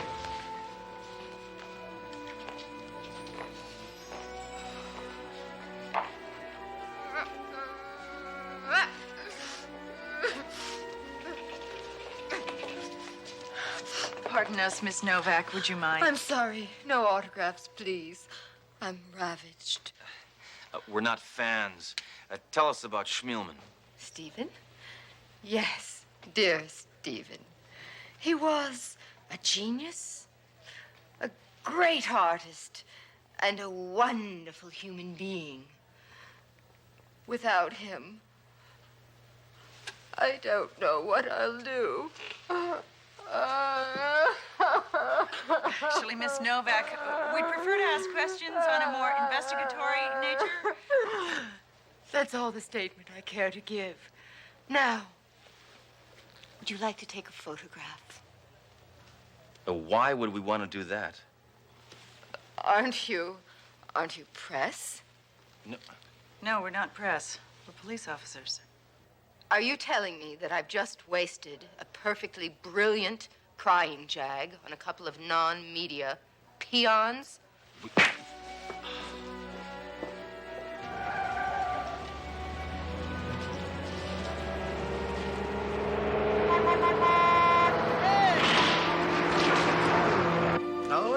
you've got to listen to me. It's true, I swear. I saw Vincent Legarsky last night. He was walking the streets in his cape, big as life. You've been spending too much time in Margaritaville, Alky. Listen to me. Vincent Legarsky has risen from the grave. Why doesn't anyone believe me? Because you're nothing but a stinking drunk spreading wild rumors. Now, why don't you sober up and get a job? I already have a job. Really? What is that? I'm chairman of the school board. He's telling the truth, Duro. Hey, you. I'm telling you, I saw Vincent Legarsky out in the street. It was that dead guy, Vincent Legarsky, from the movies. Not another space cadet. What's going on? Well, I'm taking this report from this civilian who claims that she saw that deceased actor. Vincent Legarsky? That's right. I was standing on a street corner minding my own business, which is my body, when this guy came up and introduced himself as Count Bora. He said he wanted to bite me in the neck and suck out all my blood. What did you do? I told him it would cost $20. After that, he took off. Where'd you get those red marks on your neck? From this Count person? Nah, one of your cops gave them to me when I was riding up in the elevator.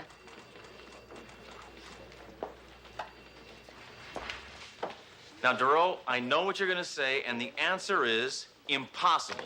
Well, you can't ignore the supernatural overtones of this case, Sledge. Look, I only put credence in things that have been absolutely proven to exist. I don't believe in vampires, in ghosts, UFOs, the Warren Report. They're all malarkey. Okay, well, I'm not afraid to admit it. This case gives me the creeps. Sorry, Duro. I don't scare that easily. Oh, Hammer! Yeah. Did you get the message? What? Your ex-wife called. Said last month's alimony check got lost. You're gonna have to send her another one.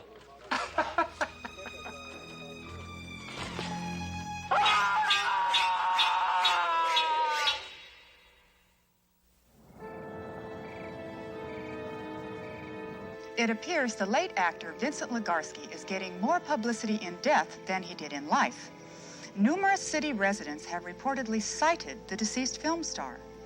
Police refuse to comment and are also remaining silent on their investigation of the bizarre murder of movie director Stephen Schmilman. Incidentally, our station will be showing several of Vincent Legarsky's old films starting tonight. Here's a preview.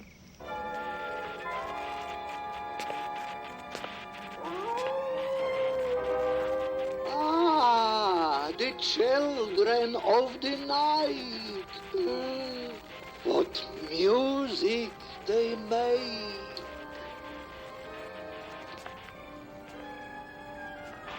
I am lovely, lovely, lovely, and bubbly, bubbly, bubbly. Bubbly, bubbly, bubbly, and grapey, grapey.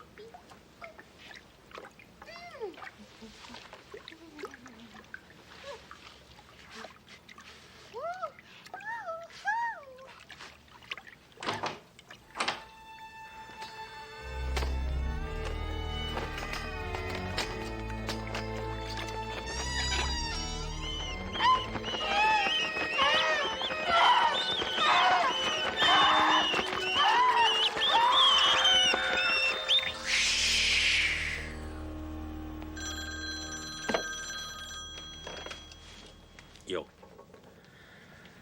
Yedero. Who? What? When? Why? All right, I'll be right over. I forgot to ask where.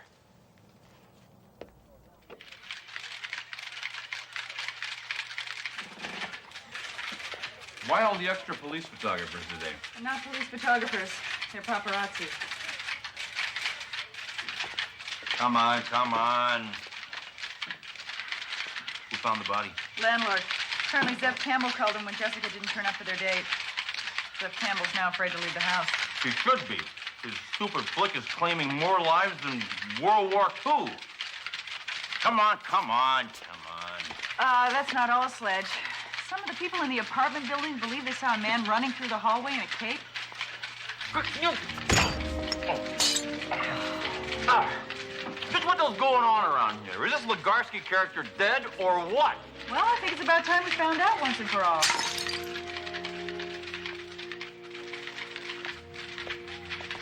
Unbelievable. Absolutely incredible. Just cannot believe this. Has this entire city taken leave of its senses? Victims drained of blood? A dead actor walking the streets? I've got officers requisitioning everything from garlic to wooden stakes. You turned me down for those 6 months ago. Doro, I can't condone belief in the occult. What, in your opinion, is the most logical way to proceed amidst this nonsense? I think we should exhume Legarsky's coffin and see if he's dead or alive. Yeah. Exhumation? Exhumation, exorcism, what's the difference? You're the only person who can issue the order to dig him up. I look like a fool. Look, I can't let the department think I believe in this vampire mumbo jumbo. I won't say a word to anyone, sir. All right. All right, I will approve of the exhumation if you will promise to keep it discreet. I promise, sir.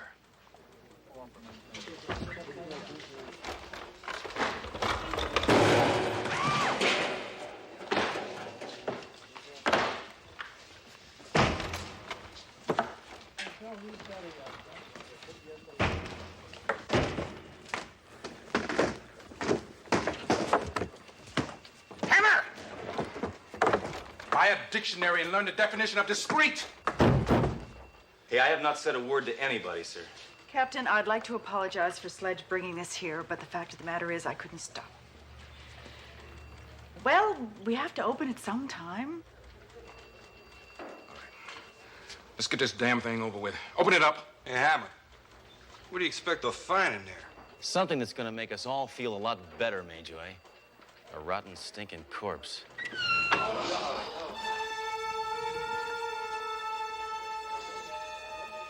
This Legarsky guy is survived by a daughter, right? Yes, apparently she'd been living with him. Well, if Legarsky's daughter wants to survive, she better be able to answer some questions.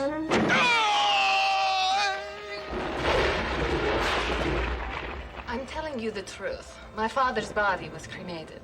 Burying that empty coffin was merely a formality for the estate. So you're telling us your father's positively dead? I should hope so. Last week, I spread his ashes all over the 605 freeway. In keeping with his last request? No, I was driving too fast with the top down. Come. Follow me. Let me share something with you.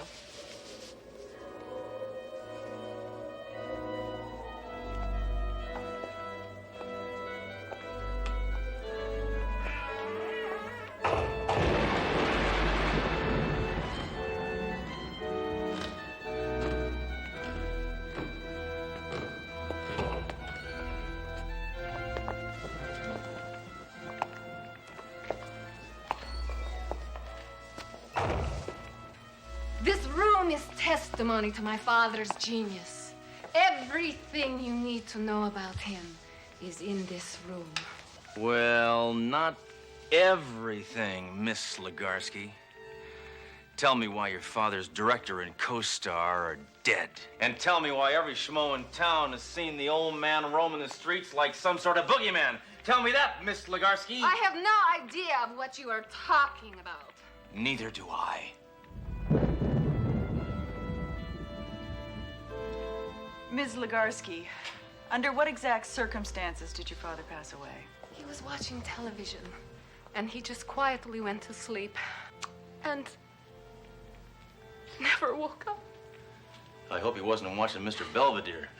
I'd hate to think the old fella went out suffering, you know. Oh, but how my father did suffer. He was dealt the cruelest punishment an actor can receive. He was forgotten. Unappreciative youngsters masquerading as artists made him feel old and worthless. Congratulations. That little acceptance speech for Best Supporting Psycho just revealed a motive, girlie. I'm taking you in for murder. Sledge, let's not jump to conclusions. Oh, come on. Unhand my dog. Vincent Legarsky, back among the living, I see. It comes as no surprise to me. I'd already suspected you were alive. When did you first suspect? Well, when you said unhand my daughter, that... Put away your weapons, sir. I admit to my little hoax, but I certainly didn't intend for my beloved daughter to be incarcerated because of it. What exactly did you intend? Why, isn't it obvious? I wanted to enjoy the accolades and tributes you can only die to receive. To further perpetuate my legend, I shocked this city with my nocturnal appearances, culminating in what's to be the greatest comeback of all time. Yes, my return from the grave. Does that answer your question? At least. It doesn't answer mine. Why did you kill Schmielman and Novak? I haven't killed anyone. What are you talking about? You already made yourself dead. Come on. You're both under arrest. So, now, how did you drain all that blood out of those bodies? Did you bite him in the neck? I have no idea what you're talking about. I know it was the daughter, right? She's got fangs from a bungled orthodontic procedure. Am I right? It's... Well, I'll figure it out sooner or later.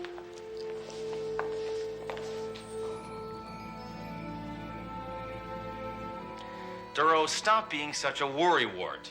That nutty actor and his daughter are in custody. The case is closed, all right? Now try to get some sleep.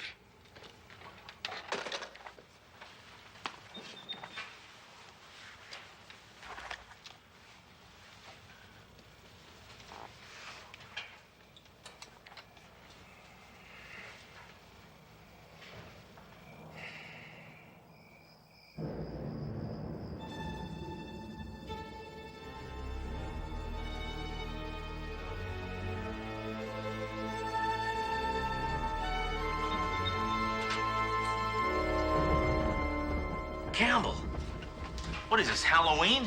You look ridiculous. Shut up. I heard on the news Legarsky's death was a fraud. A dead man can't prove his innocence, but a live one can. You killed Schmielman and Novak, you little geek. Why? Jealousy. Stephen and Jessica were lovers.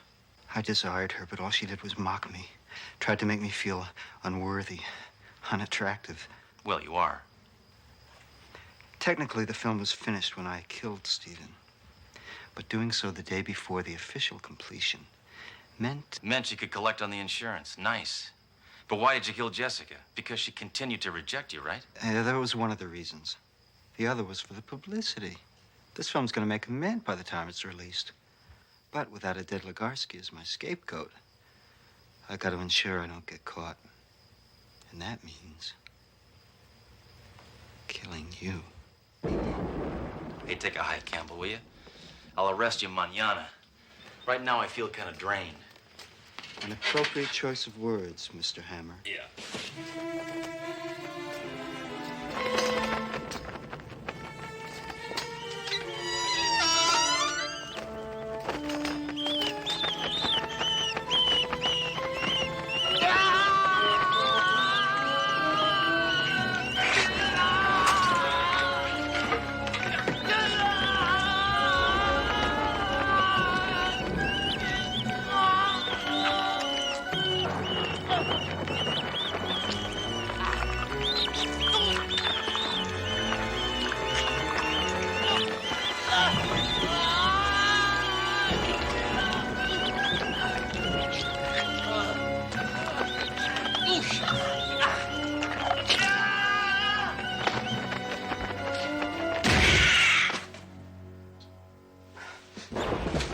You maniac!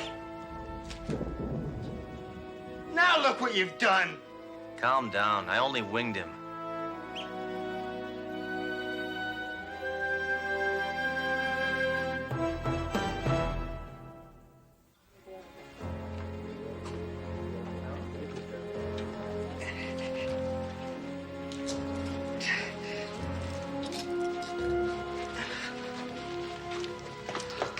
Pitiful excuse for a human being.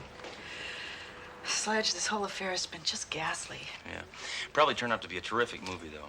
It's funny, the only person who turned out not to be a monster was the old man who was playing one. Vincent Legarsky. What do you think will happen to him? The same thing that happens to any old-time movie star, I guess. What's that? He'll live. Forever. the children of the night.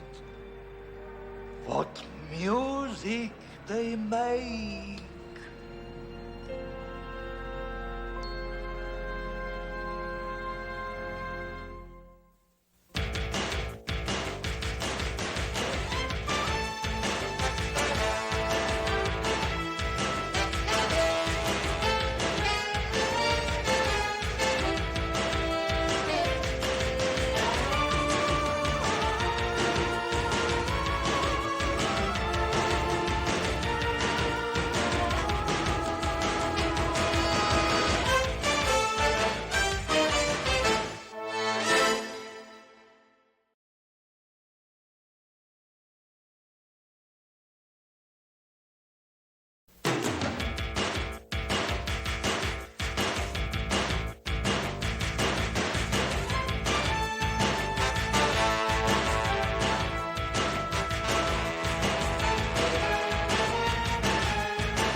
Trust me, I know what I'm doing.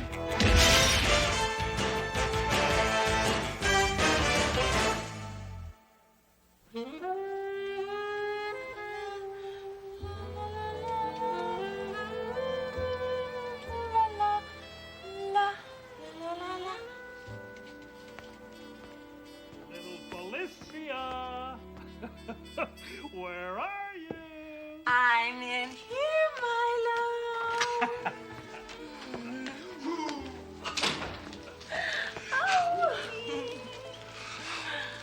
Oh, where's your wife tonight? Well, the old ball and chain is out playing a couple of hands of pinochle. Here you are, darling. Oh, my love, darling. Put it on. But there's nothing in it. I know. Put it on. Oh.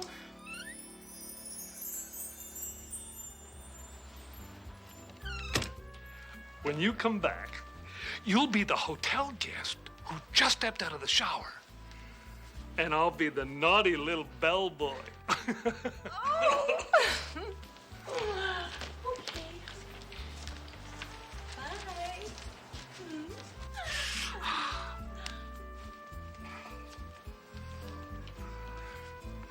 Oh, dang satin sheets.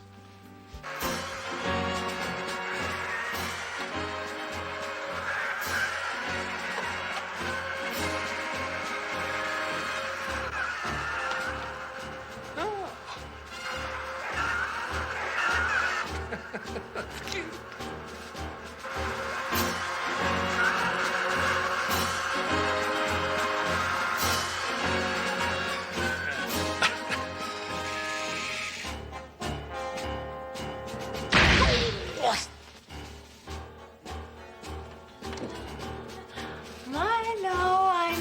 Oh! Oh! Oh, yuck.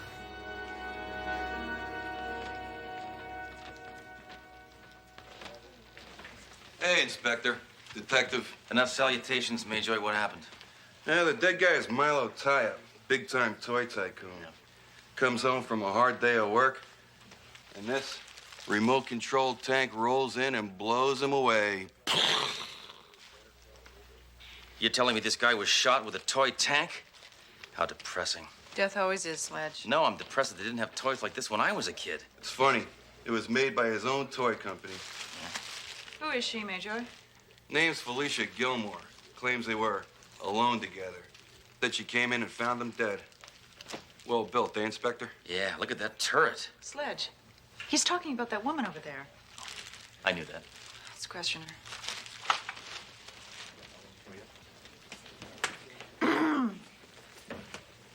Ms. Gilmore, I'm Detective Giroux. This is Inspector Hammer. What was your relationship with the deceased? I was his, how should I say? Milo and I were, I was his... Mistress. Is it that obvious? It is from these snapshots, sister. All right, how long were you tie-up's illicit love slave? Sledge, don't be so judgmental. Hey, I got no time for immorality, Duro. She was living in sin with a married man. No, he didn't live here. He just paid the rent. It's still disgusting. What can you tell us about tie-up? He was a simple multimillionaire. I mean, the only thing he loved more than his toys was me. Why? Because you didn't run on batteries? Sledge, please, would you try and be a little more sensitive? Okay. All right, Tramp, why'd you kill him? I didn't do it. Why would I kill Milo? It beats me. You tell me, then I'll know. Milo took care of me. He was a great catcher. The only problem was he had a wife. Yeah, and he wouldn't get rid of her. So you got him to bring you a toy tank to play with, and instead you killed him with it. A perfect crime of passion. What on earth are you talking about? Is that it? No. Was any of it even close? No. How about the tank? Now, there was a tank involved. Sledge, there's a doggy door here that tank would fit through. Look at these tracks on the carpet. You know, I think that tank came from outside. These dang degenerate satin sheets.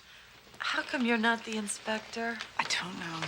So, did this big toy maggot have any enemies? I mean, other than his wife? Enemies? No.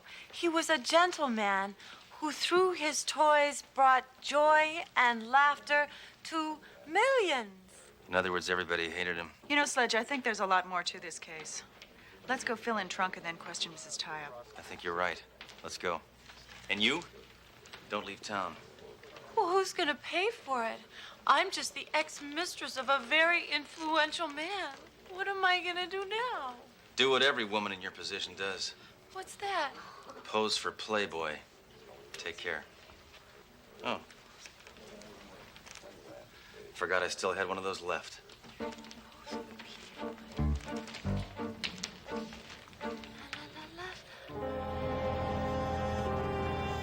Rest assured, Mrs. Tie-Up, we have two of our best officers on the case. Guess what, Captain? Milo Tie-Up, the toy tycoon, was just off by one of his own toys in his mistress's bedroom. Not right now, Hammer. This won't take long, sir. It's pretty cut and dried. You see, Tie-Up was keeping this woman, a real adult toy, and I have pictures. Here, sir, look at this. This is disgusting. This is even more disgusting. And this is not so much disgusting as surprising. And this is just unnecessary. He didn't have to take that picture. Sledge! I'm almost done here. Now, the way I figure it, the reason that the old man kept this floozy on the side was because his wife was a real bow wow. I mean, a doggy. Hammer.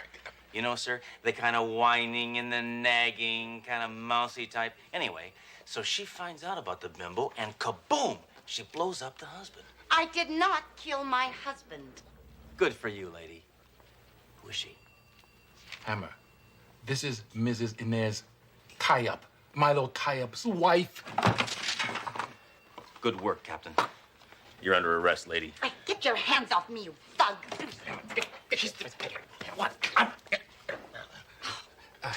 Mrs. Tie-Up, I apologize for Sledgehammer's callous and crude behavior, and also for your husband's indiscretions.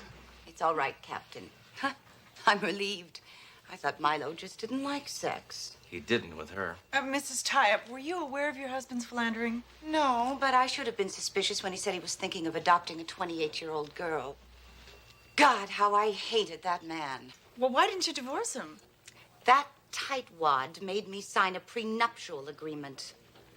I would have gotten zip. All the more reason to kill him. With him dead, you'd get everything. You know, I never thought of that. I could just kick myself. Where were you last night? Be careful. I couldn't miss my nail appointment. They charge you regardless. Very nice. Mrs. Tie-Up, you claim you didn't kill your husband. You have any idea who might want to? It would take you hours to interview all the suspects. He treated everyone poorly. Oh, the other day I overheard him having a huge fight with Harold Bell, his chief inventor. Harold Bell, Captain, we should go talk to Harold Bell. Right, get on it. Now listen. I didn't mean to suggest that Harold could do such a thing. Yeah, we'll decide that. You know something, lady? Your husband is a lucky man. He's dead. That's what I mean. Hammer, get moving now.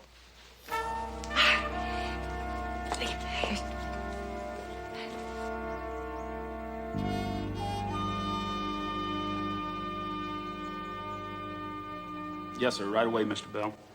Okay, Mr. Bell, we'll see you now. If you'll just wear these.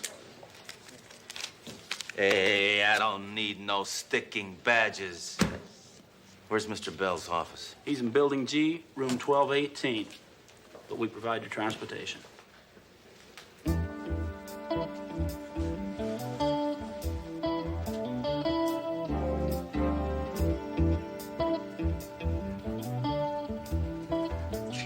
it is, Sledge.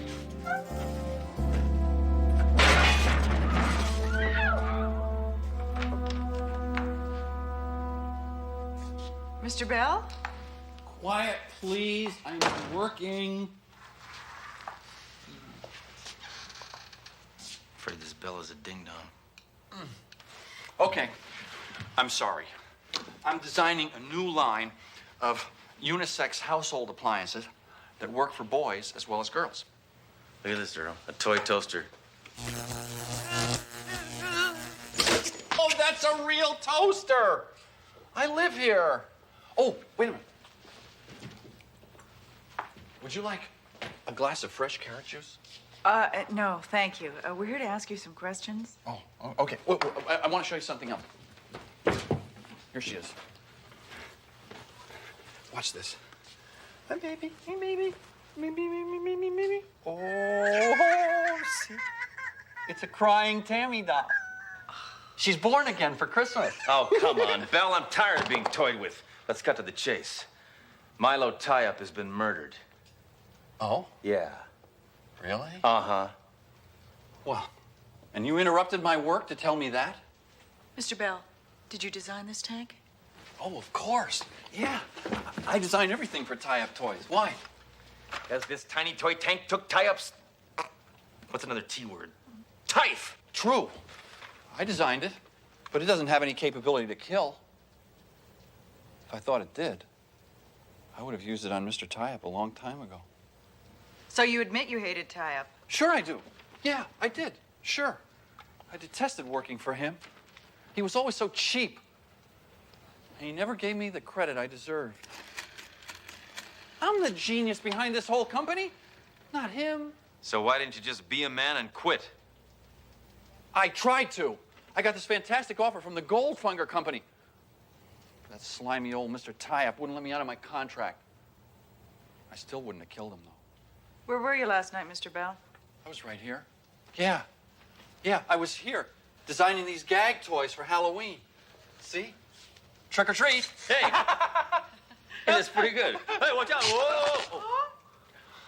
How many times do I have to tell you I live here? Listen, pal. He who lives by the toy dies by the toy. Goodbye.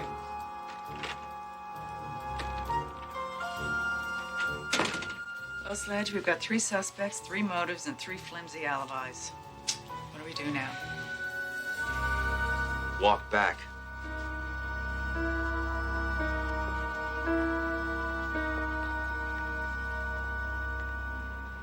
Hello? Sorry, sweetie, I won't be able to see you tonight Oh, why not? because you'll be dead.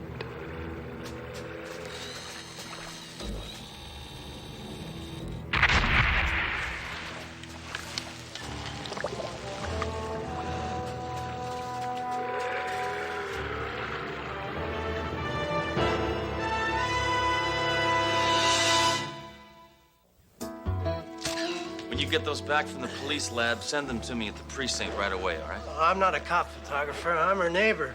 I always wanted a shot of her. You sick sicko. What a way to die. Well, she got what she deserves, Ero. Inez Tie-Up got her revenge by torpedoing that trollop.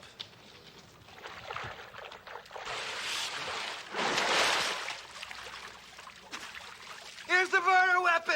Sledge, turn it over. See if Tie-Up's name's underneath. Yep, there's Milo Tie-Up's smiling mug.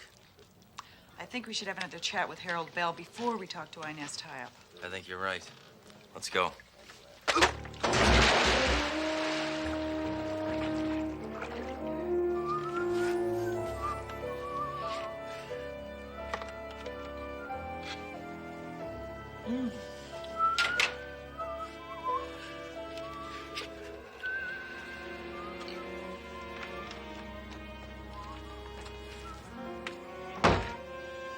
Oh, detectives, hi. I didn't expect. What do you? I was about to have a bite to eat. Yeah, well, bite on this. Huh? Does the name Felicia Gilmore ring a bell? Bell? Felicia Gilmore? Yeah. Felicia Gilmore. No, I've never heard that name before. Why do you ask? She was sunk by one of your toy submarines. This is really turning out to be an awful day.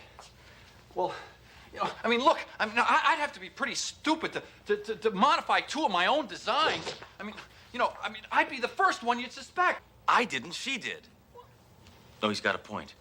Okay, Harold. You can look, but you can't touch. You'll wrinkle the silk. It's not what you think. If it's not what I think, why are you wearing that little black thing? I'm in mourning. Oh, brother. Really? I just came over to congratulate Harold. The board has made him the new chairman. Couldn't she have just left a little something extra in his paycheck? You're not fooling anyone, Mrs. Tie-Up. You're the board. You made your lover chairman. Who? Bell, Sledge. Your morals stink out loud. How dare you say that to the woman I love? Darling, love? I need a barf bag. Well, now that you know about us, I can tell you the truth. Inez and I were together last night when Mr. Tie-Up was murdered. She didn't let me try anything. She's a real tease. But we were together. Guess they got their alibi, Sledge. Yeah, and he's right.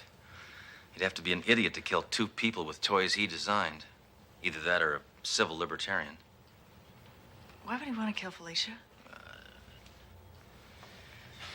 Looks like we're out of suspects. I hate that. We're also starting to sound like murder, she wrote. Someone else has got to be involved here. I think Felicia's the key. I think you're right. Let's go. All right, you two love buckets, you're off the hook. But do me a favor. Don't breed.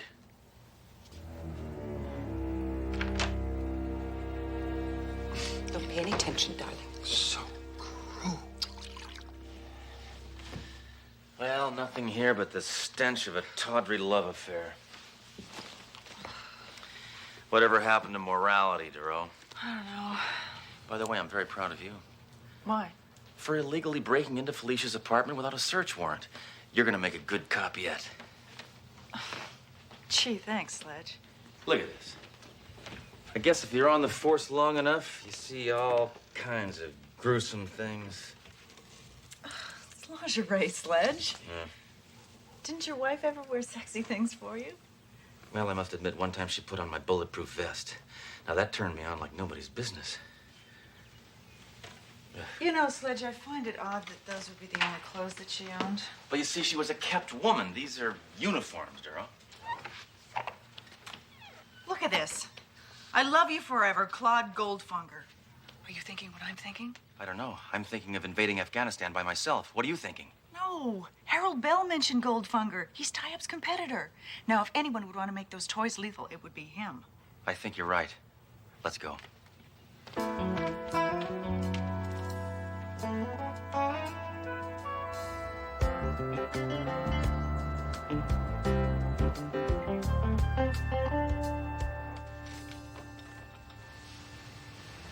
Yep, this is it. Mr. Goldfunger? I thought you said this clown was expecting us. I was expecting you. So, tell me, what brings you to my magic kingdom? Whoa, I think this guy's spring is wound a little too tight. We're detectives. Oh, you're probably here about the murder of Milo Tie-Up. That's right. What do you know about it? Everything. I did it. I punished Felicia, too. Punished? What are you talking about, you weirdo? Felicia was a bad girl. I thought she was my girlfriend. Then I found out she was Milo Tie-Up's girlfriend, too. So that's why you killed her? Of course not, dumbbell. She was double-dealing us. She gave Tie-Up the plans to my top-secret project. And that was her fatal boo-boo. So I had to kill them both. A little extreme, don't you think? Hey, the toy business isn't kid stuff. Well, I'm taking you in. You ought to know women can't keep secrets. I'm not going anywhere. But you are. Can you believe this? He's holding us off with a toy gun. This is my top-secret project. It will revolutionize the world of toys. A child's toy gun that's real.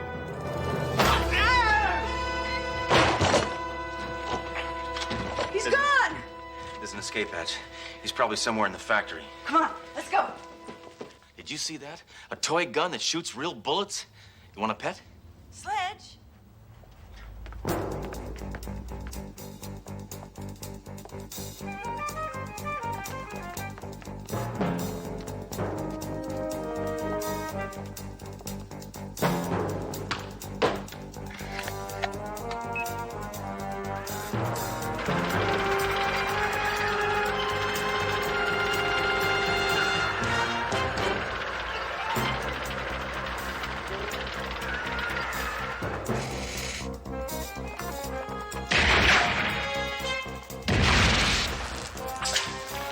You think the Defense Department knows about this guy?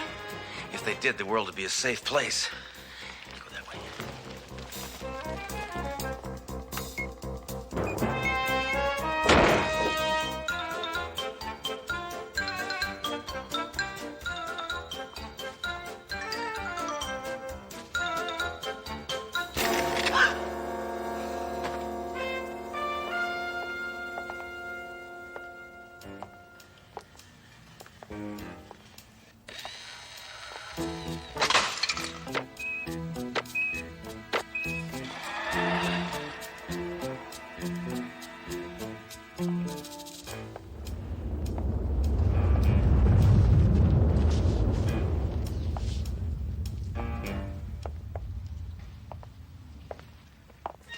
Goodbye, Inspector.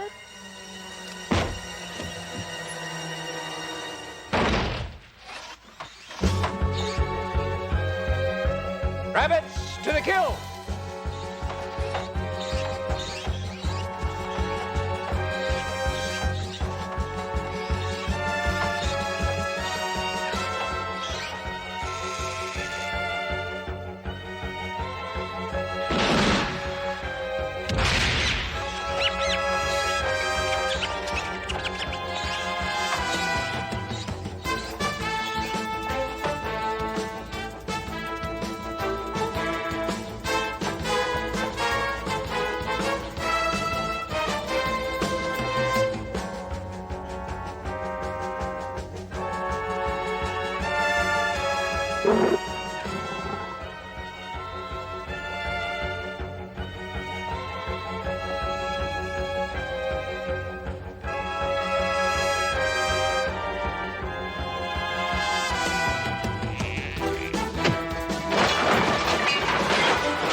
See, DeRoe, it's just like they always say. You give them all the toys in the world, and they wind up playing in a cardboard box.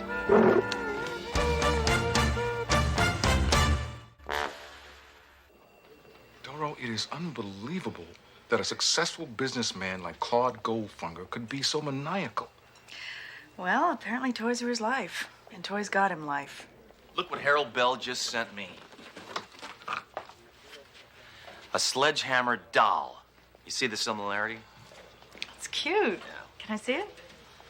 Okay, but give it back. It's really offensive. The guy did an accurate job. I guess they haven't got all the bugs out of it yet. It malfunctioned. No, it didn't. Can I see that?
Trust me, I know what I'm doing.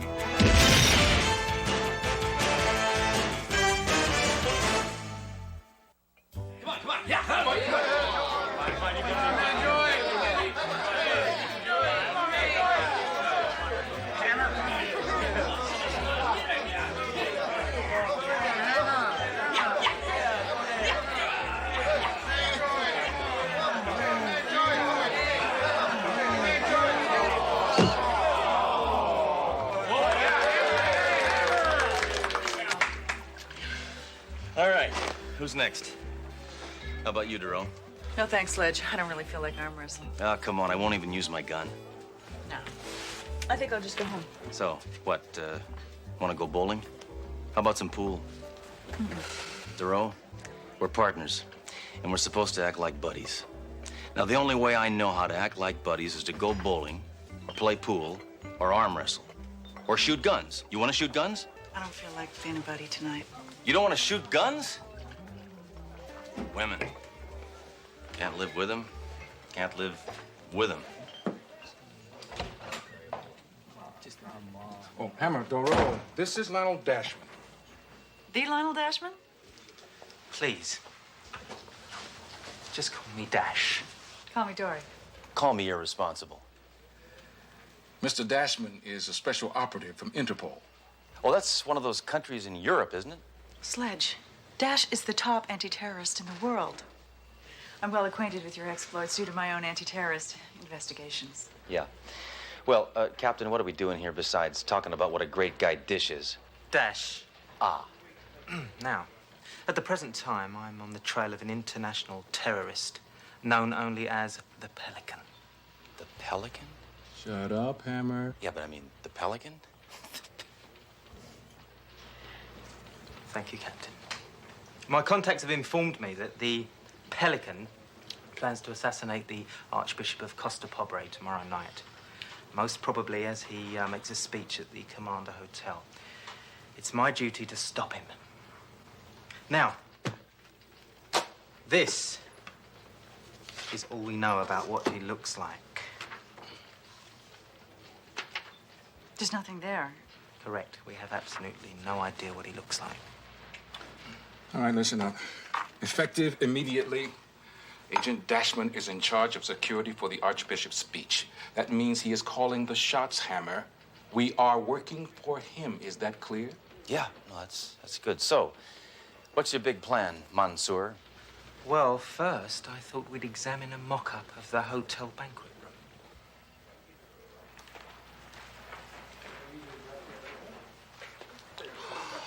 Ooh, look, this detail is amazing. Oh, there's a little Archbishop. He's running around saying, Oh, Dash! Oh, protect me, Dash, protect me! Oops! The Pelican shot his hat off. Ooh. It's nothing to joke about, Inspector. I wasn't joking, Mr. Dash. The Pelican has a brilliant criminal mind. He's crafty, he's wickedly smart, and he's a chameleon. He can assume any identity.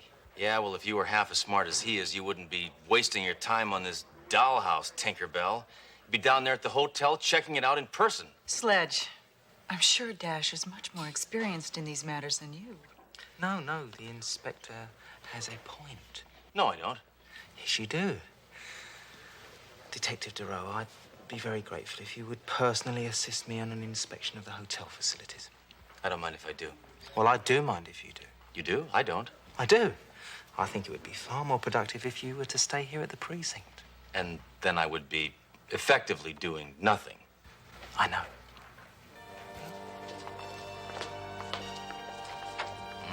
I wonder if this hotel is earthquake-proof. Oh, look out! Help! Oh, no! Look, little Dash! He's trying to escape! He's trying to escape! Help! I don't like it. There's too many entrances. Yeah, 8 so far. We'll seal off 7, leaving just one way in and out of this room. Well, what about checking out the Archbishop's room? Terrorists tend not to strike in private rooms. Their actions always take place in public, I'm afraid. Right. Well, I still think we should get a set of master keys so that we have access to the rooms and the storage areas and the closets. Your intelligence is matched only by your beauty. Thank you for noticing. Should we check outside? So anyway, my dad was against me being a cop. Thought I'd lose my femininity. Sorry. You could be a coal miner and not lose your femininity. You know, when you look at me like that, it makes me hear thunder.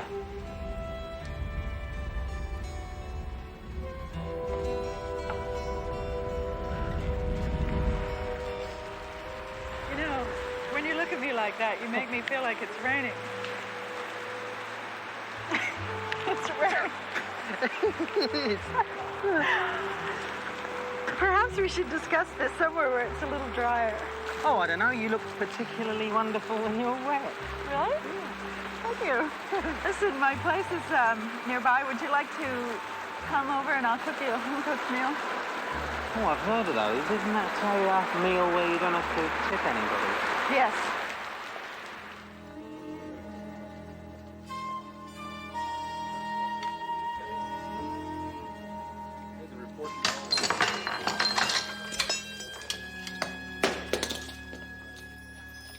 Hammer, what are you doing? Nothing. I tell you, Captain, that dash is trash. I can't believe that Dory didn't smell that fertilizer he was feeding her. Ah, do I detect a note of jealousy from Mr. I don't feel anything, Hammer? Huh? You know what I say to that?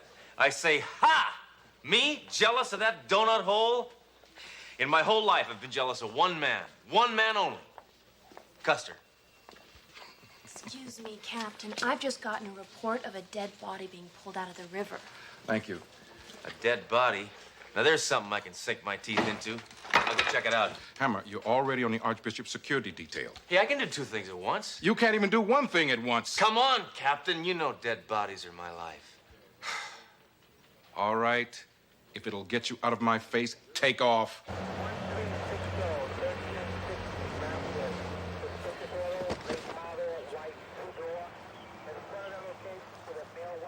What's up, Norman? Not him. His face and his fingertips were beaten in oatmeal. And he's got a bullet hole in his chest the size of Montana. Oh, did I mention? He's dead. I smell foul play. I wouldn't do that, Hammer. This one's really disgusting. If I was in a coroner, I'd be sick. Norman, being a coroner already means you're sick. The only way we're gonna ID this one is through dental records, and that could take a while. I suspect he's a foreigner. All his clothes carry European labels. So what? All my clothes have foreign labels. Taiwan.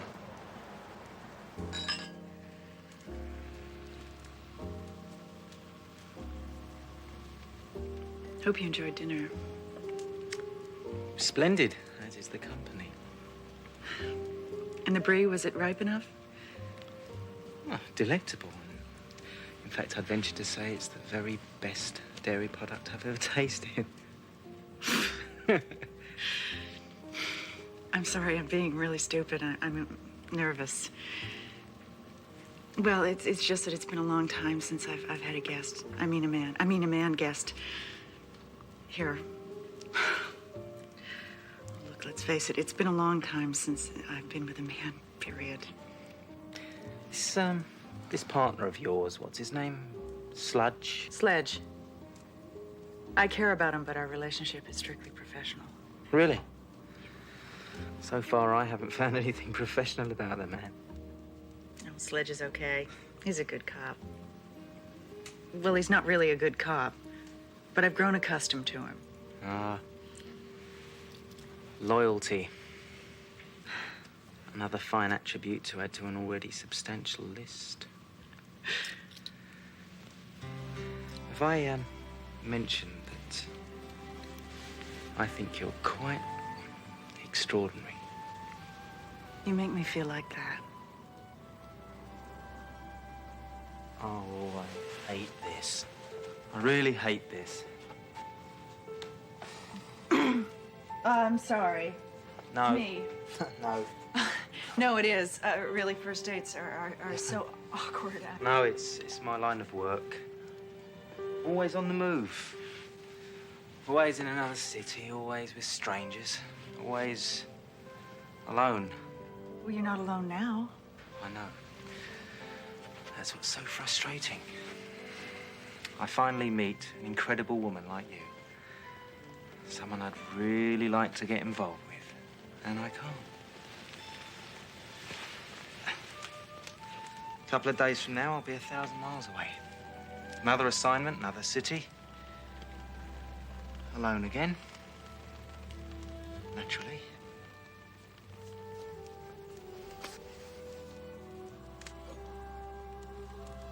I understand, Ash.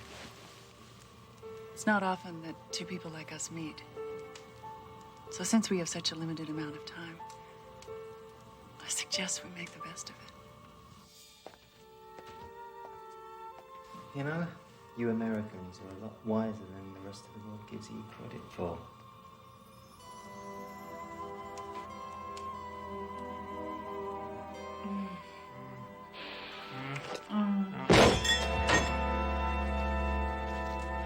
What the hell are you doing? Well, I heard a noise and I thought you might be in trouble. How was I supposed to know London Bridge was falling down? How dare you burst into my private apartment? How dare you kiss alien lips? You're an American. Surprised this fop even likes women. I beg your pardon? I don't pardon anybody. Neither do I.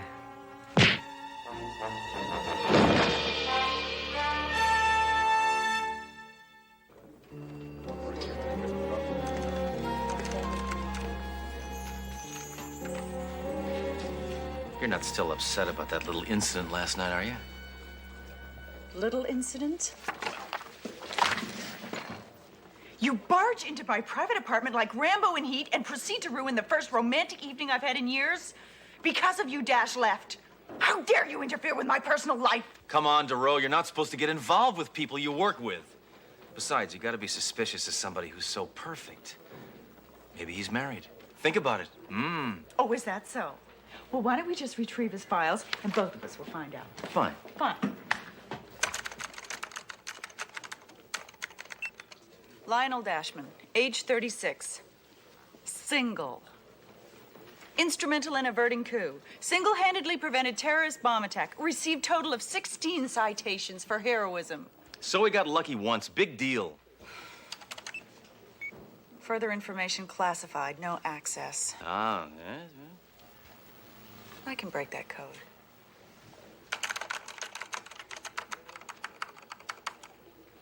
Bingo. Presently working under code name Icebreaker. Top secret. He's clean, Hammer.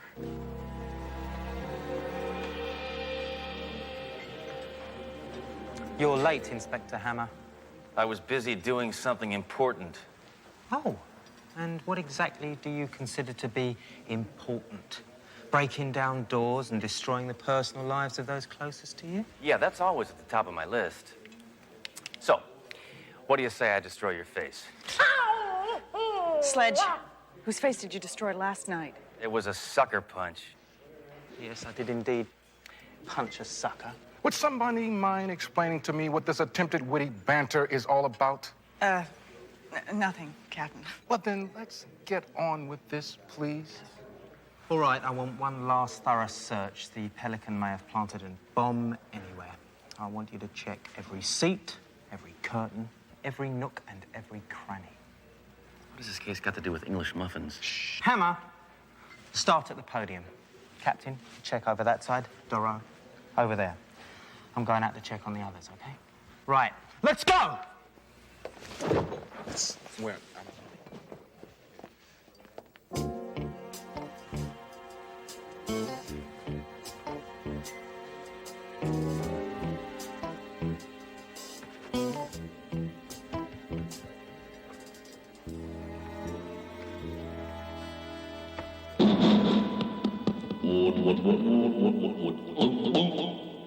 The bombing will begin in 5 minutes. Hammer, what are you doing? I was just checking to see if you can hear it. Can you hear this? Stop screwing around with that thing! I was checking to see if it was on. Yes, it's on! Okay. Leave it alone! Okay.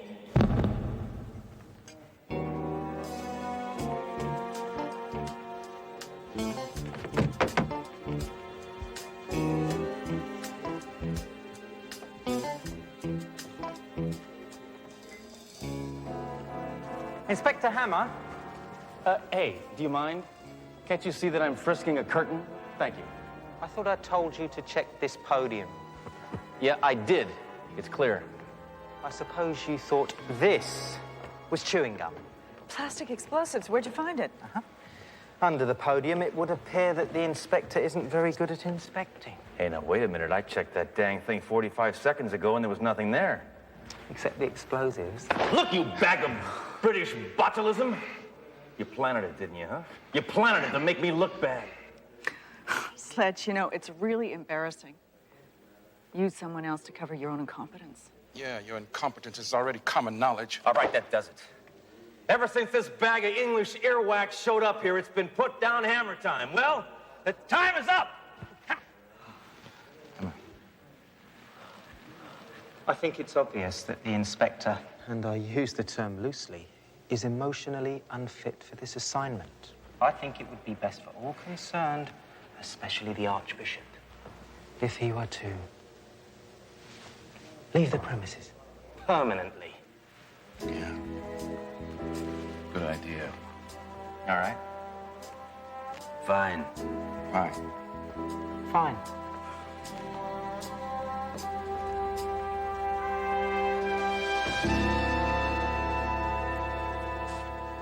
They can't treat me like this. I'm a cop, and I demand respect. R-E-S-P-E-C-T, that's what being a cop means to me. Hey, Hammer, you got a minute? Major, I got so much time on my hands, it's about to break my fingers. You know, we got a partial ID on that body from the river. Some hotshot Interpol guy. They wouldn't release his real name. Most he would give us was his current code name, Icebreaker. What's that tell us? I don't know, that he's a dead Eskimo? I don't know. Wait a minute, Icebreaker. That's Dash's code name. But if this is Dash and Dash is dead, then who's... I don't know. Yes, I do. The Pelican. Dash, I haven't had a chance to talk to you. I wanted to apologize for last night. It was really stupid. Yeah, Hammer bursting in like that wasn't exactly my idea of an icebreaker. Do you think it's safe to say that out loud? I didn't know idea was a bad word. Icebreaker. I'm sorry. I found out. Found out what? Oh, icebreaker. Of course.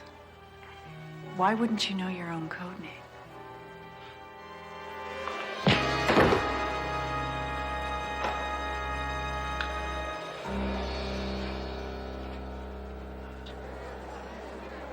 Ladies and gentlemen, will you please take your seats?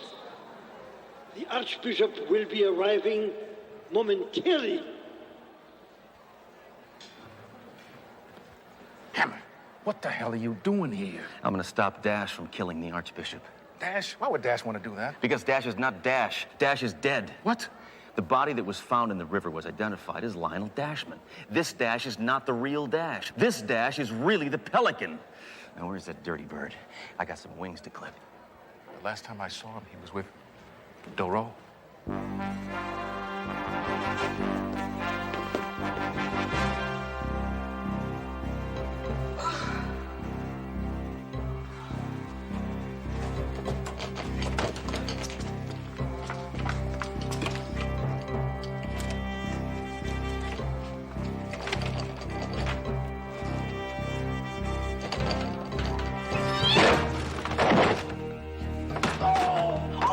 Sledge? Oh, Sledge. Dash isn't Dash. He's the Pelican. I know. You go warn the Archbishop. I'll take care of the Pelican. No way, Sledge. He's mine.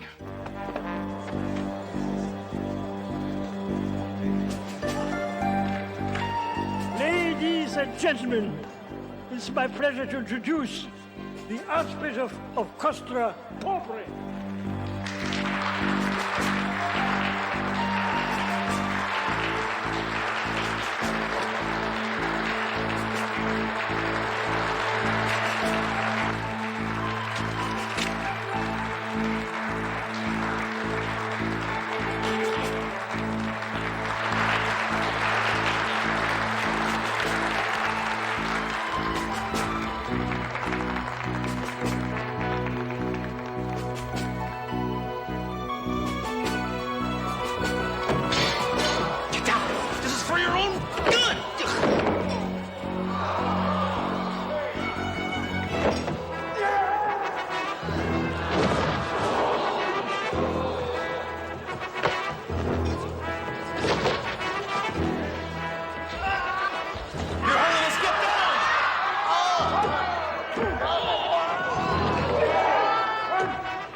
face. You lying creep.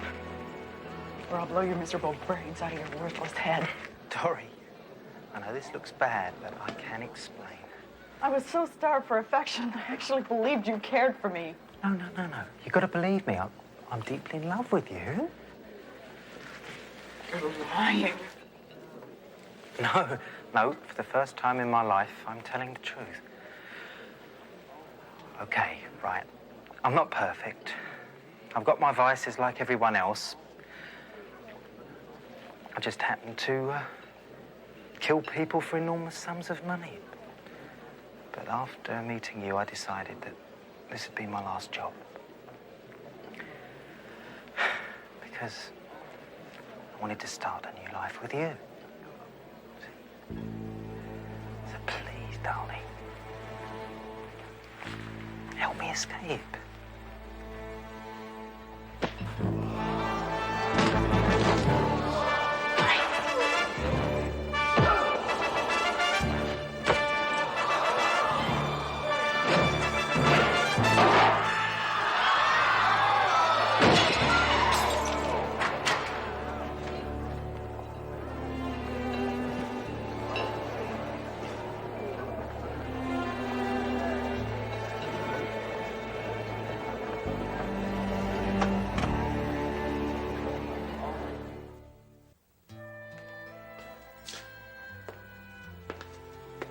So what are you doing here so late? Nothing.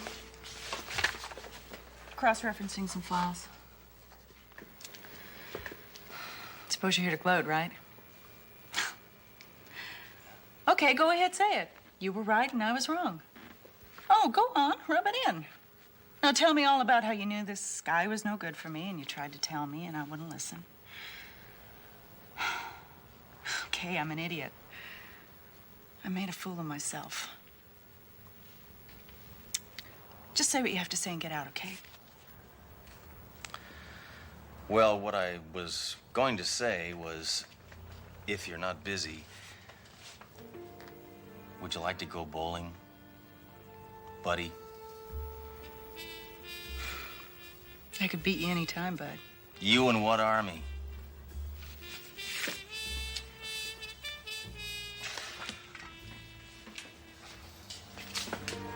Isn't so bad.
Trust me, I know what I'm doing.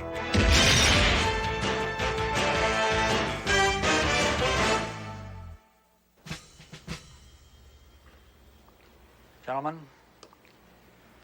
last night the B lab here at the Germ Warfare Center was broken into.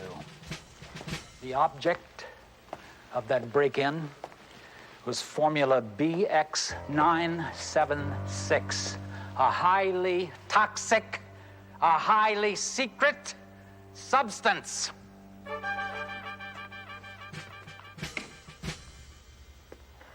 Now, this man is Richard Syret, a known foreign agent. His attempt to steal a sample of BX976 was not successful. He escaped without the toxin.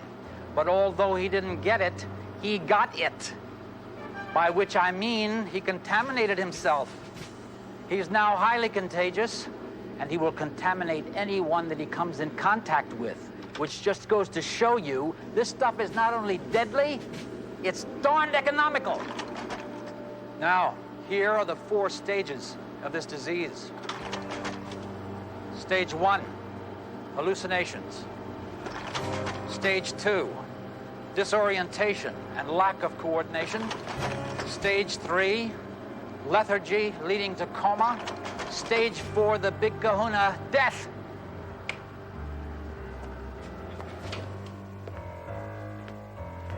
Now, there you have it.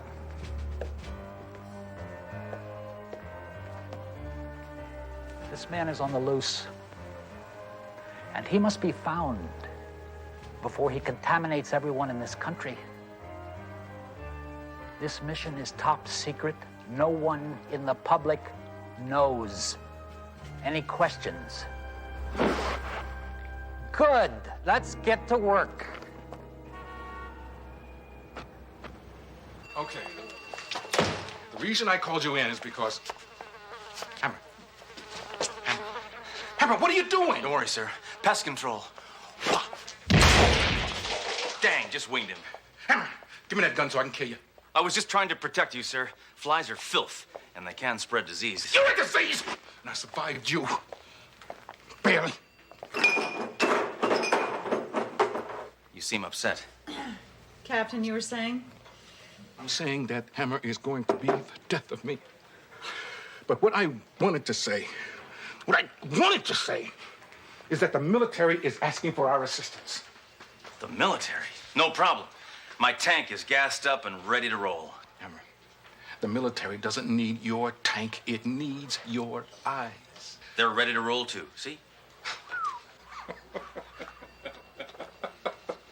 They need our help in locating this man, Richard Syrett.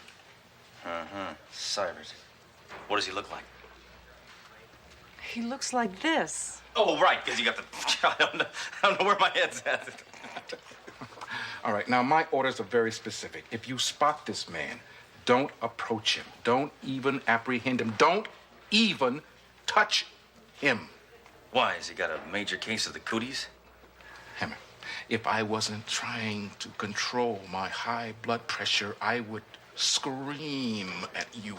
Well, you screamed at me already. Shut up! Shut your mouth! Twice. They're adding up. Shut up! You! Now listen, if you see this man, I want you to call this special number. 1-800-MILITARY.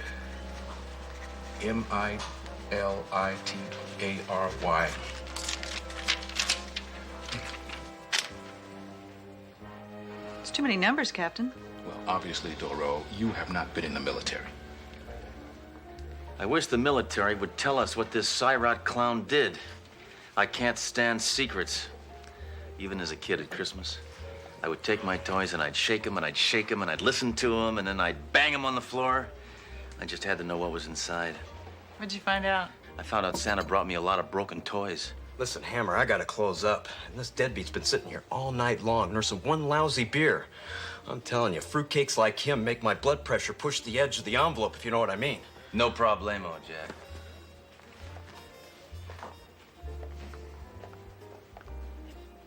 All right, vagrant. Come on, time to dump your garbage someplace else. This joint is closing. Comprehendo, slime baggo? Sledge! Do you know who that is? Yeah, this is the creep that's been driving Jack crazy. Richard Syrett. Take a look. It's the guy the military's looking for. Come on, we better call. Hey, I don't need the army to help me bust this sick sicko. Sledge! Now, our orders were very specific. We are not to touch him. Trust me. I know what I'm doing. I just snagged the biggest fish in this city. No, hold your applause until I get him mounted. Look what I found, sir.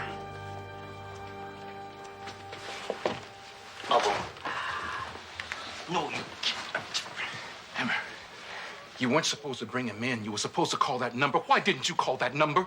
I didn't have 20 cents. It's toll-free, taught his brain. All right, Listen, take Cyrus down to the holding tank. I've got to talk to the military and try to salvage my head from the chopping block. Yo! Wish you'd call that number.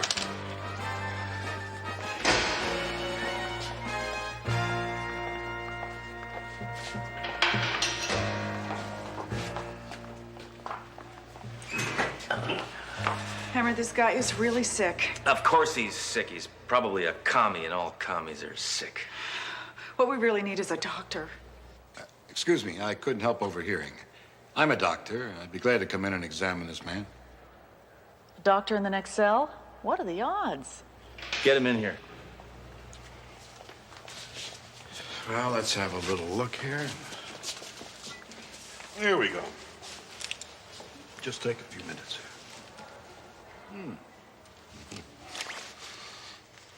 This won't take long. I promise not to hurt you. Here we go.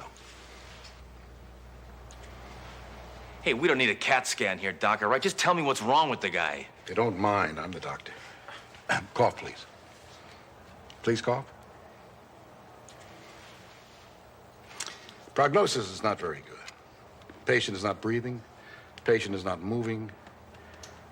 Patient's heart is not beating. Oh, well, gee, then he must be dead. Bambi, please. I'm the doctor. He must be dead.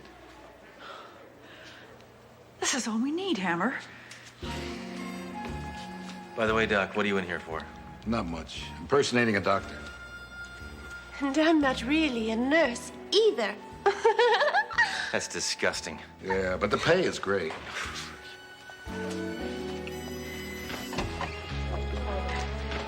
Captain, Cyrus just died.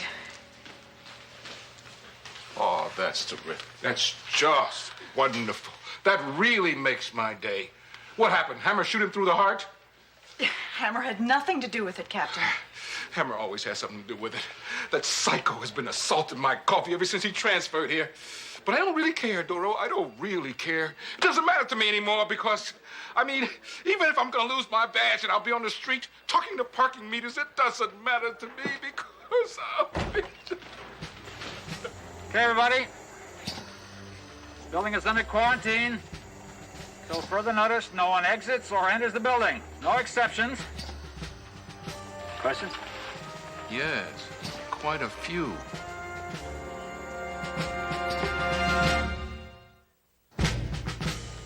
I'm Colonel Poltz. How you doing today? Horrible. You mind telling me why we're under quarantine, Colonel? Oh, please call me Mike.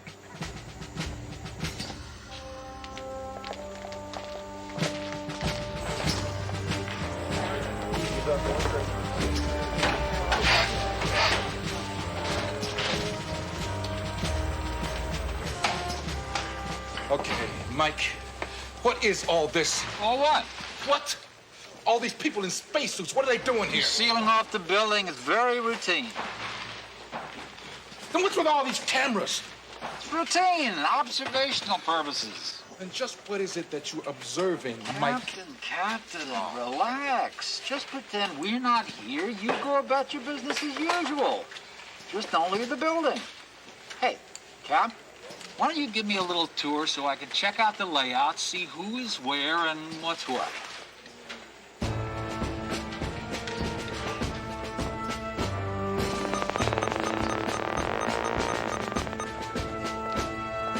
Hey, Blood.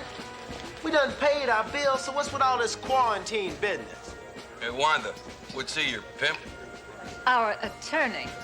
Yeah, you best believe it, homeboy. Harvard class of 82. Now, why don't you just cut us some slack before I habeas corpus upside your chubby little face? Roger, please. You're making a spectacle of yourself. Thank you very much for your hospitality, Captain. I must be moving along now. Duty calls. What am I supposed to do about Cyrus? He's down in my holding tank, dead. Oh, don't worry. He's not going anywhere. All right, so far, you've told me nothing about anything. Now you are going to tell me something about something. All right. You're wrinkling my radiation, sir. Stage 1, hallucinations.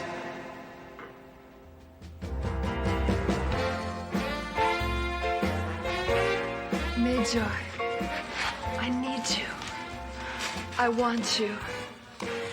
Make love to me now and forever and ever. And forever and ever.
I-29. Anybody got I-29? Do I hear a bingo? You got I-29? I need I-29 for a bingo. Come on, somebody's got to have it.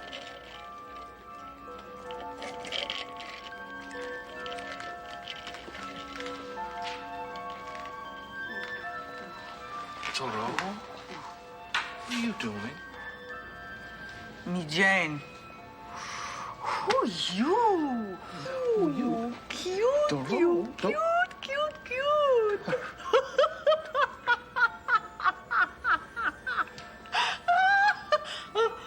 Oh, cute.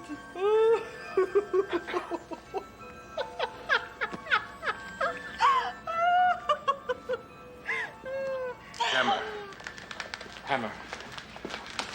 Thank God you're normal. Trust me, you know what you're doing. You talking to me?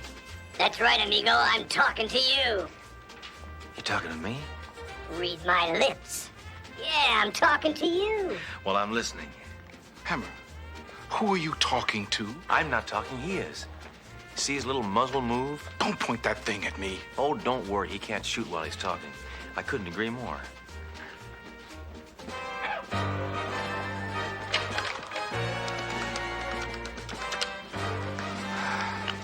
Let me speak to Polt. Now. Polt, this is Captain Trunk. I got a room full of crazies here, and I want to know why. Gosh, I can't imagine. But trust me, it's nothing to worry about. Polt, I am worried. Is this something about Cyrus? I mean, he's got some kind of disease that's infecting all of us, right? No, it's just some kind of odd coincidence. Just stay calm. Just relax. It'll all be over in 8 to 10 hours. It better be, or I'm gonna bust through your space goons and come after your hide. You understand? Gee, that's not a good idea, Captain. My men have orders to shoot to kill. It's nothing personal.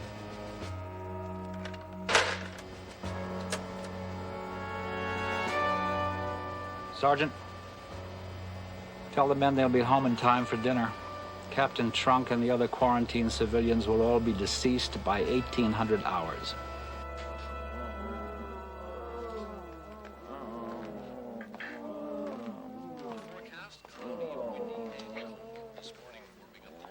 Oh, Captain. Oh, Captain. Captain, I feel just terrible. I just feel like my whole body was hit with shrapnel. Would you, like, give me a massage?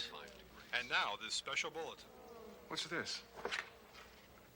According to our sources, everybody inside the building has been contaminated by a deadly experimental nerve gas developed by the military for use in germ warfare. Unfortunately, there is no known antidote, which means that everybody inside will be dead within a matter of hours. But there is one bright note. Thank God it's them and not us. Now back to Crazy Teddy, the weatherman, as he continues his 5-part special on clouds. It's just that Lisa Ellerblub. How does that dumb chick know? She knows we're contaminated and we're gonna die. Oh, yeah? Well, nobody's gonna tell me when I'm gonna die. I'm gonna die when I'm good and gosh darn ready. And boy, am I ever feeling ready. All right, come on. Come on, people! Let's not give up here. Come on. The only thing can save us is us. Come on, people. Let's put our heads together and think of a way to save our lives. Come on. Come on. Come on, Major. Get up. Get up, Major. Doro. Come on, Doro. Come on. Come on. Come on. Captain, I just realized something. What? How come you're not sick like everybody else? I don't know. I mean, I feel fine. Why is that? Why am I immune? Maybe it doesn't affect captains. Or maybe there's a medical explanation. Yeah, medical explanation. All right, Doc. Let's you and I go down to the lab and get some tests of me. I want to find out why I'm immune. Captain, he's not a real doctor. Doro, he's going to be working on me. What do you care? I don't care.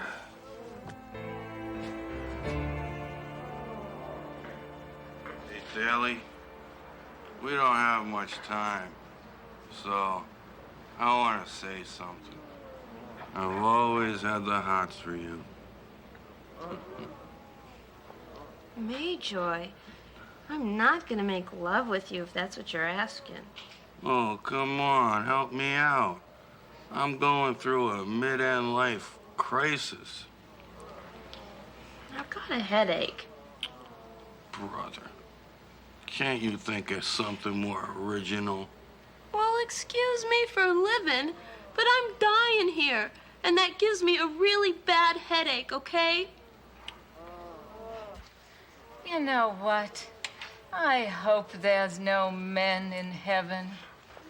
No chance. They're all in hell. Thank God. There's just one problem. I don't think we're going to heaven. Sledge, do you believe in the afterlife? I don't even believe in life. Well, I just want you to know that even though we're all gonna die because of your stupidity, I forgive you. You've been a great partner and a good friend.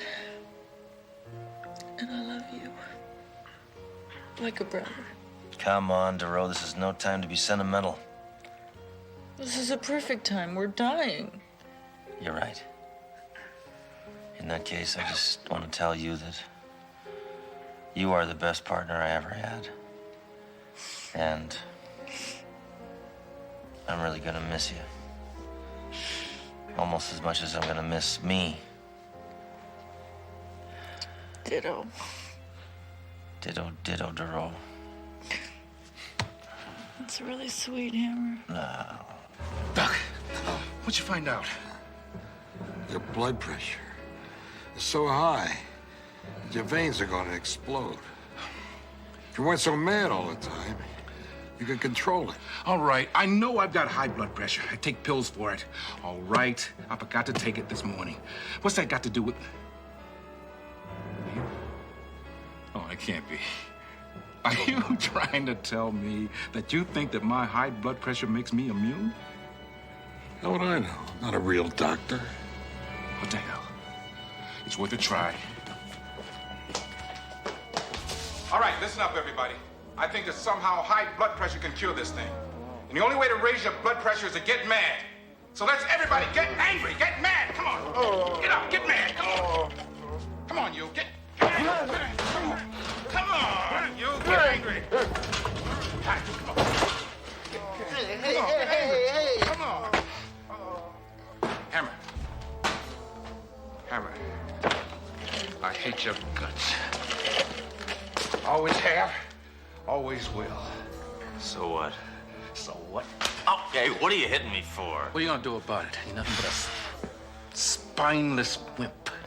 Nah, you're a woman. Nobody calls me a woman. Oh, you're not a woman. Well, then maybe you're a little girl with a pretty pink dress and pigtails. You want to play hopscotch, little girl, huh? Hey, now those are fighting words. Yeah! Doro, I'm glad you're dying because you're the stupidest cop I ever saw in my whole life. I'm smart. Ah, smart. You don't know a suspect from sushi, Doro. You know how many times I've wanted to bounce you from here to Fresno, Doro, huh? You can't talk to me like that. I can talk to you any way I want to, Miss Bimbo. Bimbo? I am not a bimbo. Hammer! It works! Making people mad enough to raise their blood pressure is a cure. Come on, help me out here. Make everybody mad. You're real good at that. Yeah.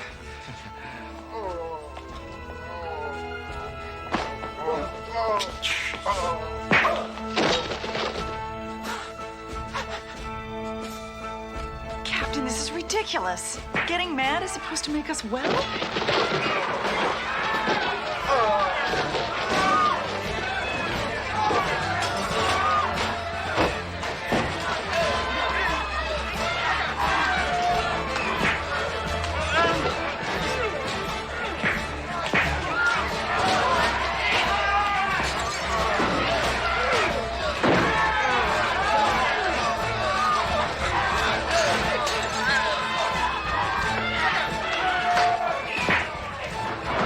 Now, this is my kind of disease.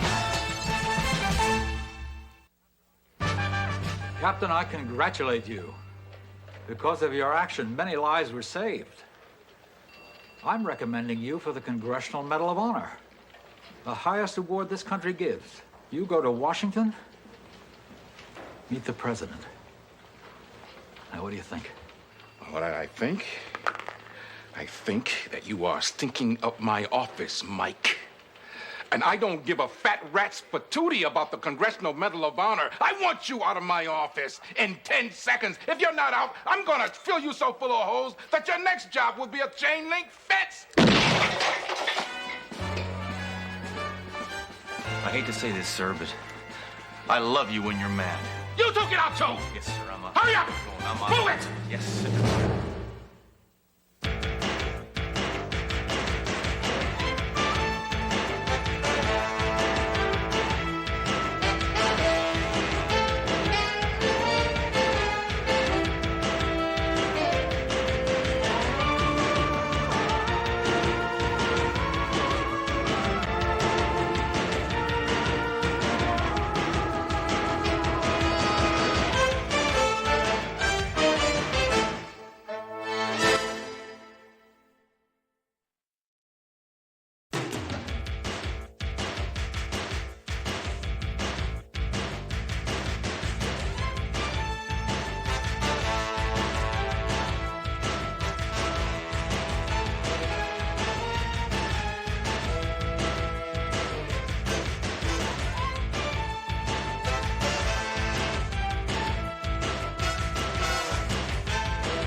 Trust me, I know what I'm doing.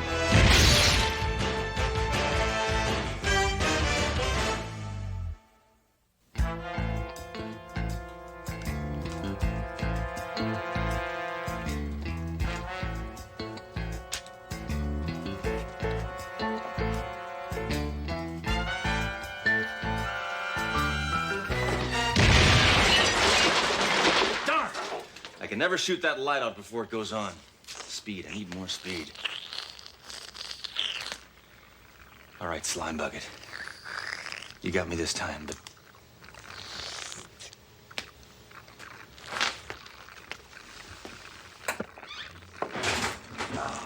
No wonder my coffee's been tasting like mud lately. Where's my landlady? Probably out raising rents. Excuse me, could you help me? This door's stuck.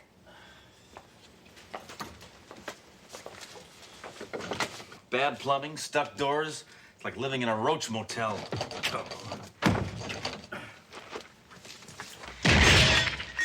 That should do it. I'm Inspector Hammer. I'm a cop. Thanks, I think.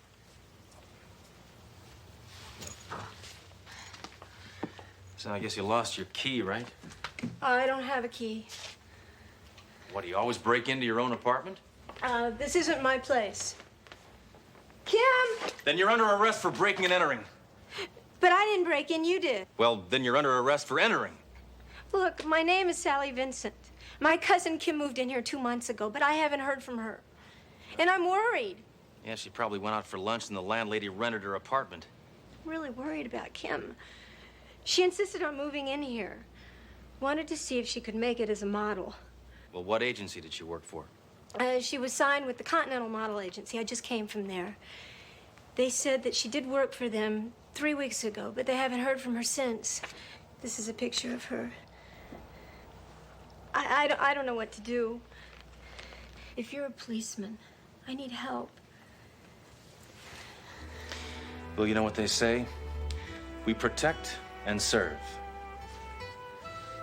And cuddle.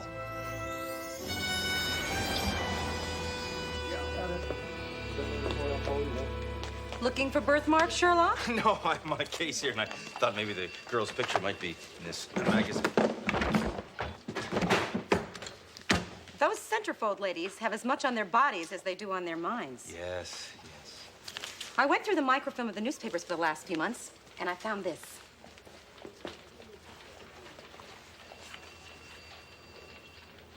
There is a Continental agency, and it seems to check out okay. Hammer, a body's been found at 625 Stanford Street, apartment 15. Why does that address sound familiar? You lived there. I live there. I just said that. You just said that. Get out of here! John must have been a maniac. Yeah. Shot the door to pieces just to get inside. Yeah, I was. Forget about that. Where is she? Oh, she left about 20 minutes ago. You're telling me a dead body walked out of here? Hey, I didn't say it was a dead body. They took her to the hospital. Oh. Name's Sally Vincent. Yeah, I know. Age 22. Lives in Nebraska. Looked like a drug overdose. Oh, drug overdose. She was squeaky clean. What a tragedy. I do hope the poor girl will be all right. What happened to my door? Termites. So you can forget the rent increase. That reminds me, Mr. Hammer. Your rent's past due. Yeah, so is the plumber. So when he shows, I pay. Sure, I sit with no money while you run around chasing dead bodies. Look, right now I'm gonna go check out a model agency. And when I get back, if that plumber has not shown up, I am personally gonna turn him into toxic waste. You got it?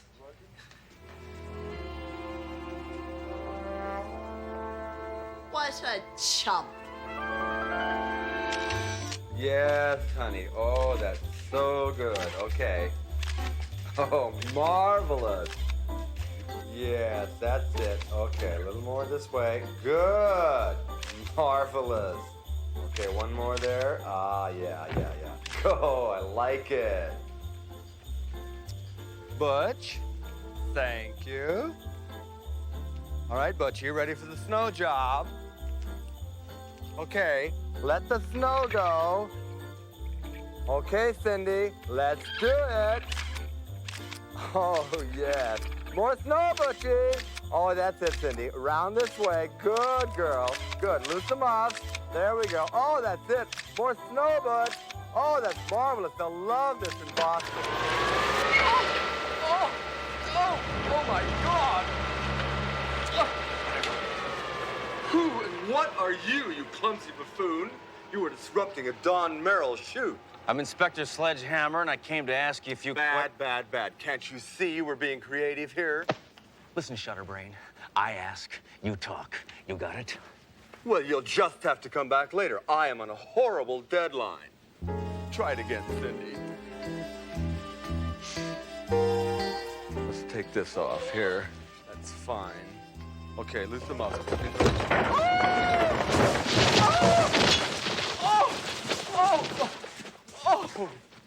You have destroyed my entire icy white set. You are a clumsy buffoon. Listen, Tiptoes, don't you know men don't wear earrings? Women wear earrings. Men wear tattoos. Oh? I've got one of those, too. Oh, you need help. I'll bet you've worn out every psychiatrist's couch in town. Oh, just shut up, you. Hey, don't call me you. You.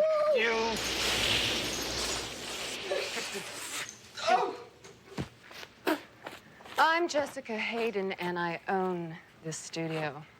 Now, what's going on here? I'm Inspector Sledge, and I'm looking for information about Kim Field. I see. Why don't we talk in my office?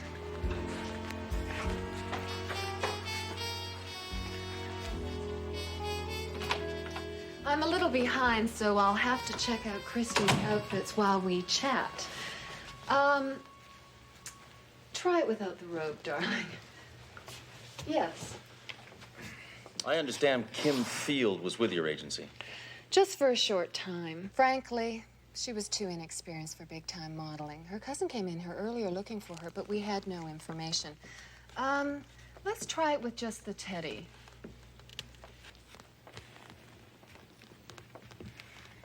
Did you know Kim's cousin Sally was in the hospital right now, unconscious? Did you know that?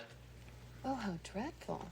I do hope she'll be all right. Do you remember anything at all about Kim? Did she mention anything about relatives or contacts or kneecaps or anything? Let's try something completely different. I'm sorry, Inspector. I really am. I wish I could help you. Oh, baloney. The only thing you wish was that you were queen of the forest. Inspector, I have a business to run. Yeah? And I got a case to crack. Inspector, I'm sorry. Our girls do not accept home phone numbers. That's not a phone number. That's a citation for indecent exposure. The only time that girl has anything on is when she's got a coat on her tongue.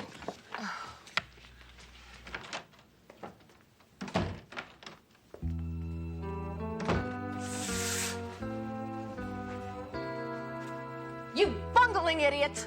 The girl's still alive now. You were supposed to stop her from going to the authorities. I told you I am a photographer, not a killer. Besides, she never saw me. I forced some pills down her throat and ran. Believe me, we're safe. Maybe. Who are you calling? The police. If I complain to the cops about that clown Hammer ruining our shoot, then maybe it'll just get him off of our backs. All right, Hammer, as far as you're concerned, you're off the Kim Field case. It's closed. Oh, come on, Captain. Let me go back to that model agency. I'm telling you, something is fishy. Go back? Why? Is there something you forgot to destroy? Jessica Hayden called me. She's mad as hell. Captain, trust him. He knows what he's doing. Ooh, did I say that? It's a gut instinct. Hammer, your gut instincts almost get me fired once a week. It's instincts that make good cops, not those silly rules against chokeholds. Hey, sometimes criminals ask me for chokeholds. Captain, someone has to go down to that agency. It's our only link to the Fields girl. All right, good idea. Hammer, you go back down there and you apologize, or you'll be pounding a beat on Skid Row, picking up wine bottles. Well, this is great. Sally Vincent's in the hospital, her cousin is still missing, and we're standing around here like Mario Cuomo. Right. Poor kids don't even have next of kin to take care of them. You're a fellow woman, Duro. Think of something.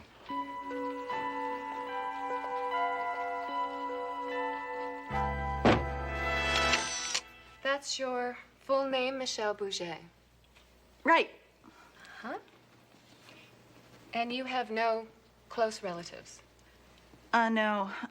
Unfortunately, Papa died water skiing and Mama died scuba diving. You don't mind traveling overseas on photo assignments? Oh, no, I love ocean travel. Good. I think you're going to make an excellent model, Michelle. Now, if you'll just sign our standard agency contract. Okay. And don't forget your telephone number. Welcome to Continental Models and a bright new future. Thank you very much, Miss Hayden. Good. Well, bye. What do you think? She's perfect. She'll make our clients very happy.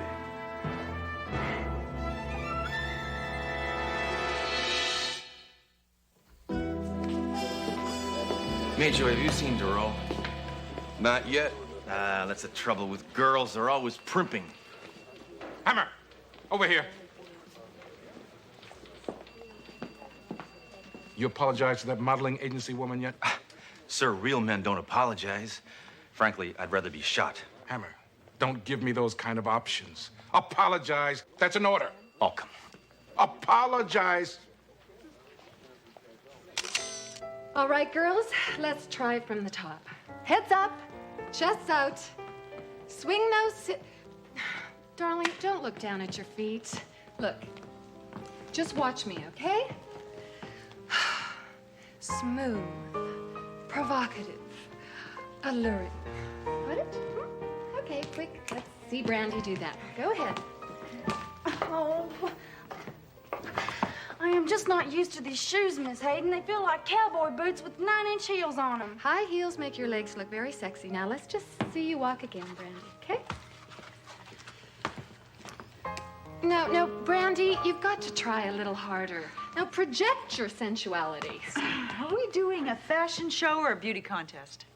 Are you questioning my methods? No. I was just wondering if we're selling the clothes, or us. Well, why don't you let me worry about that? Okay. Let's just take a break, okay? Take a break now. Go on. Go.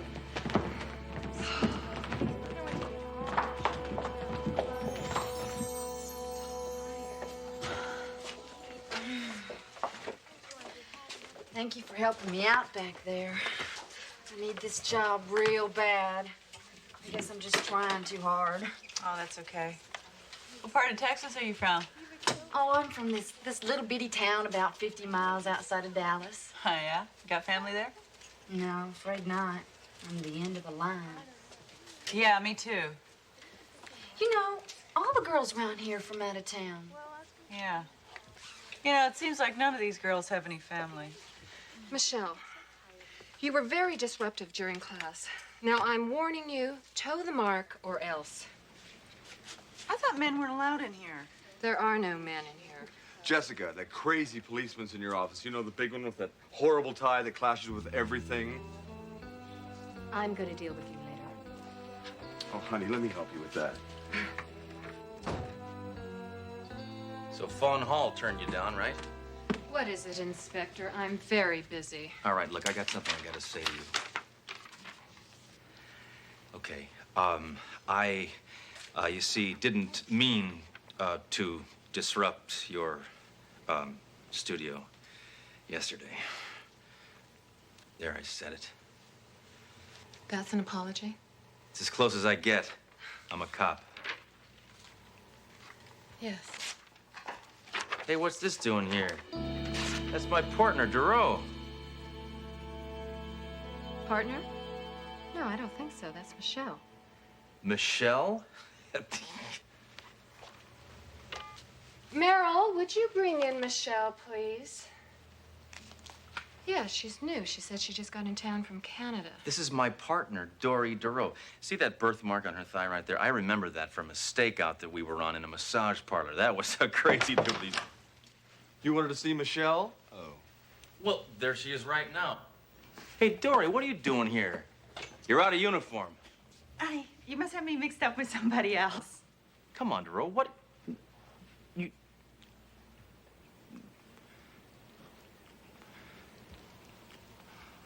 Oh, no. Oh, boy. Oh, I didn't. Oh, boy. I don't know where my head is at. I guess my eyes are just not seeing what they think they're seeing. Probably from mixing up too many different colors. Yes, that's probably it. No, she doesn't look anything like my partner. No, my partner is uglier and much thicker of limb, fatter of the, and she has a big with no, it's off. No, but I'm saying, no, you're much prettier than my partner. Listen, I really do have to go. You know how the streets are with the crime. I'm gonna try and get them. They must be using cops for brain transplants. Yeah. Michelle, do you have any idea of why he called you Duro? No. Guy's cracked. I've never seen him before in my life. Well, I hope we understand each other. You're here to model, and that's it, right? Right. Good. Okay, well, you just run back to the show because we don't have a lot of time. Okay, bye.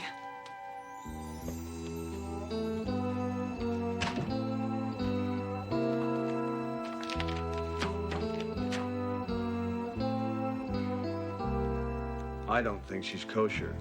What difference does it make? She's gonna be 1,000 miles away from here after the show, and it's all legal. We've got her name on the contract.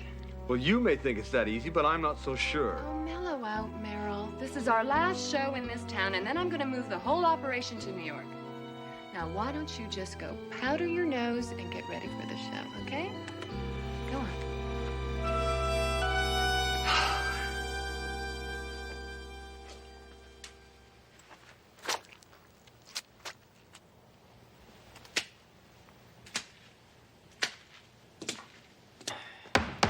Miss Davis, are you in there? Hey, what happened to the plumber? What is it? Did the plumber show up? I gotta have a gondola to walk to the bathroom. I don't understand. I thought I saw a plumber here the other day. He left right before I found that poor girl's body. Yeah, well, let me tell you something, Miss Davis. He didn't do a very good job, okay? I knew he was a lousy plumber when I saw his lily white hands and his earring. Plumbers and earrings? What's next, Teamsters and pantyhose? You'd think on his earring it would be a little pipe or a wrench, but it was a tiny camera. Ah! A camera?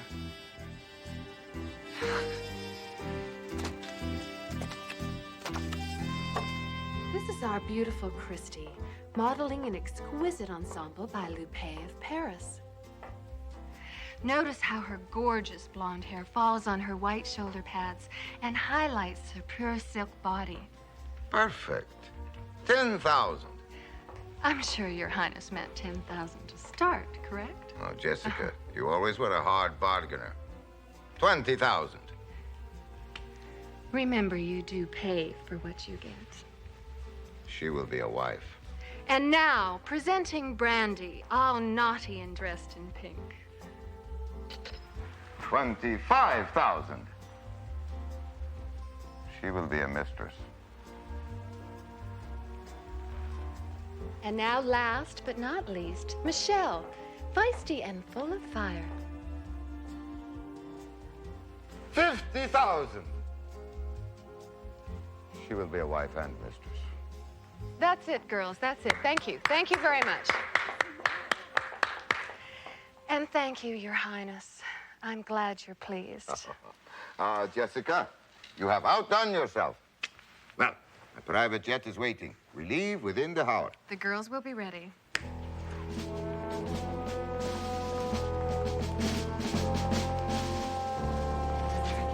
think we did.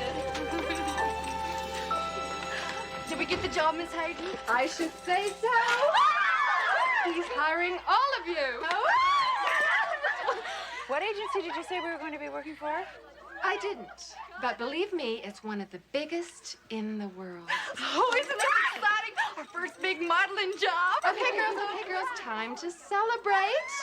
Meryl, the champagne.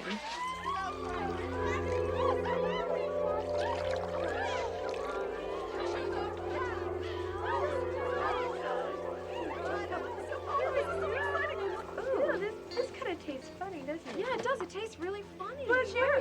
don't worry about it. Come on. Oh, yeah, let's drink up.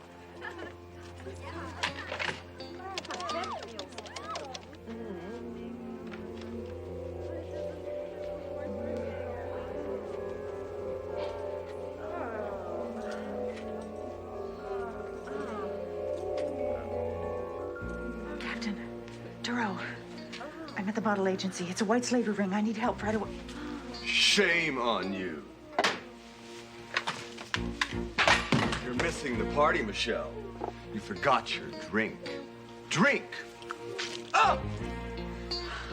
Your little white slavery ring is over, Merrill. No. Yes. Detective Duro, police. So, Merrill was right. You are a police officer. That's right. And you're under arrest.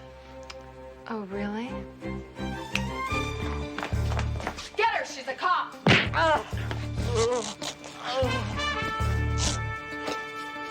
Sledge! Just like in the movies. Handsome leading man saves frail, helpless girl.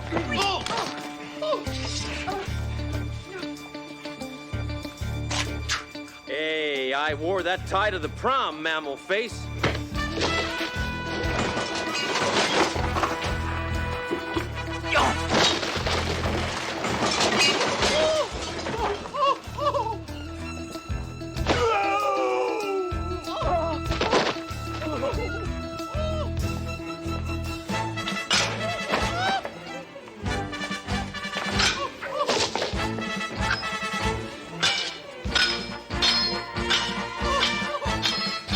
Wait, there's something in your sword.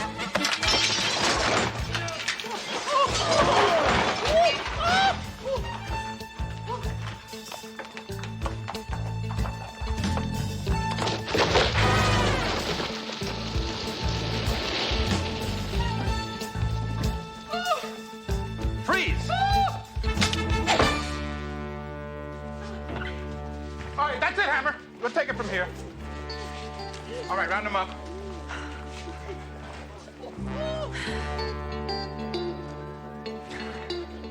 You took an awful chance, Doro. But good job.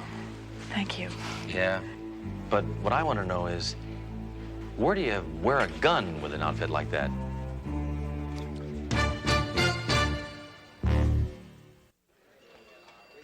Good. Thank you. Good news. Sally's gonna make a full recovery. What about our cousin? Kim's being flown back from the Far East tomorrow. We have the names and places of all the girls who were sold into white slavery. Has everyone involved promised their cooperation? Yeah, all except one group. Who's that?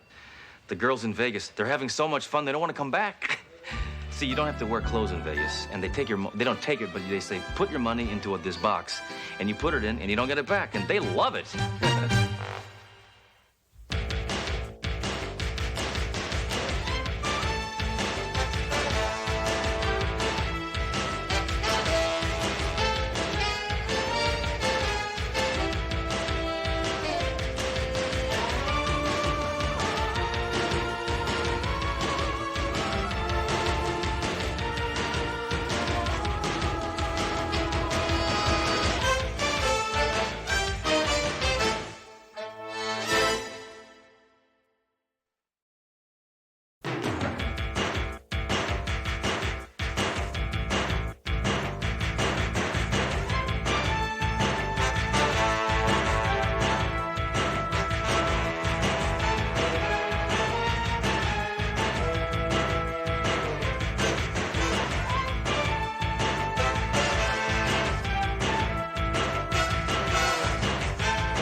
Trust me, I know what I'm doing. No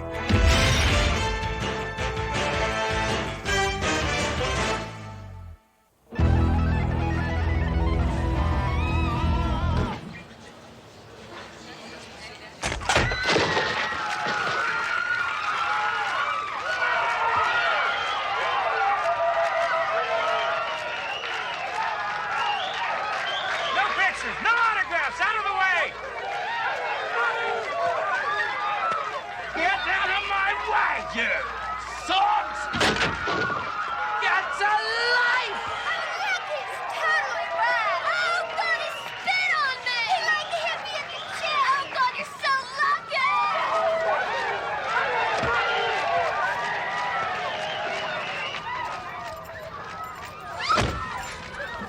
Hello, love.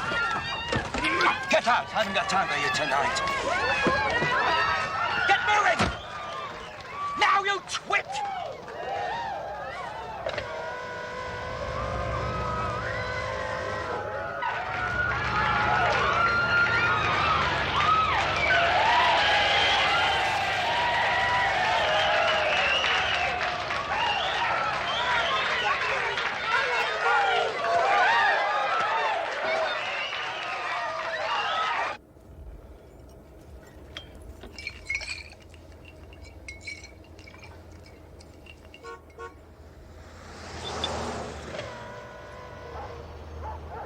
We're going the wrong way.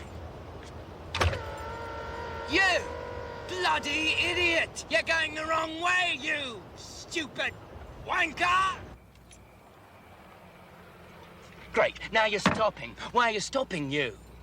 Fool! You! Imbecile! You! You?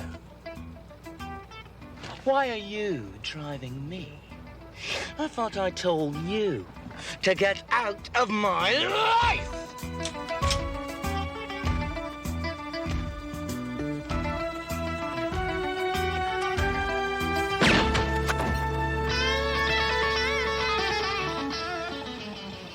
What's a bum?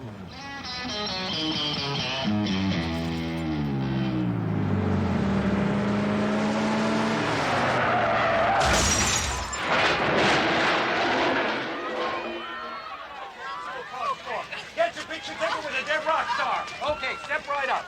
Give me the money later. Okay, stay in line one at a time. One at a time. Beautiful. Beautiful. He's really dead. Step right up. Hurry, hurry. Get your picture taken with a dead rock star. Don't push. He's not going anywhere. All right, let's get rid of these civilian looky-loos, huh? Come on, step right up here. Hey, what's going on here? What's going on here? Why don't you just go dig up Elvis? I tried. All right. The party is over. Everyone move on. All right, well, get in line if you want a picture. Let's go here. Let's try a little crowd control. Let's go.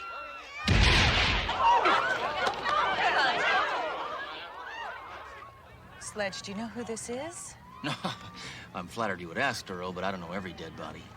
No. This is Rack Vulture. He's a very big star. Not anymore. He was the lead singer in that heavy metal band, The Plague. Hey, this is the heavy metal that made America great, Duro. Huh. According to the powder burns around this wound, I'd say he was shot at close range. Could have been by the driver. Yeah, or anybody else in his right mind.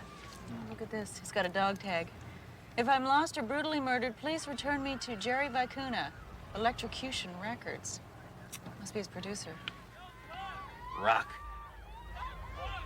I'm gonna get to the bottom of this, Duro, and you know why? Because this whole rock scene makes me puke. You know what's responsible for the moral degeneration of our American youth? Rock. Crime in the streets? Rock. You look under any rock, you know what you find? Rock. Well, let's go find this Vicuna character. Maybe I can catch him with some incriminating evidence and blow him away. Then we'll clear the court calendar. Oh, Sledge.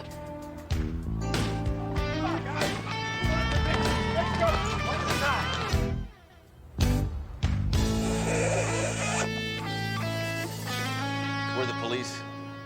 You'll have to change your name. There's already a group called the police. We're police officers. We're here to see Mr. Vicuna. You can't. He's in mourning. Well, he's gonna be in mourning for himself if he doesn't see us. Boy, you are the police. Second floor.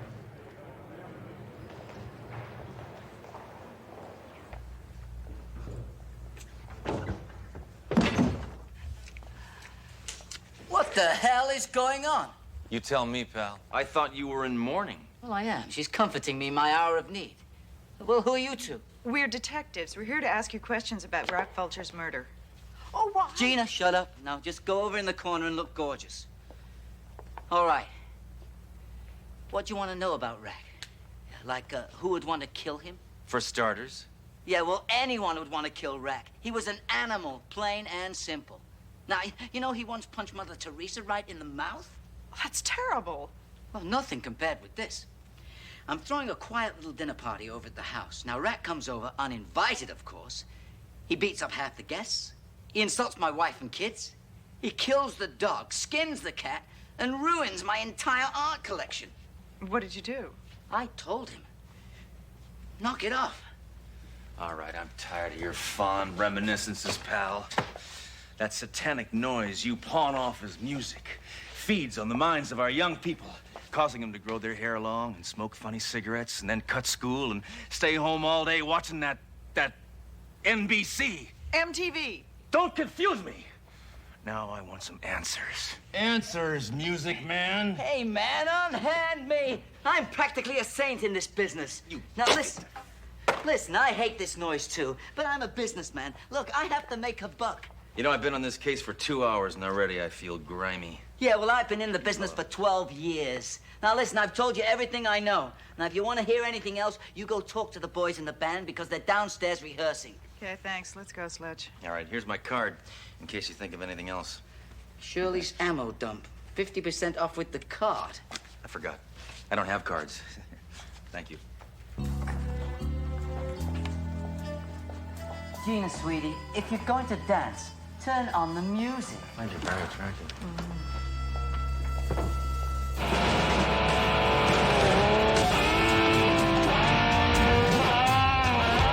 Good, they're just tuning up. We're not tuning up, you buffoon. That was our new single. Rusty, make yourself useful and get me some more coffee. Right away, mate. And put a live snake in it. One with a cobra. Yeah, get me 1, 2 more coffee on the double. All right, I'm Inspector Sledgehammer. This is my partner, Dory DeRoe. We're here to investigate Rack Vulture's murder. Well, first of all, miss, would you like to strip search me? Yeah, me too. You know, you've got great legs for a chick cop. Rest me, I'd love to do time with you, baby.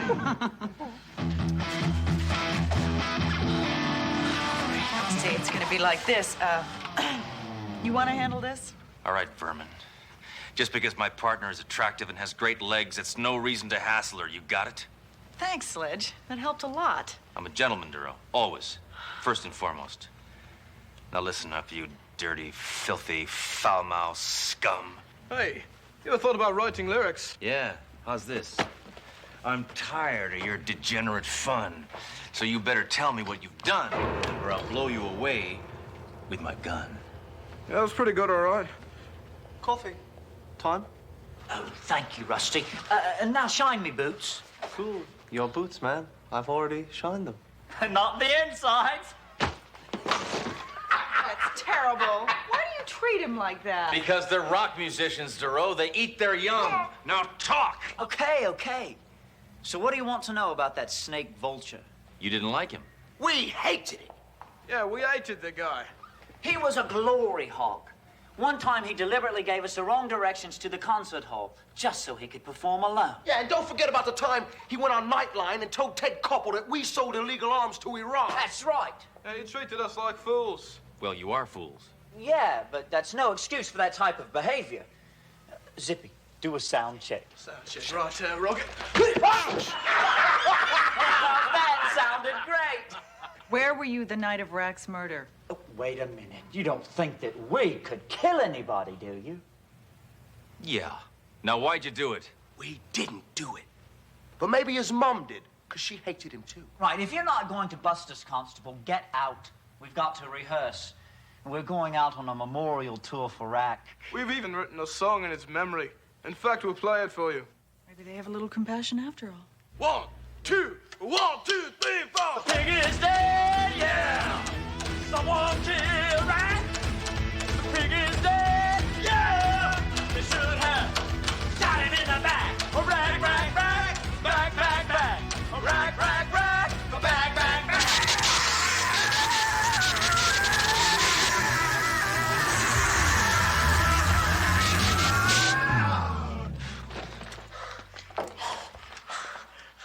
Now that's entertainment. Excuse me. As part of the procedure before you leave, I'd like to show you the string bikini I'm wearing. Why would I want to see that? I don't know. No one's ever asked me that before.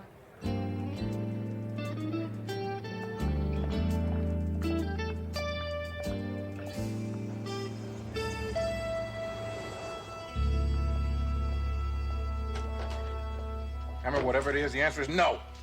I haven't asked you anything yet. Well, you were going to. All right. What is it? You'll just say no. Hammer, what do you want?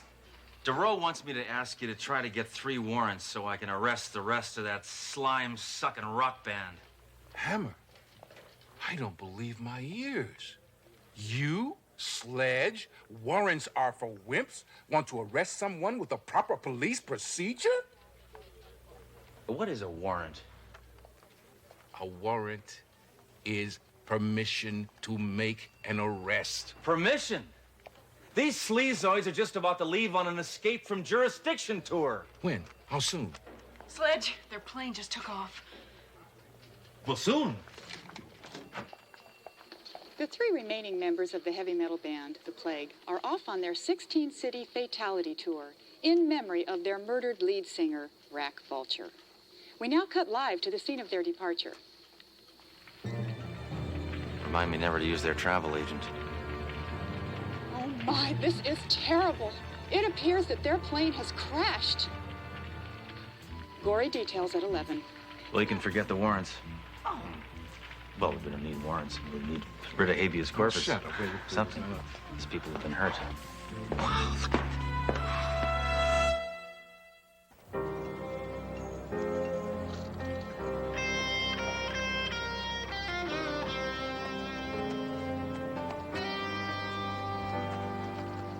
This must be a very devastating day for you. My deepest condolences. Yeah, it was my bloody plane. Oh, you're referring to the loss of human life, yeah. That hurts too, I guess. Mind you, they were only technically human. What are you crying for, pal? They treated you like trash. I know. It was the best job I ever had. Why weren't you on the plane? Oh, they made me hitch. Hike. Have you got any idea what happened to the plane? Yeah. The plane crashed. That's the long and the short of it. I don't think we're going to know what happened to the plane until we see the black box with the flight recorder in it. Isn't that it right there? Oh, is that what this is? I was strictly keeping it as a memento of my employers. Give me that. Come on, DeRoe. Let's take this back to the precinct before the FAA gets their PAWSs on it. You know, Sledge, I don't think we should because the FAA is very sticky not- about this kind of stuff. It always gets there after you do.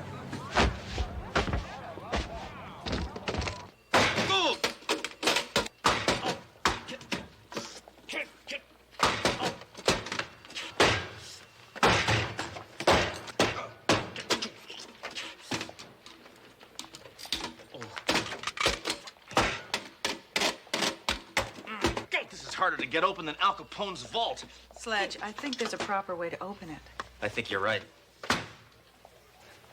How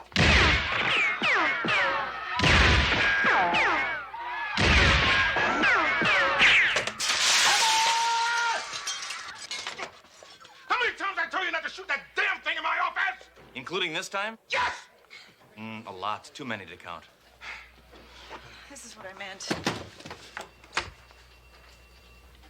Anybody could have done that. All right, let's turn the darn thing on. We won't be laughing in a few minutes.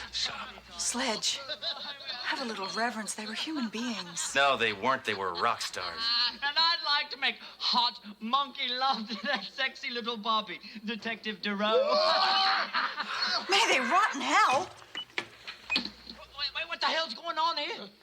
The bloody pilot just jumped out of the blooming plane. I'm too young to die. I haven't even been to Europe. You're from Europe, you pinhead. I'm so scared I forgot. Ah! Well, what do you think? It was better than their last album. And it wasn't an accident. It was murder. Oh, man. Hey, go on.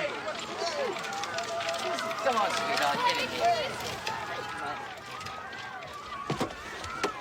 Hey, wait a minute. I don't remember inviting you two in here. That's all right. I don't stand on ceremony.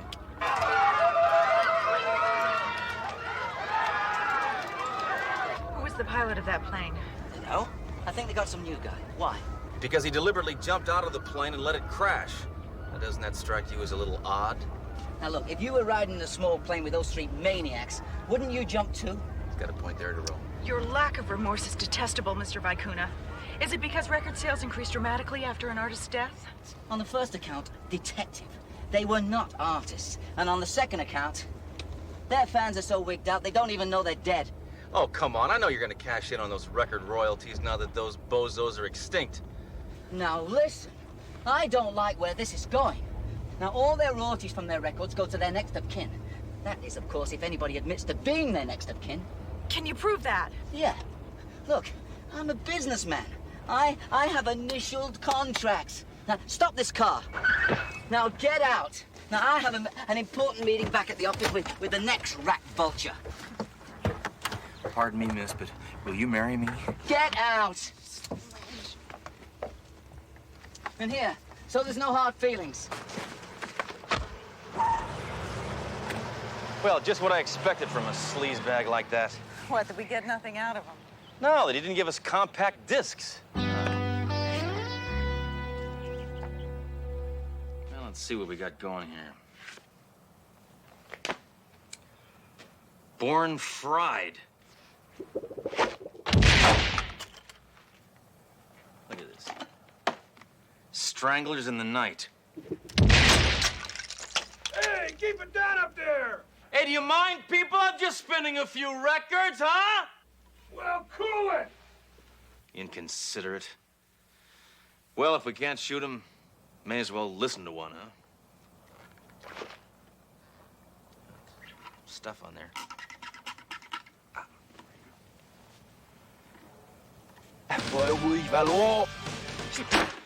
I've heard better noises when Mayjoy had indigestion. Maybe it sounds better backwards. I've been cheated. What is this? These are my songs. You'll pay for it. All of you will pay. All right, amigo. Let's go find out which Looney Tune wrote these Looney Tunes. What do you expect to find? Some cold, hard facts. And a cold, hard body. Vicuna's dead. Boy, there are a lot of backstabbers in the record business. Whoever wrote those songs killed Vicuna. I'm gonna check those files. See, those royalties are really going to.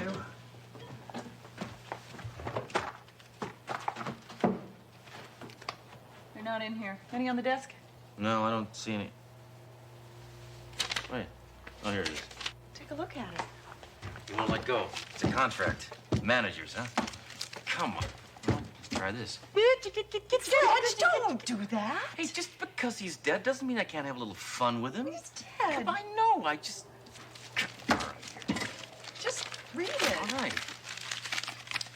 Party first part of the party's second part is the fiduciary responsibility. In case of death, all money shall be awarded to Russell Canterbury, a.k.a. Rusty Vulture. Rusty. That roadie's name is Rusty. He's Rack's brother. You may be onto something, Dura. Let's go find that heavy metal mental case.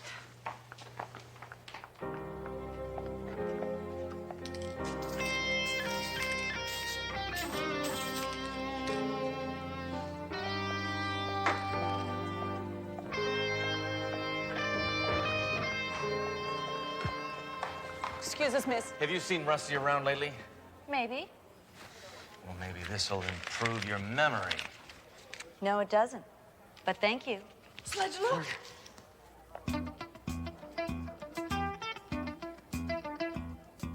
Come on.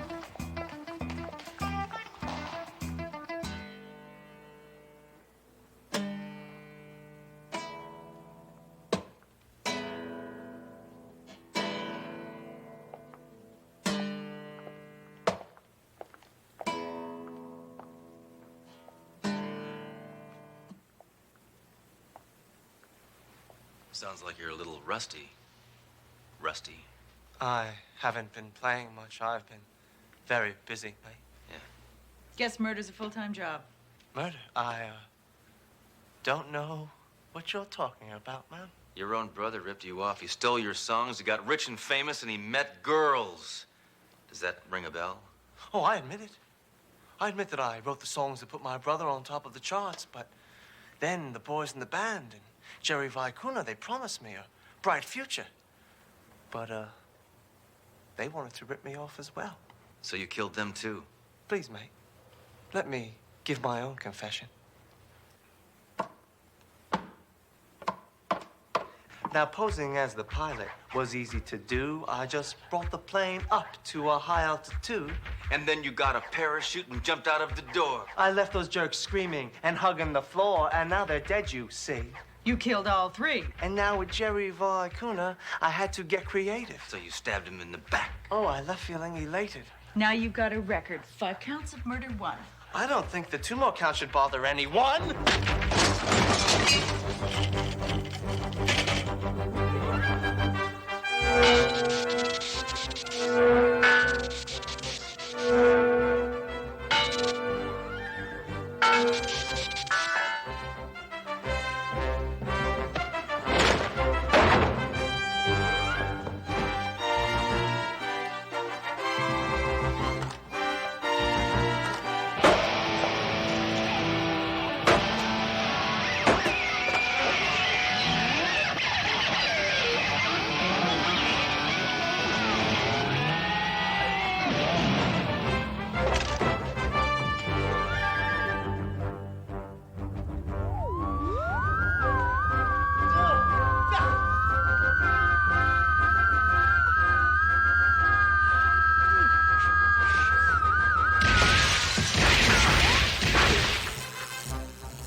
That might have been his first hit.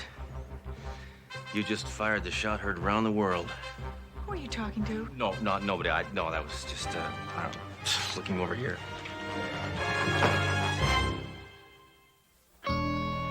Hammer, once again, I have orders to reprimand you. Oh, come on. I couldn't have gotten in trouble. My gun's been in the shop for a week. I just got it out. You want to hear it?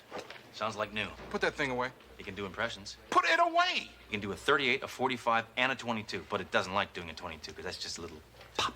Put it away! Look at this. Rusty Vulture cut a record from prison. Let me see that. Well, I must have been the inspiration for this song. Why is that? It's number 1 with a bullet.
Trust me, I know what I'm doing.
Gotcha, Svensson! Your history. Your history too, Bryce. Swinson was made for a trap and you bit. Sayonara, baby!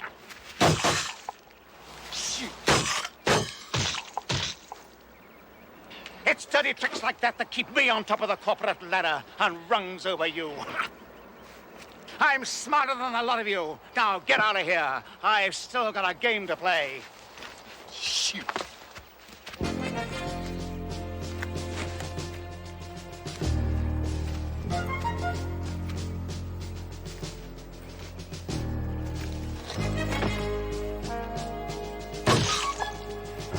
Nobody shoots Ed Bryce in the back. I always get it in the front. Deceased was one Edmund Bryce, 49. He was the president of Vectrocon. It's a company that makes... Vectros? Hammer. Cons? Put that down. Leading computer company in the country. Thank you, Doro. Bryce was a hard-nosed competitor. He liked to play war games with his top executives. They donned military uniforms and stalk each other with guns that shot paint pellets. Put that down. Oh, white-collar weirdos. Why play war when you can join the police force and kill for fun and profit and use real bullets? Don't put that down.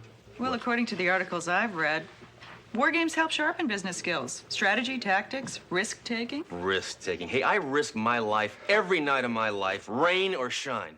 That's risk-taking. Being a cop. No, eating those pork nuggets. You don't know what's in those things. And Hammer, you are risking your life if you don't get cracking on this case right now. Now move it! Is this really your mother? Put that down. What? I said put that down! Well, the kid is ugly. Put that down and get out of here. Get on that case right now, you idiot!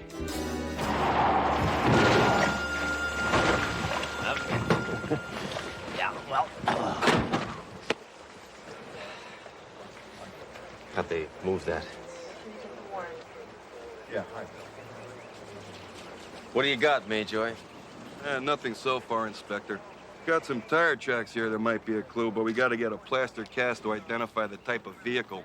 Well, it looks like it might have been made by a 617 XJ radial snow tread recap on a 3-ton 1982 Skybird with broken shock absorbers and some kind of misalignment in the steering column. But that's just an uneducated guess. Any 2-year-old could tell you that, Duro. Yeah. Well, let's find that 2-year-old and make him chief of detectives. Enough homespun humor, Mayjoy. Just give me the facts, all right? Now, did you find any real clues, like the murder weapon or fingerprints? Or a zip code? Yeah, all we got are some stylish boot prints there in the mud. They're over here, Inspector. Boy, that coffee smells good, huh? I can't make it out too clearly, but it looks like the boots have a monogrammed S in the soles. A monogram? Sure it's a monogrammed S? You sure it isn't maybe a B or a 5 or maybe part of a question mark? Or... I can't make a positive ID until I get a cast. I hope you didn't drink all my plaster. Yeah. No. Just keep beating the bushes, Daly. That's what police work is all about. Find a clue. Beat the bushes. Find a clue. That's what it's about. Beat the bushes. Searching, groping, feeling. Sledge, I wouldn't go in those bushes if I were you. And why is that? Because they're full of poison ivy. Hey, Duro, guess what? I'm immune. I'm immune. I'm immune. I'm immune. Yeah, I'm Inspector Hammer. This is Detective Duro, and We're here to go see ahead. Edmund Bryce's business associates. A Mr. Arvin Swenson, Sho Nakamishi, and a Durward Monroe. Yes, well, Mr. Swenson is on the 28th floor. But you can't use the elevators. Mr. Bryce had them disconnected. He felt that people could stay in much better shape if they constantly use the stairs. This guy Bryce is lucky he's dead. Now I got a reason to kill him. By the way, I'm Tina Clanton, the late Mr. Bryce's private secretary. This way, please. I'll meet you on 28.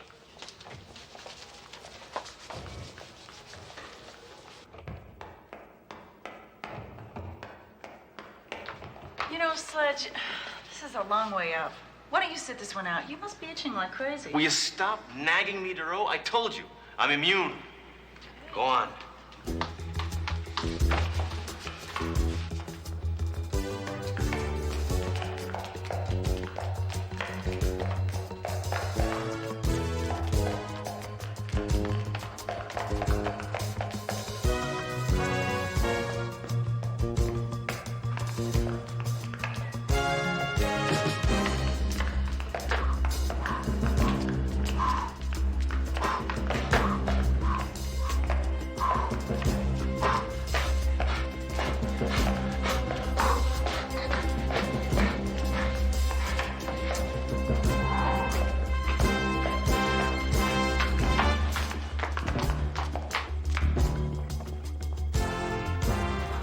right, Mr. Swenson, we'll see you now.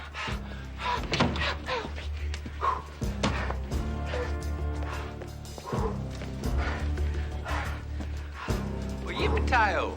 I'm a big fan of the police department. This here's a real pleasure. Mr. Swenson, perhaps you could tell me who would want to see Edmund Bryce dead. Oh, about 120 million Japanese. See, our products are pushing theirs right back across the Pacific, and they don't fancy that one little bit. 120 million Japanese, huh? Boy, some people just can't bury a grudge. And after we let sushi into this country... I know you want to cut to the bottom line. A lot of people hated Bryce, me included. Now, he recently denied me a promotion, and I was mucho angry. Sledge, look at the bottom of his boots. We have an S on them. You just gave yourself away, you reject from the planet of the apes. This boot print was found at the murder scene. If you had any brains, you'd have gone barefoot. That's bullpucky, boy. Yeah? These boots just arrived this morning. They've been on order for 6 weeks, and this is the very first time I've had them on. Here's the proof. Receipt proves it, for now. I don't buy that receipt. And shave those arms.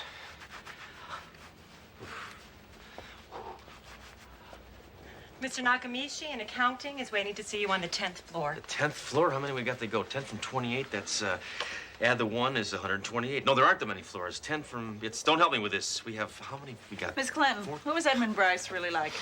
Demanding, competitive, complex. And he took cream and no sugar.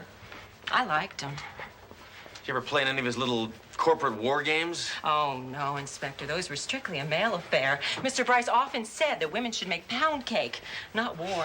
Bryce was probably afraid a woman would beat him. Hey, men never lose to women. Unless they go to Sweden and get one of those operations. So just forget your female fantasy power trip and let's go. We got 19 floors to go. 17. 19. The male equation still holds.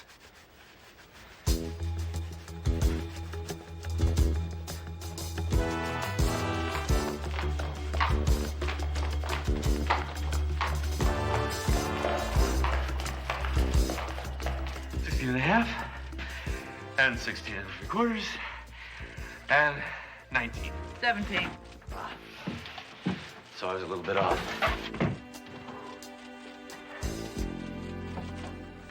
Mr. Nakamichi. 174,522 plus 16, 128,463 and 32 cents. Oh, sorry. I was just figuring out how much it would cost to get my daughter braces. I wanted to ask you some questions about Edmund Bryce. Any idea who might want to see him dead? Me, for one. He wanted me to cheat on the books, but I refused. Of course, now that he's dead, I can retain my professional integrity. Yes. And you also have time to drive around your 1982 Skybird with the broken shock absorbers and misaligned steering column? Oh, come on, Duro, that's just a toy. No, actually, it's a model of my 82 4x4. You get one free when you buy the vehicle. So it was you who killed Bryce, huh? Your telltale tire tracks are all over the death scene. No offense! My 4x4's been in the shop since Tuesday. You can check on it. Now, I have work to do. If you still need a suspect, I suggest you speak with Durwood Monroe on 38. He hated Bryce, too. 38? We'll go after lunch. Bless you. Bless you. By the way, what's this doohickey? The complete production flow chart. Correlating costs versus total unit manufacturing coordinates for all our facilities, for the entire North American continent. It's taken me 7 years to perfect. Oh! Cairo! Ooh! Ooh! Ah! Ow! Ooh! Ooh!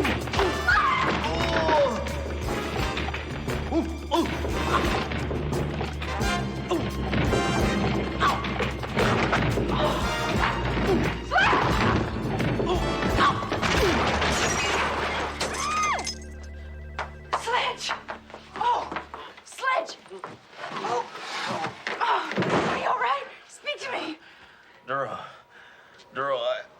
I don't itch anymore. Why is that? Because I'm dead. Just doesn't track, Duro. 2 suspects, each with a motive.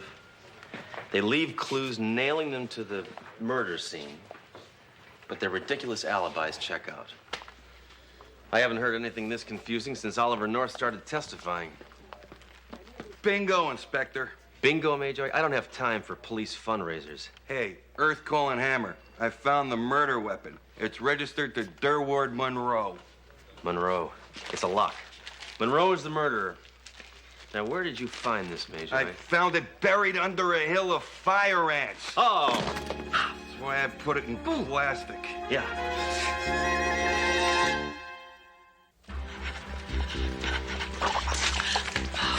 Thanks. Come on, Duro. Don't quit now. Come on, Duro. We're almost there. Be strong. Forget you're a woman. Mind over matter. We're almost there. You can do it. Come on, girlie. Come on.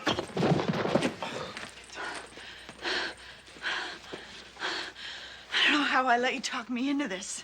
Because you care, Duro, and you know I need my strength for deductive reasoning. It's your turn. You carry me up to 38. That won't be necessary, Detective. Mr. Monroe has graciously come downstairs to see you. He's in Swenson's office. How convenient. Sorry. How convenient. Yeah? Yeah? Come in, I have an ad campaign to get out. Yeah? Tell me, can you find a subliminal sexual message in this ad? No, I thought not. Everybody loves it, babe. You're crazy. Wacko. Sick. Prolific. Who was that? My mother. Mr. Monroe, you're under arrest for the murder of the late Mr. Edmund Bryce. Not late. I like to think of him as the new and improved, totally silent Edmund Bryce. Now, that's a concept with pizzazz. How does this concept grab you? The murder weapon's been found and it's registered in your name. Now, that means you go directly to jail where a bunch of angry convicts are going to show you their idea of pizzazz. I didn't kill him. I reported my gun stolen almost a month ago. Oh, yeah? Let's see if there's any truth in advertising. Daly? What are the odds of you answering the phone? Yeah, did Durwood Monroe report a gun missing about a month ago? Mm-hmm. Yeah. Okay, thanks.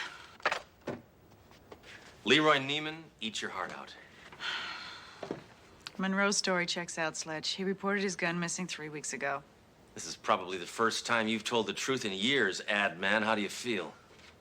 Light as air. Refreshed. Effervescent. Well, if this gunless jingle brain didn't do it, who did? I don't know. I'm in the dark, like you usually are. You. If I see one more disgusting ad like that, I'll be Beck with Jerry Falwell.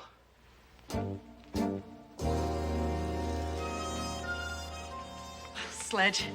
Oh, look, I just want to thank you for your denunciation of that chauvinistic ad. Oh, that was completely gratuitous, Duro. There was no reason in the world for that computer to be in there.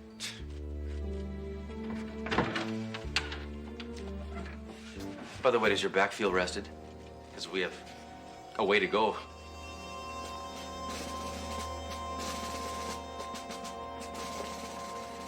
Getting enough vitamin C in your system? There's logic in this, Duro. If studying the terrain of a battle on a map was good enough for Napoleon, it's good enough for me. What are you planning to do? Nuke Waterloo? I'm planning on solving the murder of Edmund Bryce. See, I just received an anonymous invitation to the next Vectorocon War Games. I assume this came from the killer. So once I'm in the games, he's gonna try to kill me, and that's where this baby comes in. What, a map of Belgium? No. It's a map of the War Games playing area where Bryce bought the big green banana of death. This is him right here. This is Bryce. There's Yakamishi, Swenson, Monroe, and all the other yuppie yo-yos who are playing Bang Bang You're Dead. Now, if I can figure out the events leading up to the murder, I can anticipate the way the killer operates. Duro? Let's see. Any luck on the Bryce homicide? No, but I have an idea. All right, let's hear it.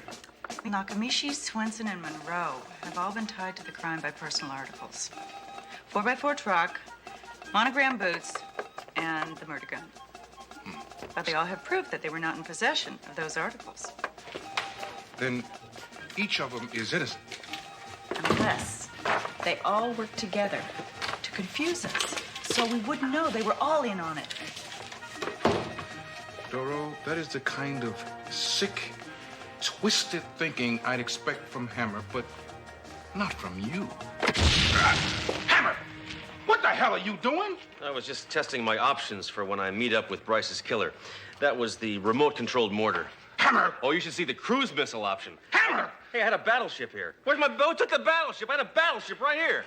Captain Hammer has a plan to unmask the murderer. He's been invited to play in the war game, and he thinks that the killer will try and murder him there. Well, I wish him all the luck in the world. Oh, thank you, Captain, but we won't need it. I'm talking about the killer. You must be joking, Captain. He doesn't stand a chance to take me out before I unmask him. Yeah, but what if he does get to you before you get to him? Then you can have my parking spot at the precinct. Thanks.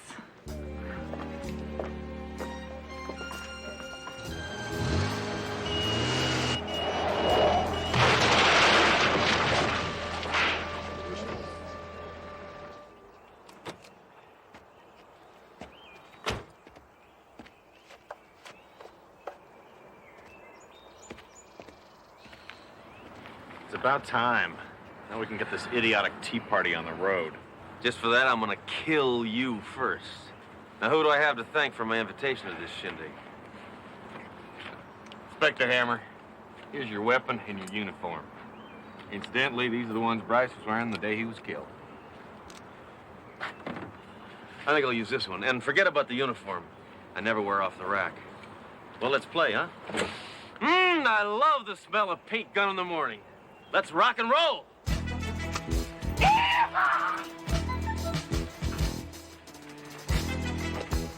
Don't worry, amigo. Before this day is over, I promise you'll make a red stain. But not with paint.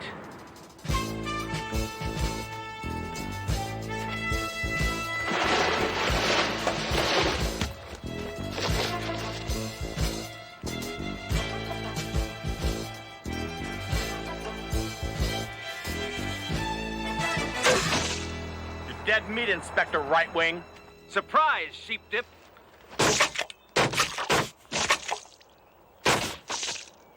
Hey, what is this? You only had to shoot me once. Overkill. Besides, every paint job needs a second coat.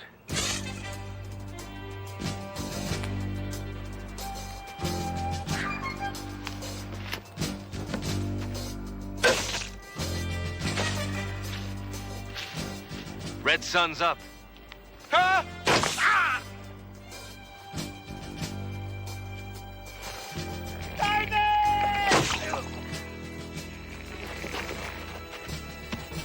Bryce's killer, come out, wherever you are.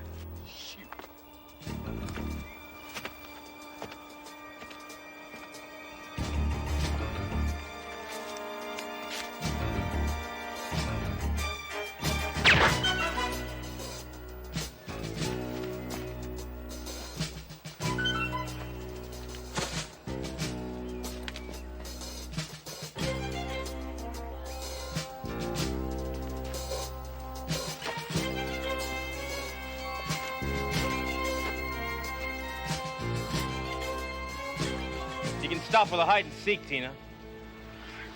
How'd you figure it out, Inspector? It was obvious. The men had everything to lose by killing Bryce. Only a woman would kill a man with nothing to gain.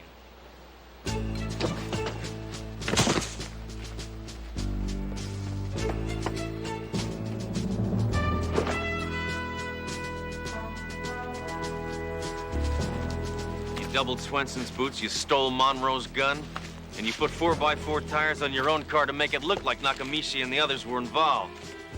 But I saw through it. Incredible! How'd you figure it out? Well, at first I tried to blame it on welfare cheaters, but when that didn't work out, it seemed like the logical way to go. Oh, come on, give it up, Tina. There's no way you can win. I'm a man, and you're nothing but a soft, silly woman. That's exactly what Bryce said when he dumped me. Started having affairs with all those other cheap floozies. So you killed him because you wanted to be the only cheap floozy he had. Okay, the only expensive floozy.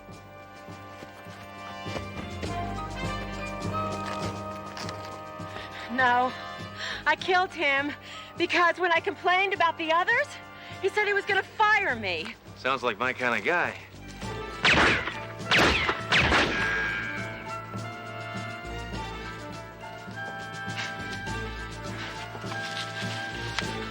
Say hello to Bryce for me. Freeze! What are you doing here, Duro? I'm here to save you, Sledge. It's not necessary. It's a 9-shot Beretta. She's out of bullets. I counted. Hammer! You idiot!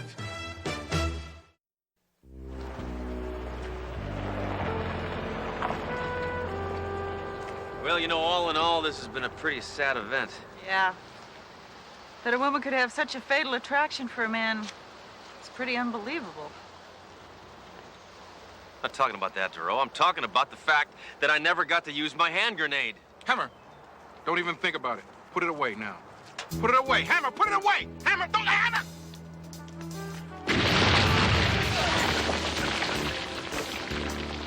It's who I am. It's what I do. Can't change. Put some pants on!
Trust me, I know what I'm doing.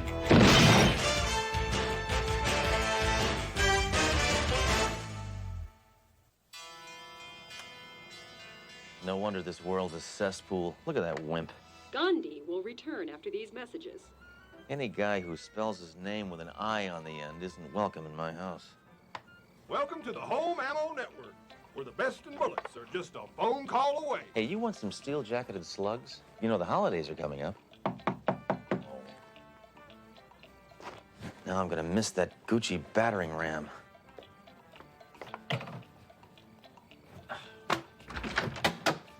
Come on, I already bought brushes from one of you guys last week. You're coming with me, Hammer. Sorry, that was reflex. Governor Leshat would like to talk to you. Oh, really? What, does he want to thank me for lobbying for his death penalty for jaywalkers bill? No, it's for a top-secret meeting. Let's move it. You know, the governor's a very great man. His campaign promise for mandatory 24-hour year-round school, sheer genius. He's in trouble and he needs your help. Something's happened that could cost him his re-election. Well, whatever it is, he can count on me. Hey, this is the guy who voted down the ERA. The limo's waiting. When we get there, climb into the trunk. The what? Trust me, Hammer. I know what I'm doing. No one must see me taking you to the governor's mansion. You have a fire escape? Yeah. Well, no, but it's the other window.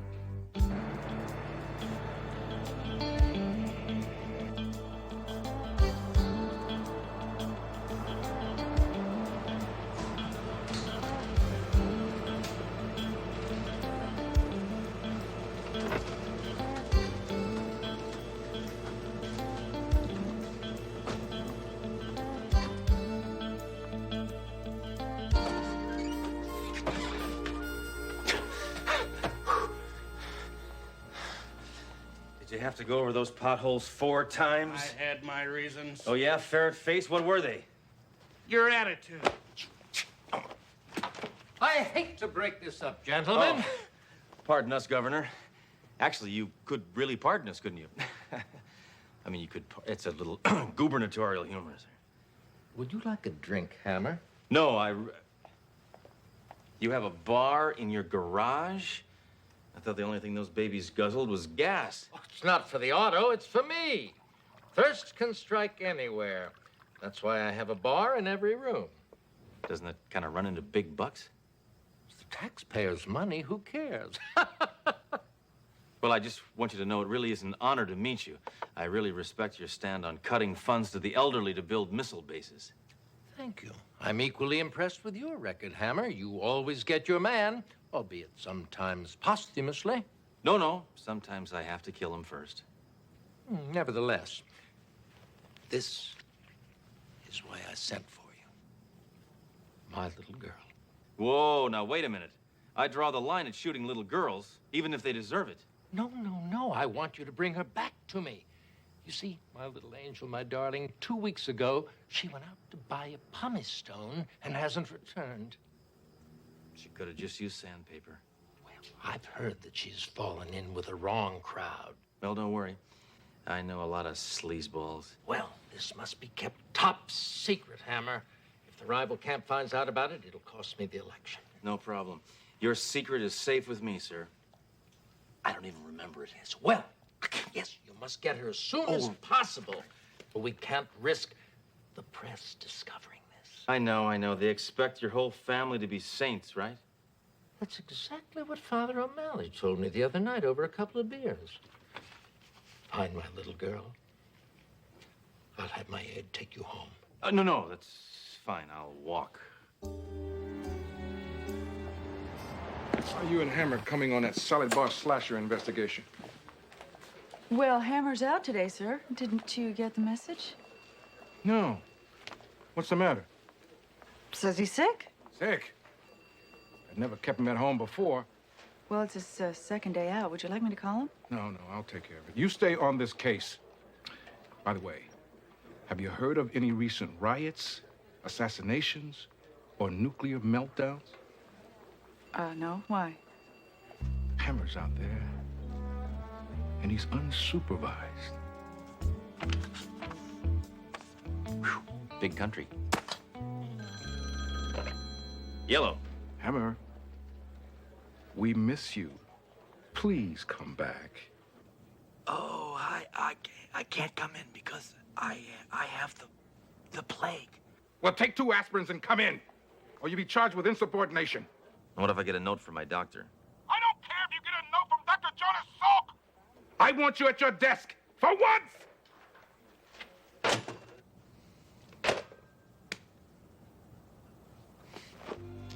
Now help me here. Say you were the governor's daughter. Where would you head to? One point of view. But say she didn't head for the armory. No, I think that given the time factor, the bad crowd theory, and the wind chill factor, now I think we can safely pinpoint her location as somewhere near my left foot. Missing kids? No. Missing drunks? Nothing. Missing luggage? Missing nerds?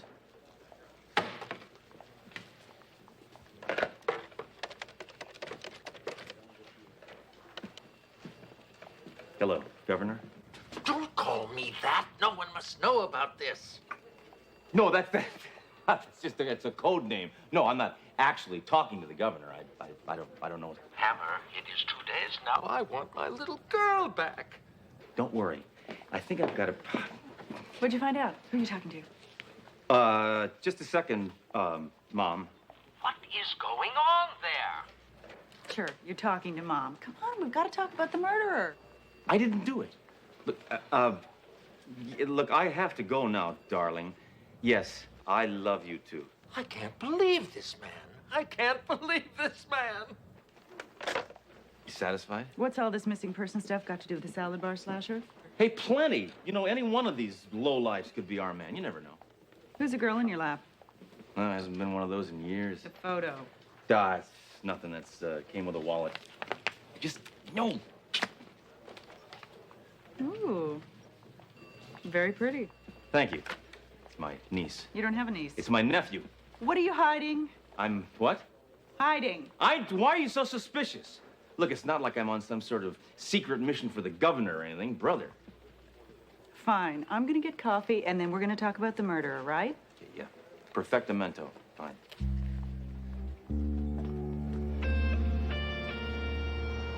Hey, Hammer, there's a Joey the Slug here to see. Take him into interrogation. Hammer. Hammer. Joy the Slug's over there. Oh. Notorious informant? What's Major doing taking him into interrogation? I don't know. It looks like he's taking him into interrogation. Yes. Why? Oh, I don't know. Maybe Major wants to find out how he lost so much weight. Oh, that's not the same Joey the Slug, by the way. Oh, you thought? No. This is a different guy. He's a graduate of Vassar. Hammer. We are supposed to be working on this case together, damn it. Oh, this isn't about our case. No, this is something. I have to talk to him about man stuff. You know, hunting. Come on.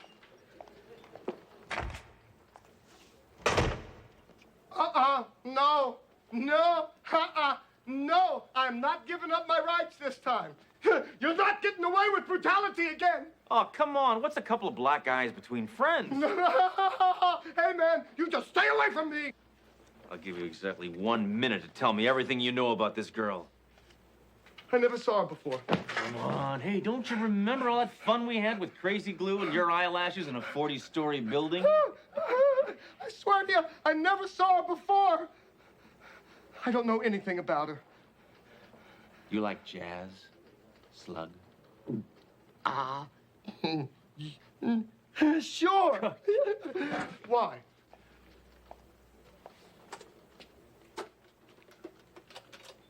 Any requests?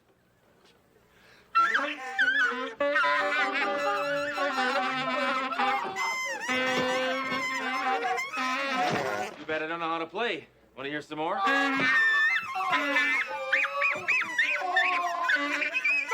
it! Stop it! No! I'll tell you everything. Yeah, I saw her. Yeah, she works at a place downtown.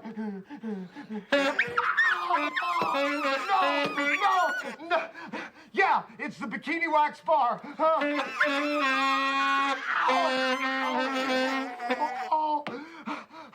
Big Mabel runs the place. Just tell her Butch sent you. See what a little night music will do for you? Find anything out? Duro, God works in mysterious ways. You're comparing yourself to God? No, just his methods. Now, give the Slug a ride home, and whatever you do, don't even think about following me, okay? You don't play the sax, do you, lady? Well, not since junior high.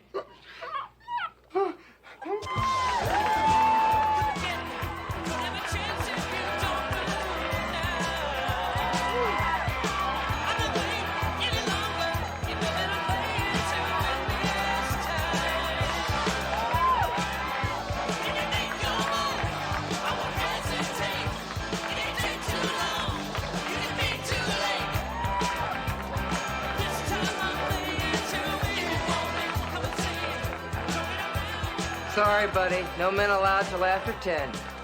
Unless you want to be in the show.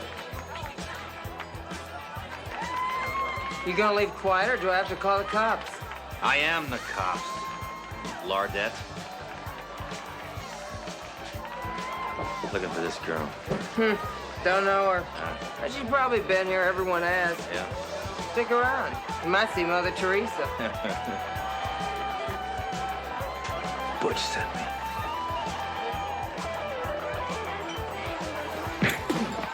Tell that weasel, Joy the Slug, I won my alimony check. Oh, so that's it, huh?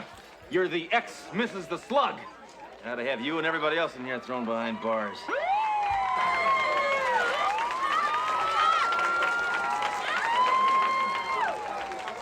Oh, thank goodness somebody beat me to it. You don't go anywhere.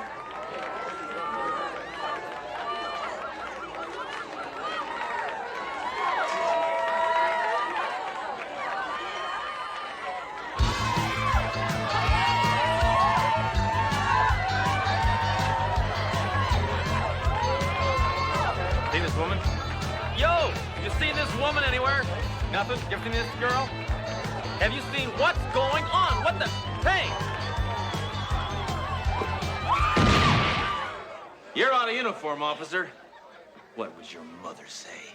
Ask her yourself. She's right over there. Sit down. That's a shonda for the neighbors. I haven't seen anything this perverted since the Webster holiday special. You're all under arrest. Get him, girls!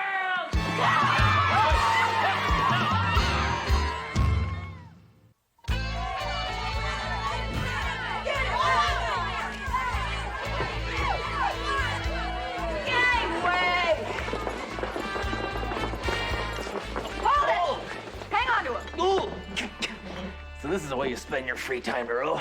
I'm surprised at you. You should thank me. I saved your skin. Yeah, but look what they did to my shirt. Tell her to let go. Not until you tell me what you're working on. Something big, isn't it? I can't tell you, Earl. Everybody knows women can't keep secrets. Oh, it's got something to do with that girl in the picture, doesn't it? Give it a rest. I'm not telling you why I'm looking for the governor's daughter. Oh! The shot's daughter? Who squealed? The governor's a fascist pig. And a very good one. I don't want any trouble with him and his people. Check Dr. Masseuse's massage parlor. Girls come and go there all the time. Yeah, massage. That sounds like a good idea. I got kind of a crick in my neck. All right, ladies, party time!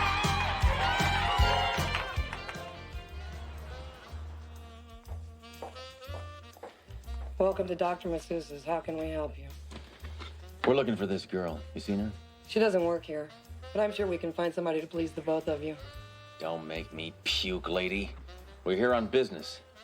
We're cops. Cops? Oh my God. Look, I'm just a temp here, and I didn't do it. I swear, don't shoot, okay? I confess, you know, because everybody steals some office supplies. All we want to know is where a young girl like this might go. Okay, it's true. I have a pass. I got some tags off of pillows. I bootlegged a Jane Fonda tape. I'm gonna hang. No. All we want to know is the Great Train Robbery. I did that. The Grinch didn't steal Christmas. I did, Son of Sam. That's me. Sledge. Yeah, I'll just go check the rooms. Jimmy Hoffa, I killed him. Yeah, I'm sure you I did. did. I killed him, and I stuffed him in my gym bag. And Tammy Faye Baker, I did her makeup. Gary Hart, the Democratic Party hates me. Pearl Harbor, I dropped the bomb. My mother, the car, I wrote that. San Francisco earthquake. Need I say more?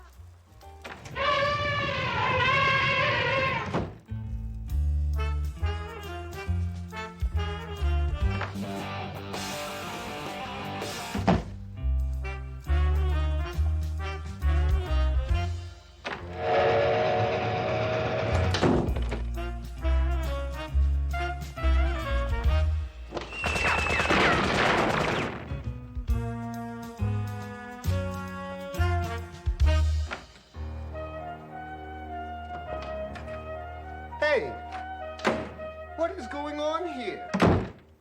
Hey! You led me on a wild goose chase. Sledge! Camille just remembered. She saw the girl at a Fleabag hotel across the street. She might still be there.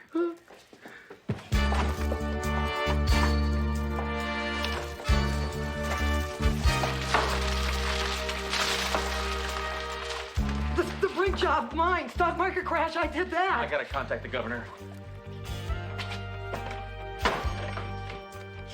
Yeah. And Amelia Earhart, I know where she is. I do, really, I do. And pit bulls, I raise them. I've got a whole bunch of them. You want one?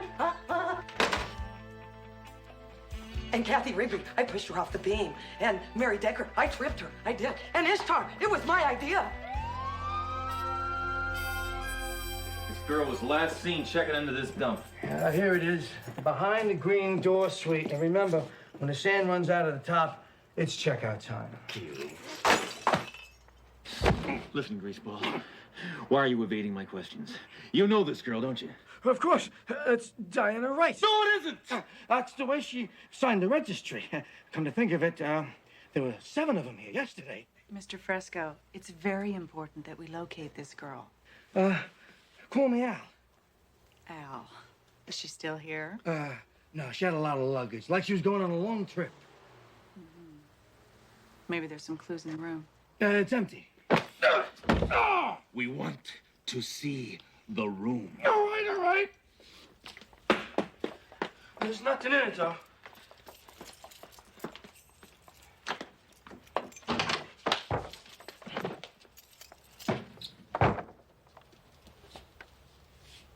Well, it is clean.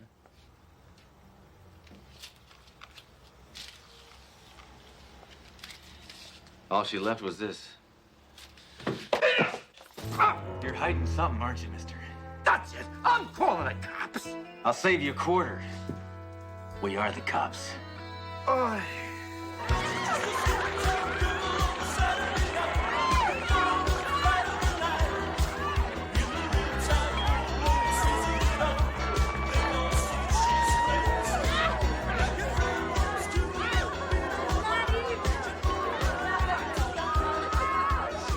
This opera isn't over till the fat lady dies, Duro. I'm not gonna fail the governor. Sledge, it's not your fault the governor's daughter left town. Just accept defeat with a little grace. Hey, grace is for decorators, Duro. I'm a cop. Yo, Godzilla Girdle. You know more than you're telling. Now, where's Governor Lechat's little girl? Back off, Blue Eyes. You got no right to harass me. Hey, this is my right, Zeppelin body. And I got a couple of lefts to back it up.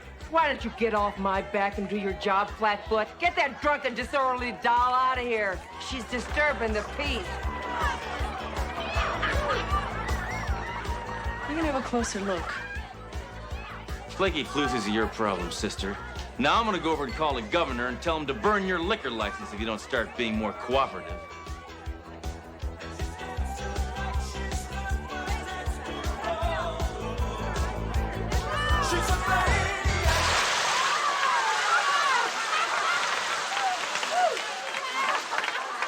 Hey, sorry about that. Hey, wait a minute. Hey, you're the governor's daughter. I've been looking all over for you. What do you mean? Well, your father sent me. You said you've been falling into a bad crowd, but this is... No, Come no. on. I'm taking you back to wait, see your you don't father. understand. I don't have to. I'm a cop. I hate to do that, but it's for your own good. You know, your father really missed you. Yeah, I know. You say that now, but once you get back together, you'll have a chance to work things out, you know. I'm beginning to wonder why he wants her back at all. Hey, that's not our problem, Duro. I'm just glad we found her. And so I say to you, my friends, ask not what your governor can do for you, but rather what you can do for your governor, me!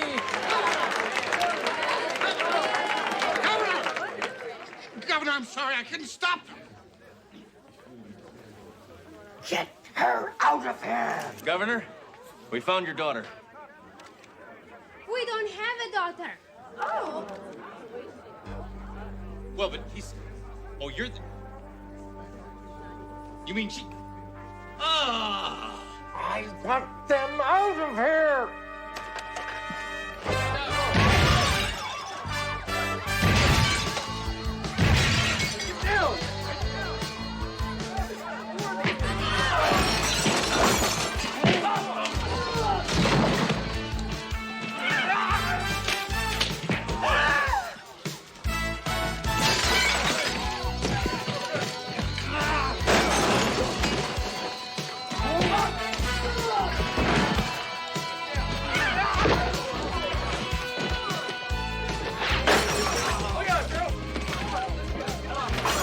Everything is under control, gentlemen. Everything. Told me to find your daughter, not your mistress. I never said I had a daughter, idiot. Idiot.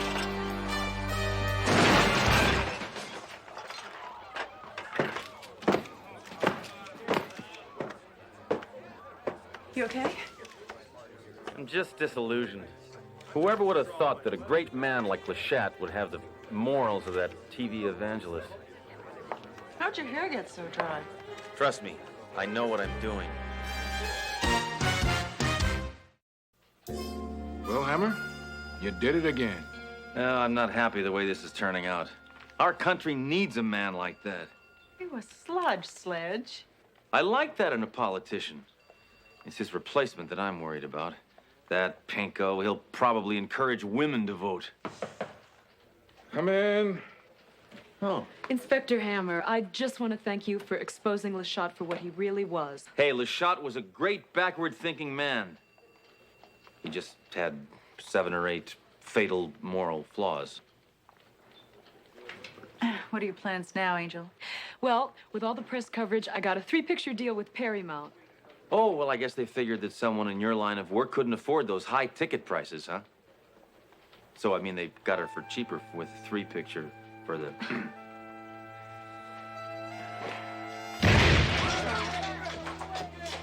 Why did you do that? I don't know, I felt like shooting my gun, so I...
Trust me, I know what I'm doing.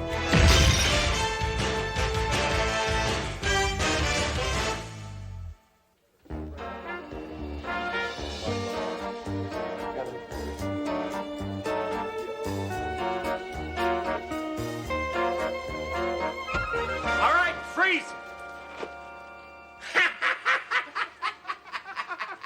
Oh, Roy, you old coots! You're up to your same old tricks. How you doing? All right, okay. How's the wife and kid, huh? Oh, listen, son's great. You know, wife gone. You know, left me a couple of months ago. Oh, Roy, I'm sorry to hear that. Hey, what are you gonna do? So, what's all this nonsense I hear about you retiring? Well, that's why I came to see you. You know what I mean? I want to go out with a big bang, you know? Oh, one last big bust, you know? So, I want to bar a couple of people, Hammer and DeRoe.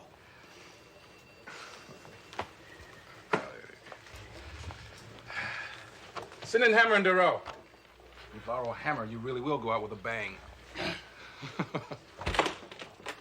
Captain. DeRoe, Hammer, what are you doing with a tire iron? You fixing a tire in the parking lot? No. I was just about to interrogate a suspect downstairs. What? Give me that. What? Give me that. Hey, it's the American way. What? This is an old friend of mine, Roy Talbot. He's in charge of narcotics.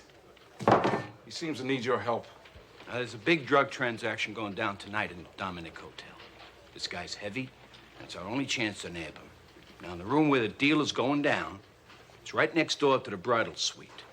We can get you into the suite next door so you can videotape the whole transaction. Now, we need you two to pose as newlyweds.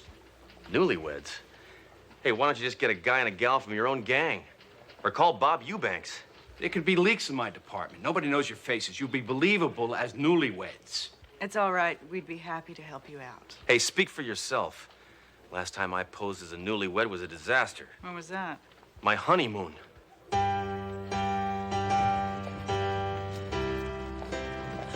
Oh, honey, look. Newlyweds. Aren't they adorable? It's so romantic. It really is. Look at all those luggage things. Yeah, we have reservations. The Buckinghams. Buckingham.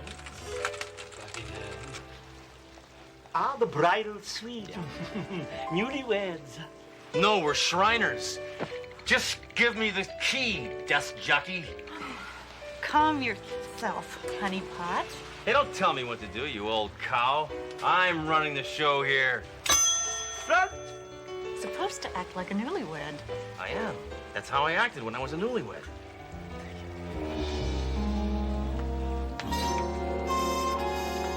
Oh, brother, who decorated this place? Tammy Baker? And what is this, a bed or a jumbo box of chocolates? Hammer, this is a honeymoon suite. People who come here are in love. Hearts represent love. Thoreau, the heart isn't a wimp. It's a muscle. And it doesn't have time for love. It's too busy pumping blood. Very romantic. You know, I happen to believe in love and marriage. Goes together like a horse and carrot. Oh, gag me with a nightstick, Thoreau. You know what marriage is? It's driving the wrong way down a one-way street and having a head-on collision with a dump truck called your wife. Now, what's this? It's a tripod. It supports a camera. Right. I knew that.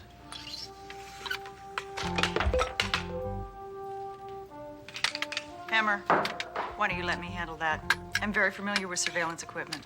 Thoreau, putting stuff together is men's work. We're naturally very mechanical.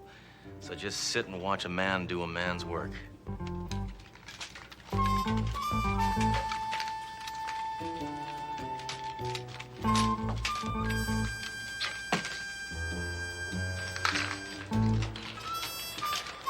You're just gonna sit and watch, or you're gonna give us some help here?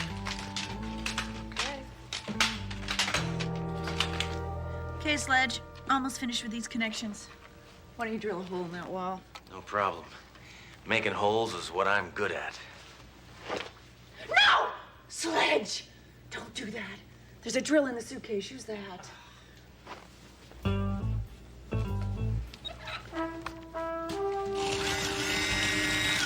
I don't like the sound of that. Better oil this baby up.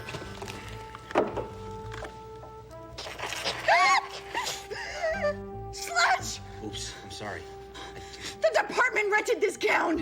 It retails for $5,000. You're kidding. It's got a big oil stain on it. I'm gonna have to take this off before it sets. I guess I'll have to drill this hole myself. Who is it?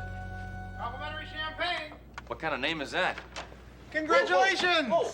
On behalf of the hotel, may I present you with your complimentary champagne? No, you got the wrong room, bub. We didn't order anything. Sir, it's complimentary. That means it's free. Yeah. Well, I can't afford it, so make like the wind and blow, huh? What's with all this video equipment? What? Oh, that. Oh, that. Oh, that's just, it's a wedding present. This is all the luggage you brought? Yeah.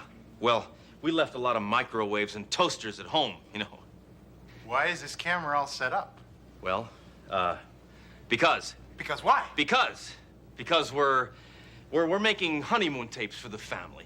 Sledge, the stain is Hi, honey. I was just explaining to the bellhop here how we're using the video camera to record our honeymoon for the folks back home, right? Right. So, okay, let's just say hello to Uncle Bosco. Hi, Uncle Bosco. Yeah, I think I'll just get in this one too. Okay, fine. Yeah, well, we're hi. Okay, we're fine. It's almost nothing. Right. Okay. Fine, okay. All right. And we'll just pose. Do one of those poses for Grandpa Lou. You know how Grandpa Lou loves the poses. Oh, yeah. Hi, Lou. Okay, honey, that's enough. Turn it off. So, oh, no. Drinking on duty. Duty? Honeymoon duty. Because we're married, it's our duty to be on honeymoon. And what better reason to drink champagne? Yeah. Come on, let's hear a romantic toast. Come on. Come on, honey. Okay. Well, here's hoping that our pushy bellboy with the big head gets the hell out of our room. You people don't act like you're on your honeymoon. Come on, drink up. It's expensive stuff.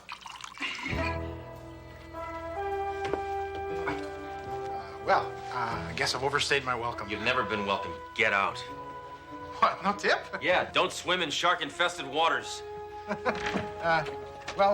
Drink, enjoy. I'll put the Do Not Disturb sign out for you.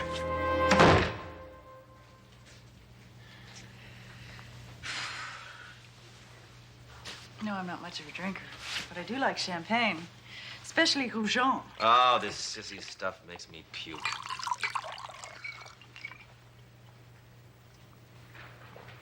But sometimes I like to puke. So the duck says to the bartender, put it on my bill. Get it to the duck bill. Oh, I forgot to call Talbot. Testing. 1, 2. 1, 2. Duro, I think the bubbly has made you a little too bubbly. Bubbly, bubbly. I'm a poet and I didn't know it. Talbot here. What's going on in there? Nothing, Lieutenant. We're all set up and ready for your big bust. Trust me, I almost know what I'm doing. All right, now that's good. Now you check in every hour, you understand? Did you say bust? Did you just say big bust? Everybody, I really...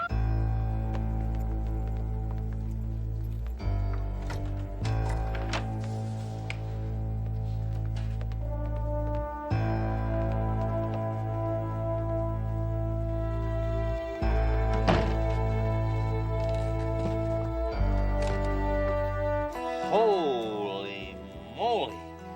This maggot's got more snow than the Winter Olympics. We get this all on tape? Yep, it's recording. Wow. Let me see. Well, hey, come on, I'm watching. Let me see. You camera hog. Wow. Wow, they must have 12 kilos in there. Wow. Now we just have to wait for the big buy. Yeah. I don't feel very good. No. Well, go ahead. Just go lie down on the bed.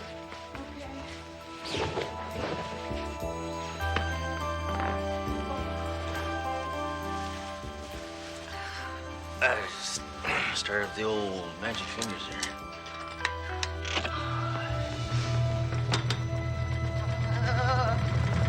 Hammer! What is happening?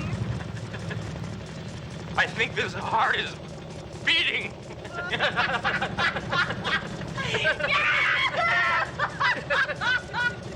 Roy, what's up? Why'd you sound the alarm? I haven't heard from Hammer and Doro in over 2 hours. I'm afraid something has gone wrong. Well, with Hammer, you can bet on it. Just go over here.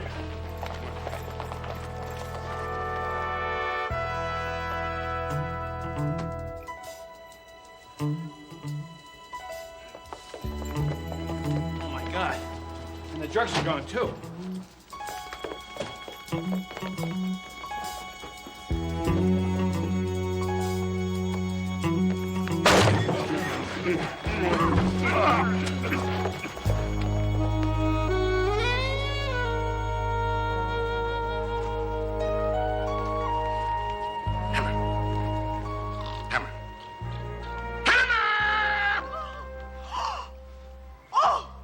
Oh, Captain! It's not as bad as it looks. Yeah, I still got my holster on.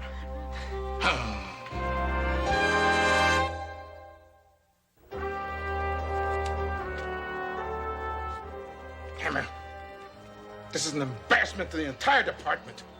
You're telling me? Look how they misspelled my name. Bammer? Do I look like a bammer? Yes! You two perverts are gonna pay for this.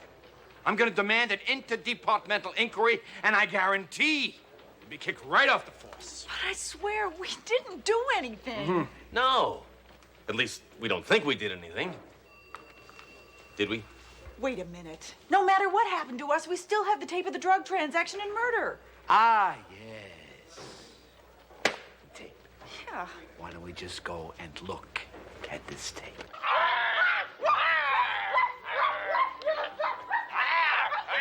No.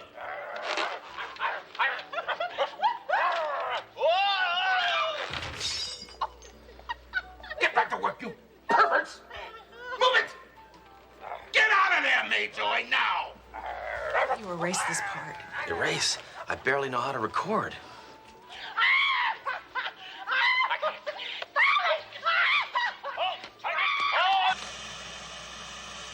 Wait, that's it? Where's the drug deals? Where's the murders? All the good stuff? That's what I'd like to know. Obviously, you turned the tape off before seducing Detective Duro. I didn't turn that tape off. And he did not seduce me. Uh-huh. Well, we'll let the Board of Inquiry decide that. He wants to put a board upside my head. Look, this is out of my hands, all right? Just file a report on what you do remember and leave it on my desk tomorrow morning. Do me a favor. Spare me the intimate details, if there are any.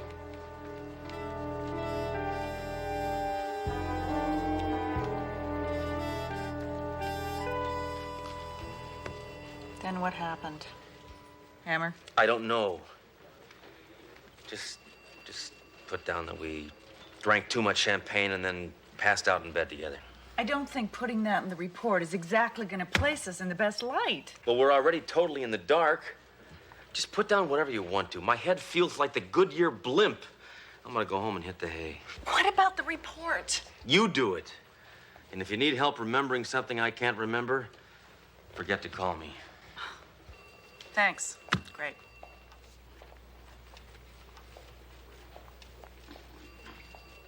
Gee, Dory, that's a nice report.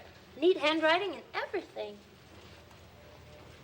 Is there something I can do for you, Daly? No, I mean, yes. I mean, well, me and some of the girls were curious. Well, we were just sort of wondering about Hammer. He has a hangover. Oh, that's not what I meant. I know what you meant. And the answer is I wouldn't know. And even if I did know, I don't remember. Oh. He's forgettable? That's what we all figured. No.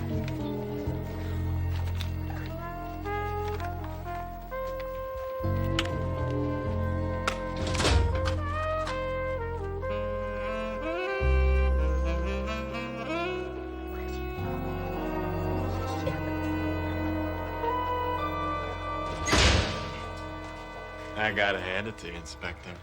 Well, it's about time you got your hooks into that sweet babe. What's your secret? She wouldn't even give me the time of day, and most women, they give me the whole clock. I got nothing to say. Come on. How was she? Firecracker? Dynamite? Nuclear? Boom. I don't remember. Oh, come on. What kind of a man has a woman like that and doesn't remember? Unless, of course, nothing happened. Look, I'll tell you what happened. You want to know what happened? A lot. A lot happened. A really lot. I'm just not talking about it, see? Because I'm not the kind that kisses and tells. I'm the type that kills and tells. What do you mean a lot happened? Duro, please, can we discuss this some other time? We're talking man talk here. Why aren't you telling the truth? Because you don't do that with man talk. Someone put this in my desk. You're kidding. How come I didn't get a present? Why don't you model it for the rest of us, Duro? I'm sure Hammer's already seen it. Prepare for a high heel in the nose. Woodfin. No, come on, Duro. Please. Violence never solved anything. What? What am I saying? Violence solves everything, except this. So trust me, I can solve this with more man talk. You can fix this with more lies. You're all a bunch of idiots. Wait.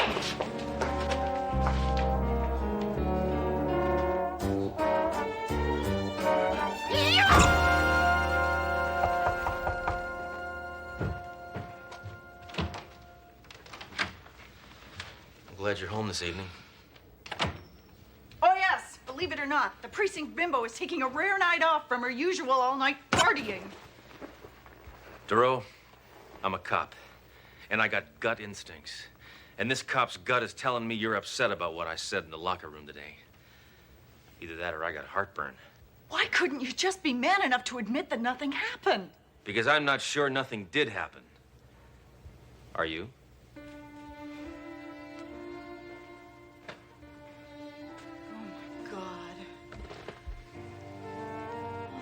God. What if something did happen? Well, if it did, I wish one of us would have been there to stop it. Oh, my God, this is a disaster. They're probably going to kick us out the force. If they don't, I have to transfer anyway. I mean, my reputation is shot. Nobody respects me. Well, that never stopped me. Hammer, I don't understand how we could have passed out. We didn't drink that much champagne. Unless we were drugged. Wait a minute. This cop's gut is asking me a question. What if we were drugged? We better go talk to the big-headed bellboy. I'll call Captain Trunk. Have him meet us at the hotel.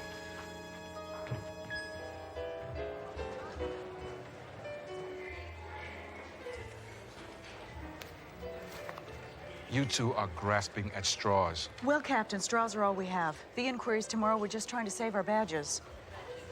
Where's the big-headed bellboy? What's big-headed bellboy? You know, the one with the big head and no lips and thick glasses? The one that gave us the complimentary champagne. We don't have any big-headed bellboys. And we don't give complimentary champagne. We don't even give compliments. We've been set up. How do we prove this by tomorrow? I got it. We'll lie in court. It's worked for me in the past.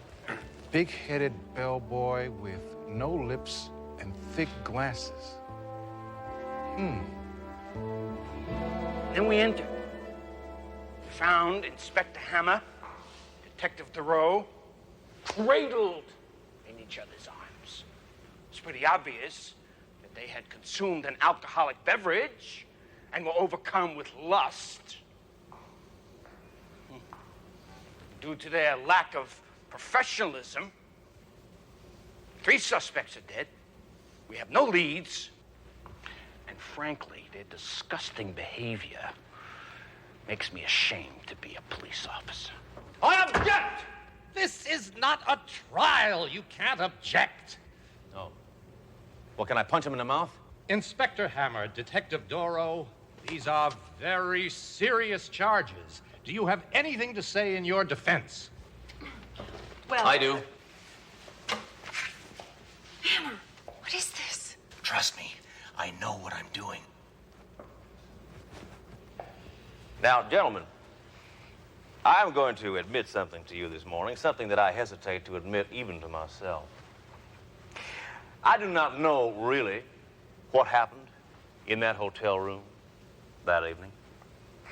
It's a question I have pondered, a question that has laid heavy with me in the dark, in my room. But I am positive that nothing unethical or immoral occurred between us because she would not have allowed it to happen. Because Detective Duro is a professional. So if you're gonna blame somebody for this,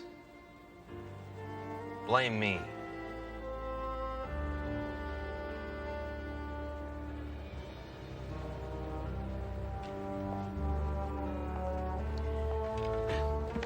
The point is, we were framed. We simply cannot prove it. Yeah, that's the point. The little floozy is just trying to pass the buck. They blew it.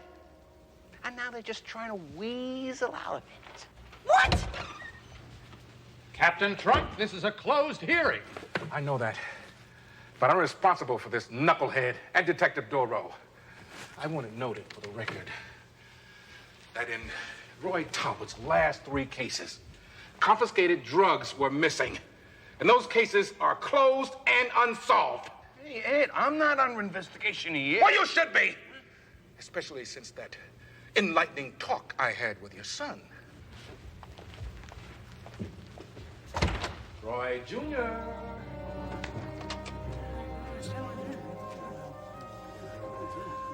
What the hell are you doing here? I'm sorry, Dad.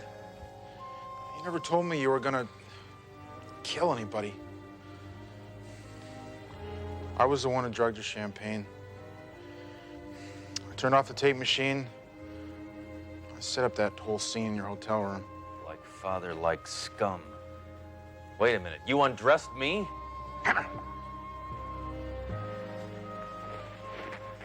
Why'd you do it, Roy, huh? Why? Who can live on a police pension? Day after day, I see these drug-pushing sleazebags living like royalty. And here I am, the good guy, living like a pauper. And I didn't do it just for myself, you know? I did it for my wife. So I could just give her something something I can never afford to give her before. What's that? Her alimony.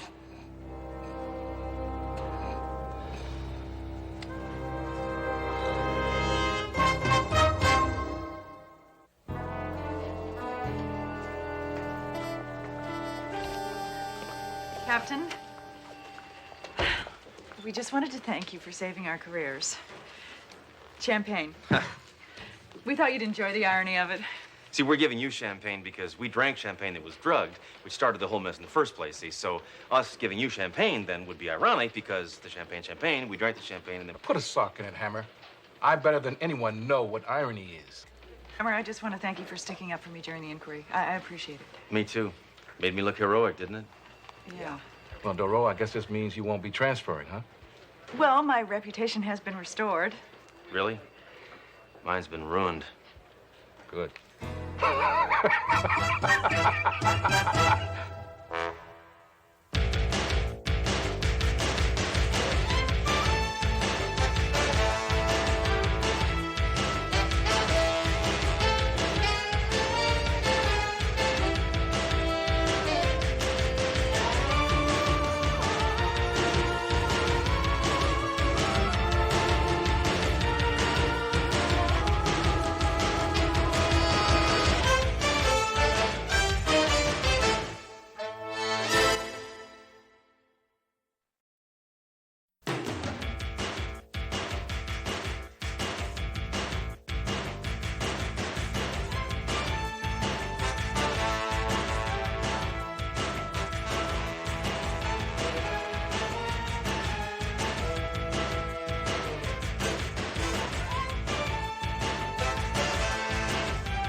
Trust me, I know what I'm doing.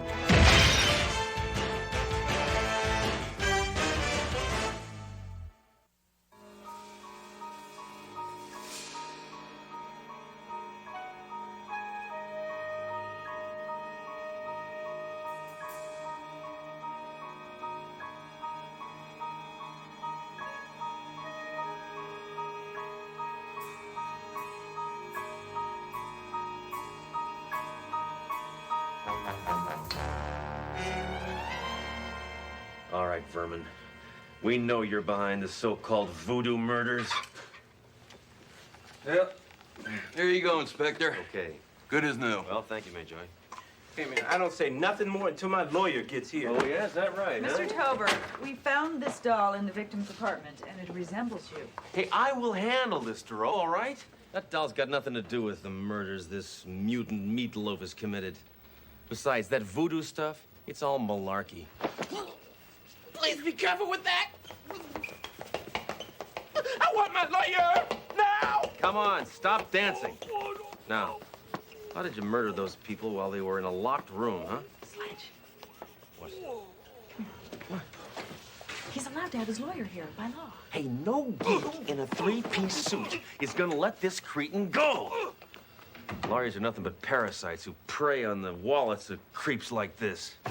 Is that so, friend? Yeah, that's Scott. Scott Grable, how you doing? How are you? You know this fascist? Hey, shut up, Earthworm, or I'll deck you. So, what's with this getup here? What, did you join the Billionaire Boys Club? I'm a lawyer now, Sledge. Wayne State, class of 73. Yeah, well, here's your client. State Penn, class of 97. Duro, this is Scott Grable. You've heard me talk about my little friend from high school? No, not really. Oh, well, you know I never talk about my friends. I like this guy, he thinks. Nice to meet you. Well, since we're all friends here, I guess I'll be able to watch Carson tonight after all. Why don't you let me hold the doll? So, how long you been in town? A couple of months. Oh, how come you didn't call me? Too busy, huh? Tell you what, why don't we go have a drink and talk over old times? I'll have a drink. You're not going anywhere, felon. Yes, he is. I've arranged for your bail, Dominic. He's free to go. Bail? Come this way, Mr. Tober. We're letting you out. I told you I'd walk right out of here, Blondie. Yeah. Let's go.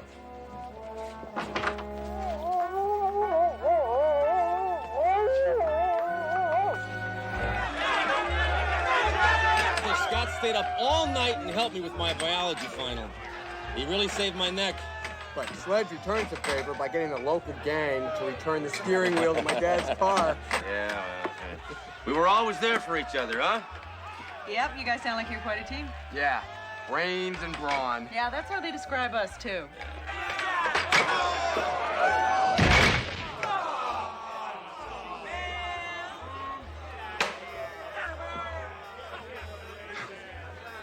Hammer, I thought I heard you in here. What, was I talking that loud? Captain, I want you to meet a friend of mine, Scott Grable, a friend of mine from high school. Can you believe that? Scott, this is my superior, Captain Trump. How you doing? Nice to meet you. I had this installed. Doctors have beepers, I have this. 1 Charlie 5, proceed to 215 at 3rd and Grand. Roger. Scott, tell you what, why don't you come with me on a police run, and then we can go over to my place. How about that? Okay. What do you say? All right. Hey, are you got a place here? You living here? Yeah, I got a place Why in didn't you town. call me? I've You should have called me up. very busy. What can I do? Yeah, but you didn't call me. I haven't seen Hammer that excited since he first got to identify a criminal's body. Well, it's obvious, Captain. You know, being with Scott has taken him back to a time before he became so callous. When was that, Doro? When he was a fetus? No, he was probably always callous. This is the first clock I ever got. My pop gave it to me. Hey, Sledge, here's a picture of us on the track team. I'm still the same weight, you know. Yep, I fired that starting pistol every single meet. Remember the state championships? Boy, I was depressed that day. Because we lost. No, because the coach only let me fire blanks. Picture of you, ROTC. Again, no real ammo. Where do the years go, huh? Whoa, big trouble. Susan Hilton, she was the most miserable, self-centered, nagging killer witch in the whole school. Ooh, goof. Why'd you marry her? Well, she was my high school sweetheart. It was expected of me, I think. Marriage shouldn't be done because other people expect it. Marriage should be done by two people who are in love with each other, want to make their lives complete. Being a lawyer has put a blindfold on your brain, old buddy. Some things are made in heaven, but marriage is made in hell. Well, I hope you're wrong, because I'm getting married. What? Getting married. You're kidding. To a wonderful lady that I'm in love with very much, and I want you to be happy for me. Well, happy? I'm happy. Sure, I'm happy. I'm happier than the day they legalized hollow point bullets. Great. Great. Good. Well, when do I get to meet your future battle axe? Well, I don't know. How about tomorrow night? I'll bring Duro along and we can make it a real party. I guess so. Gotta go, Sledge. Oh, really? Oh, that's too bad. I guess you have an early morning in court there, huh? Yeah. Yeah. Good. Well, sure was great seeing you. Even though we are on opposite sides of the law. Sledge, I'm a lawyer, not an axe murderer. Whatever. Anyway, really, it was really, you know, it really was, you know, to see it was, you know, really. Nice, Sledge? Yeah, nice. That's, I have trouble with that word. Okay. So, don't get mugged. Okay. Go on, buddy. He is a great guy, isn't he? So, has Sledgehammer changed his opinion about lawyers? Has he dropped his stereotypical prejudices? Maybe a changing world, Duro, but I haven't changed one bit. I hate all lawyers. What do? They don't do anything. They don't grow anything. They don't make anything. All they do is make trouble. Your friend's a lawyer. You respect him. Put a sock in it, Duro. I'm not gonna listen to your psychological bunk. Just grow up. You know, Sledge, it's obvious your relationship with a man whose values are diametrically opposed to yours are going to rub off on you. 1 Charlie 5, proceed to 215 at 3rd and Grand. 10-4.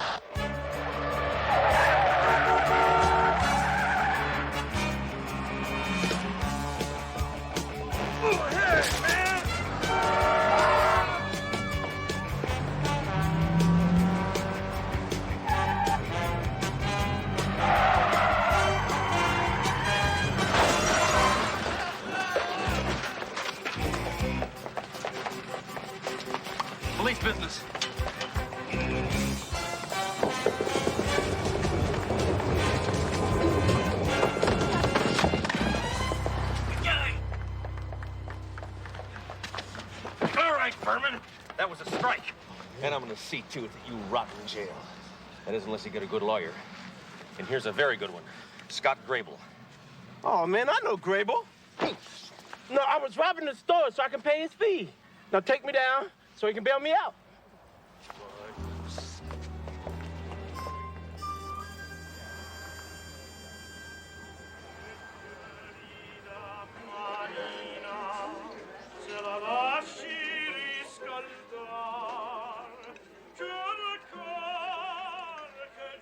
That's your typical Italian restaurant. Why do you say that? Well, I haven't seen one single picture of the owner shaking hands with Frank Sinatra. Wait a minute, I know this place. I know this place. Oh, right. This was the ex-wife's favorite joint. Oh, well, I'll try to have fun despite that. My fiance chose it for this evening. I wonder where she is. She's never late. Well, I hope she didn't get hit by a car and splatter all over the street. Sledge. I'm just showing concern, that's all.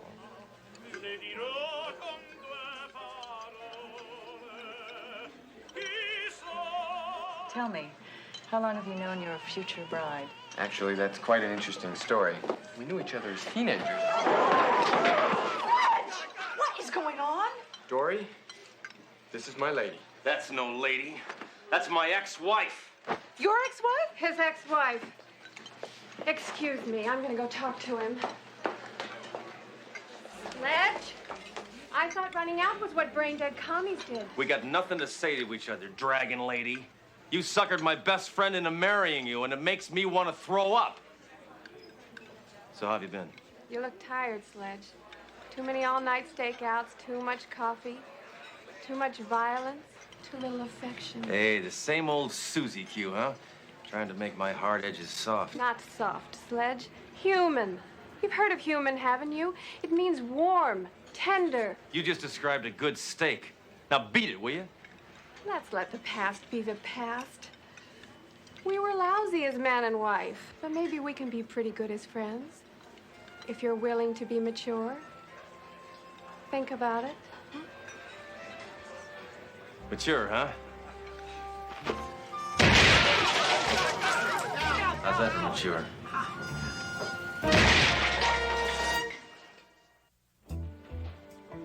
No, then he walked right out of the restaurant. That's unconscionable. I know, he pulled a gun on her. No, saying that's no lady, that's my ex-wife. That is the oldest joke in the book, Doro. Captain, if I had not seen it with my own eyes, I never would have believed it. I've never seen Sledge so scared. So anyway, Major is looking for the files now. No, don't try to hide it, Duro. I knew you'd be in here blabbing. And you. She's a woman. It's her nature to gossip. But you, Captain, I'm shocked. Hammer, we're concerned about you. Well, nothing personal, but my personal life is personal. Comprehendo? Do I probe into your private life? Do I talk behind your back? Do I go rummaging around in your desk? All the time. Well, I was probably on a case. Hammer, why are you so angry? No more ex-wife, no more alimony. You should be celebrating. Celebrating? Now, why didn't I think of that? Oh, that's right, because I don't feel like celebrating! Sledge, your ex-wife is marrying your best friend. I mean, it could be worse. She could be marrying Peter Holm. Excuse me, Inspector, but I thought you'd like to know the suspect you just brought in is being released to his lawyer. I just changed my mind. I do want to celebrate.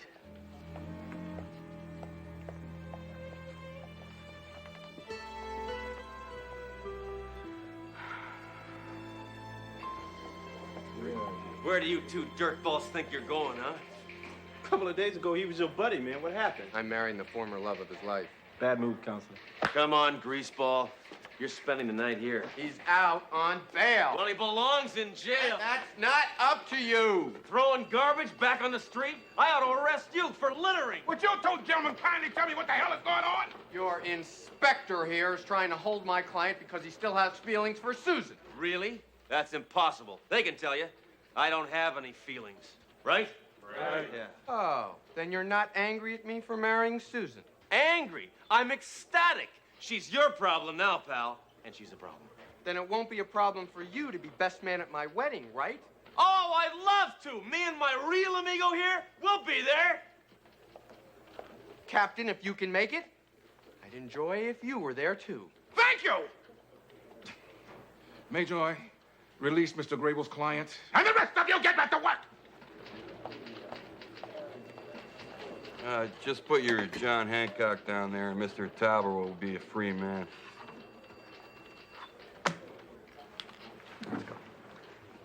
Now, Mr. Grable, one more thing. What's that? Can I come to your stag party, too? Sure, Mayjoy. Party? Don't ask.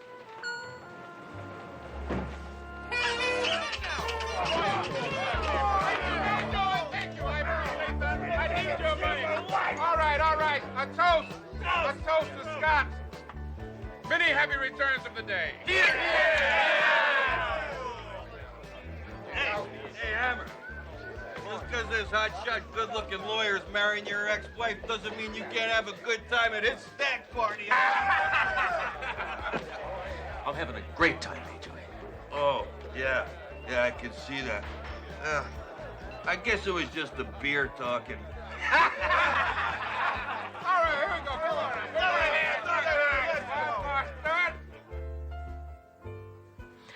I must say, Dory, it's so ironic that Sledge pulled a gun on me in the restaurant. Why? That's what he did the night he proposed. Only then he was kidding. At least I thought he was kidding. Why did you ask me to meet you here, Susan? I want you to speak to Sledge. He really thinks a lot of you. He does? He has a funny way of showing it. Oh, he does. He's written to me about you. Would you like to hear one of his letters? Absolutely. Dear blood-sucking Leachette, enclosed, please find one post-dated alimony check. P.S. I have a new partner. She's a woman. I like her anyway. Yours in divorce, Inspector S. Hammer. What, that's it? Oh, for Sledge, that's spilling his guts. Guess you're right. Mr. Macho. You know, Sledge, he can't relate to a woman. But I found that kind of fun at first. He sort of brought out the tomboy in me. We used to arm wrestle and shoot guns, drive fast. But he never once told me I was beautiful. Never allowed a tender moment to stay tender. It grew tiresome. I had to move on. Yeah. Sledge will never change. I've tried to talk to him. He doesn't listen. I really feel sorry for him sometimes. Then try harder. Explain to him that if he doesn't change, he's always going to remain just what he is. A nihilist. Alone. Maybe he's working his way out of it. I mean, he went to that party to have a good time.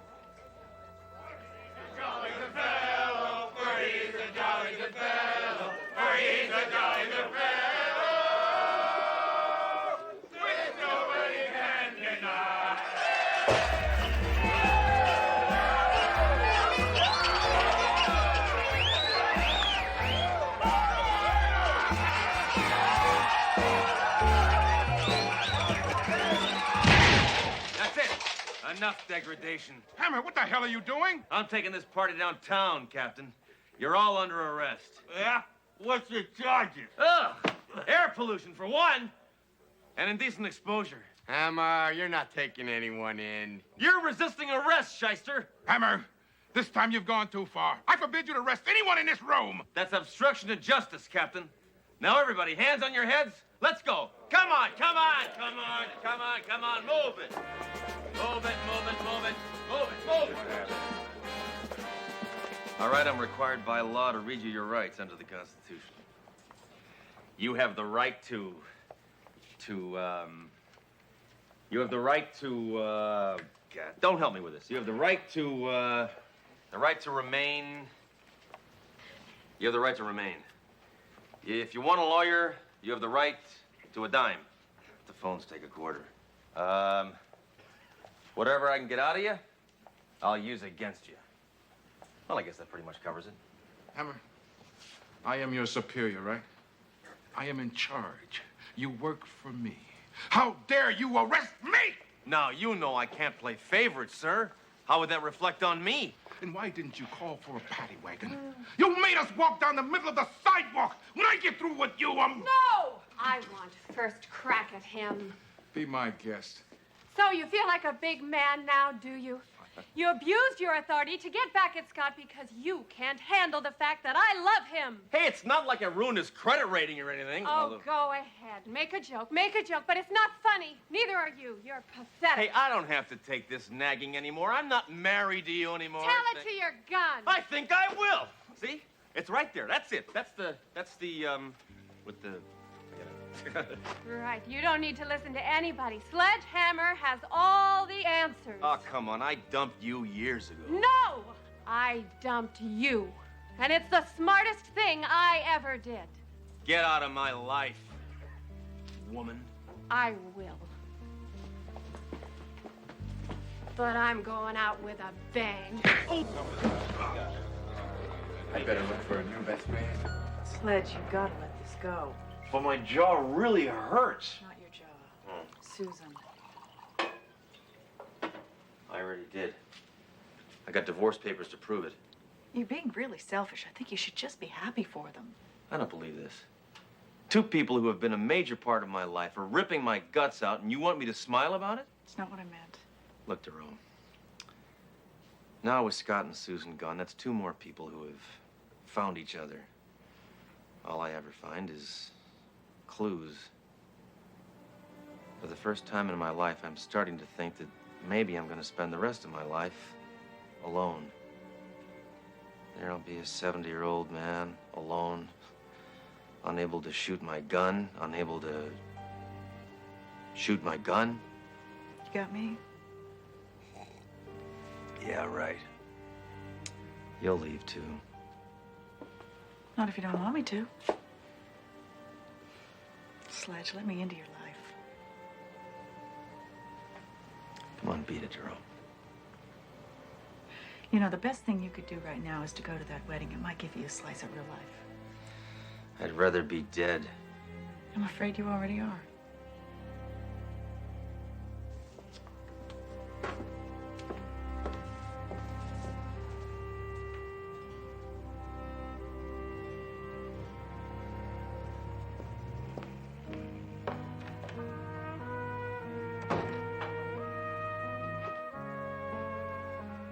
Well, amigo, it's just you and me, huh? You'll never leave me. You're all I got.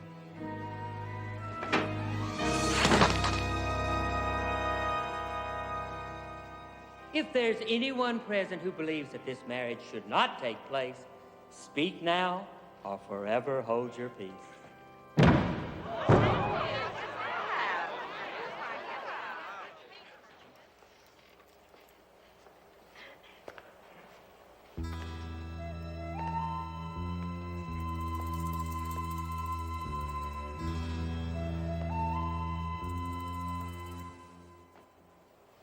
Get on with it.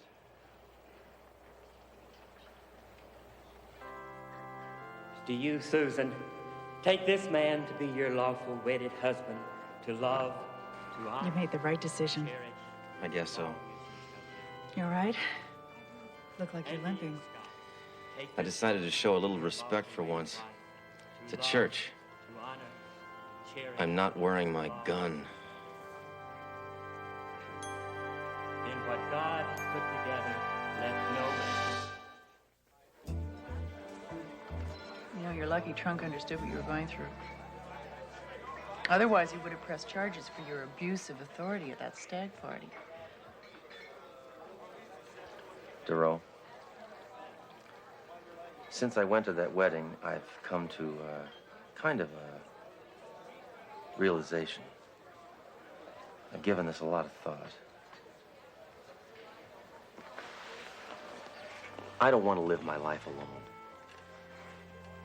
I want a living, breathing human being to share my life with. The good times and the bad. So,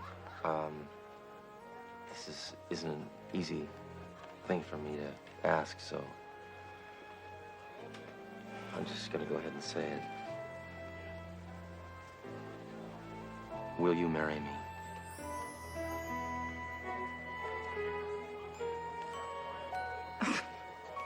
Are you serious?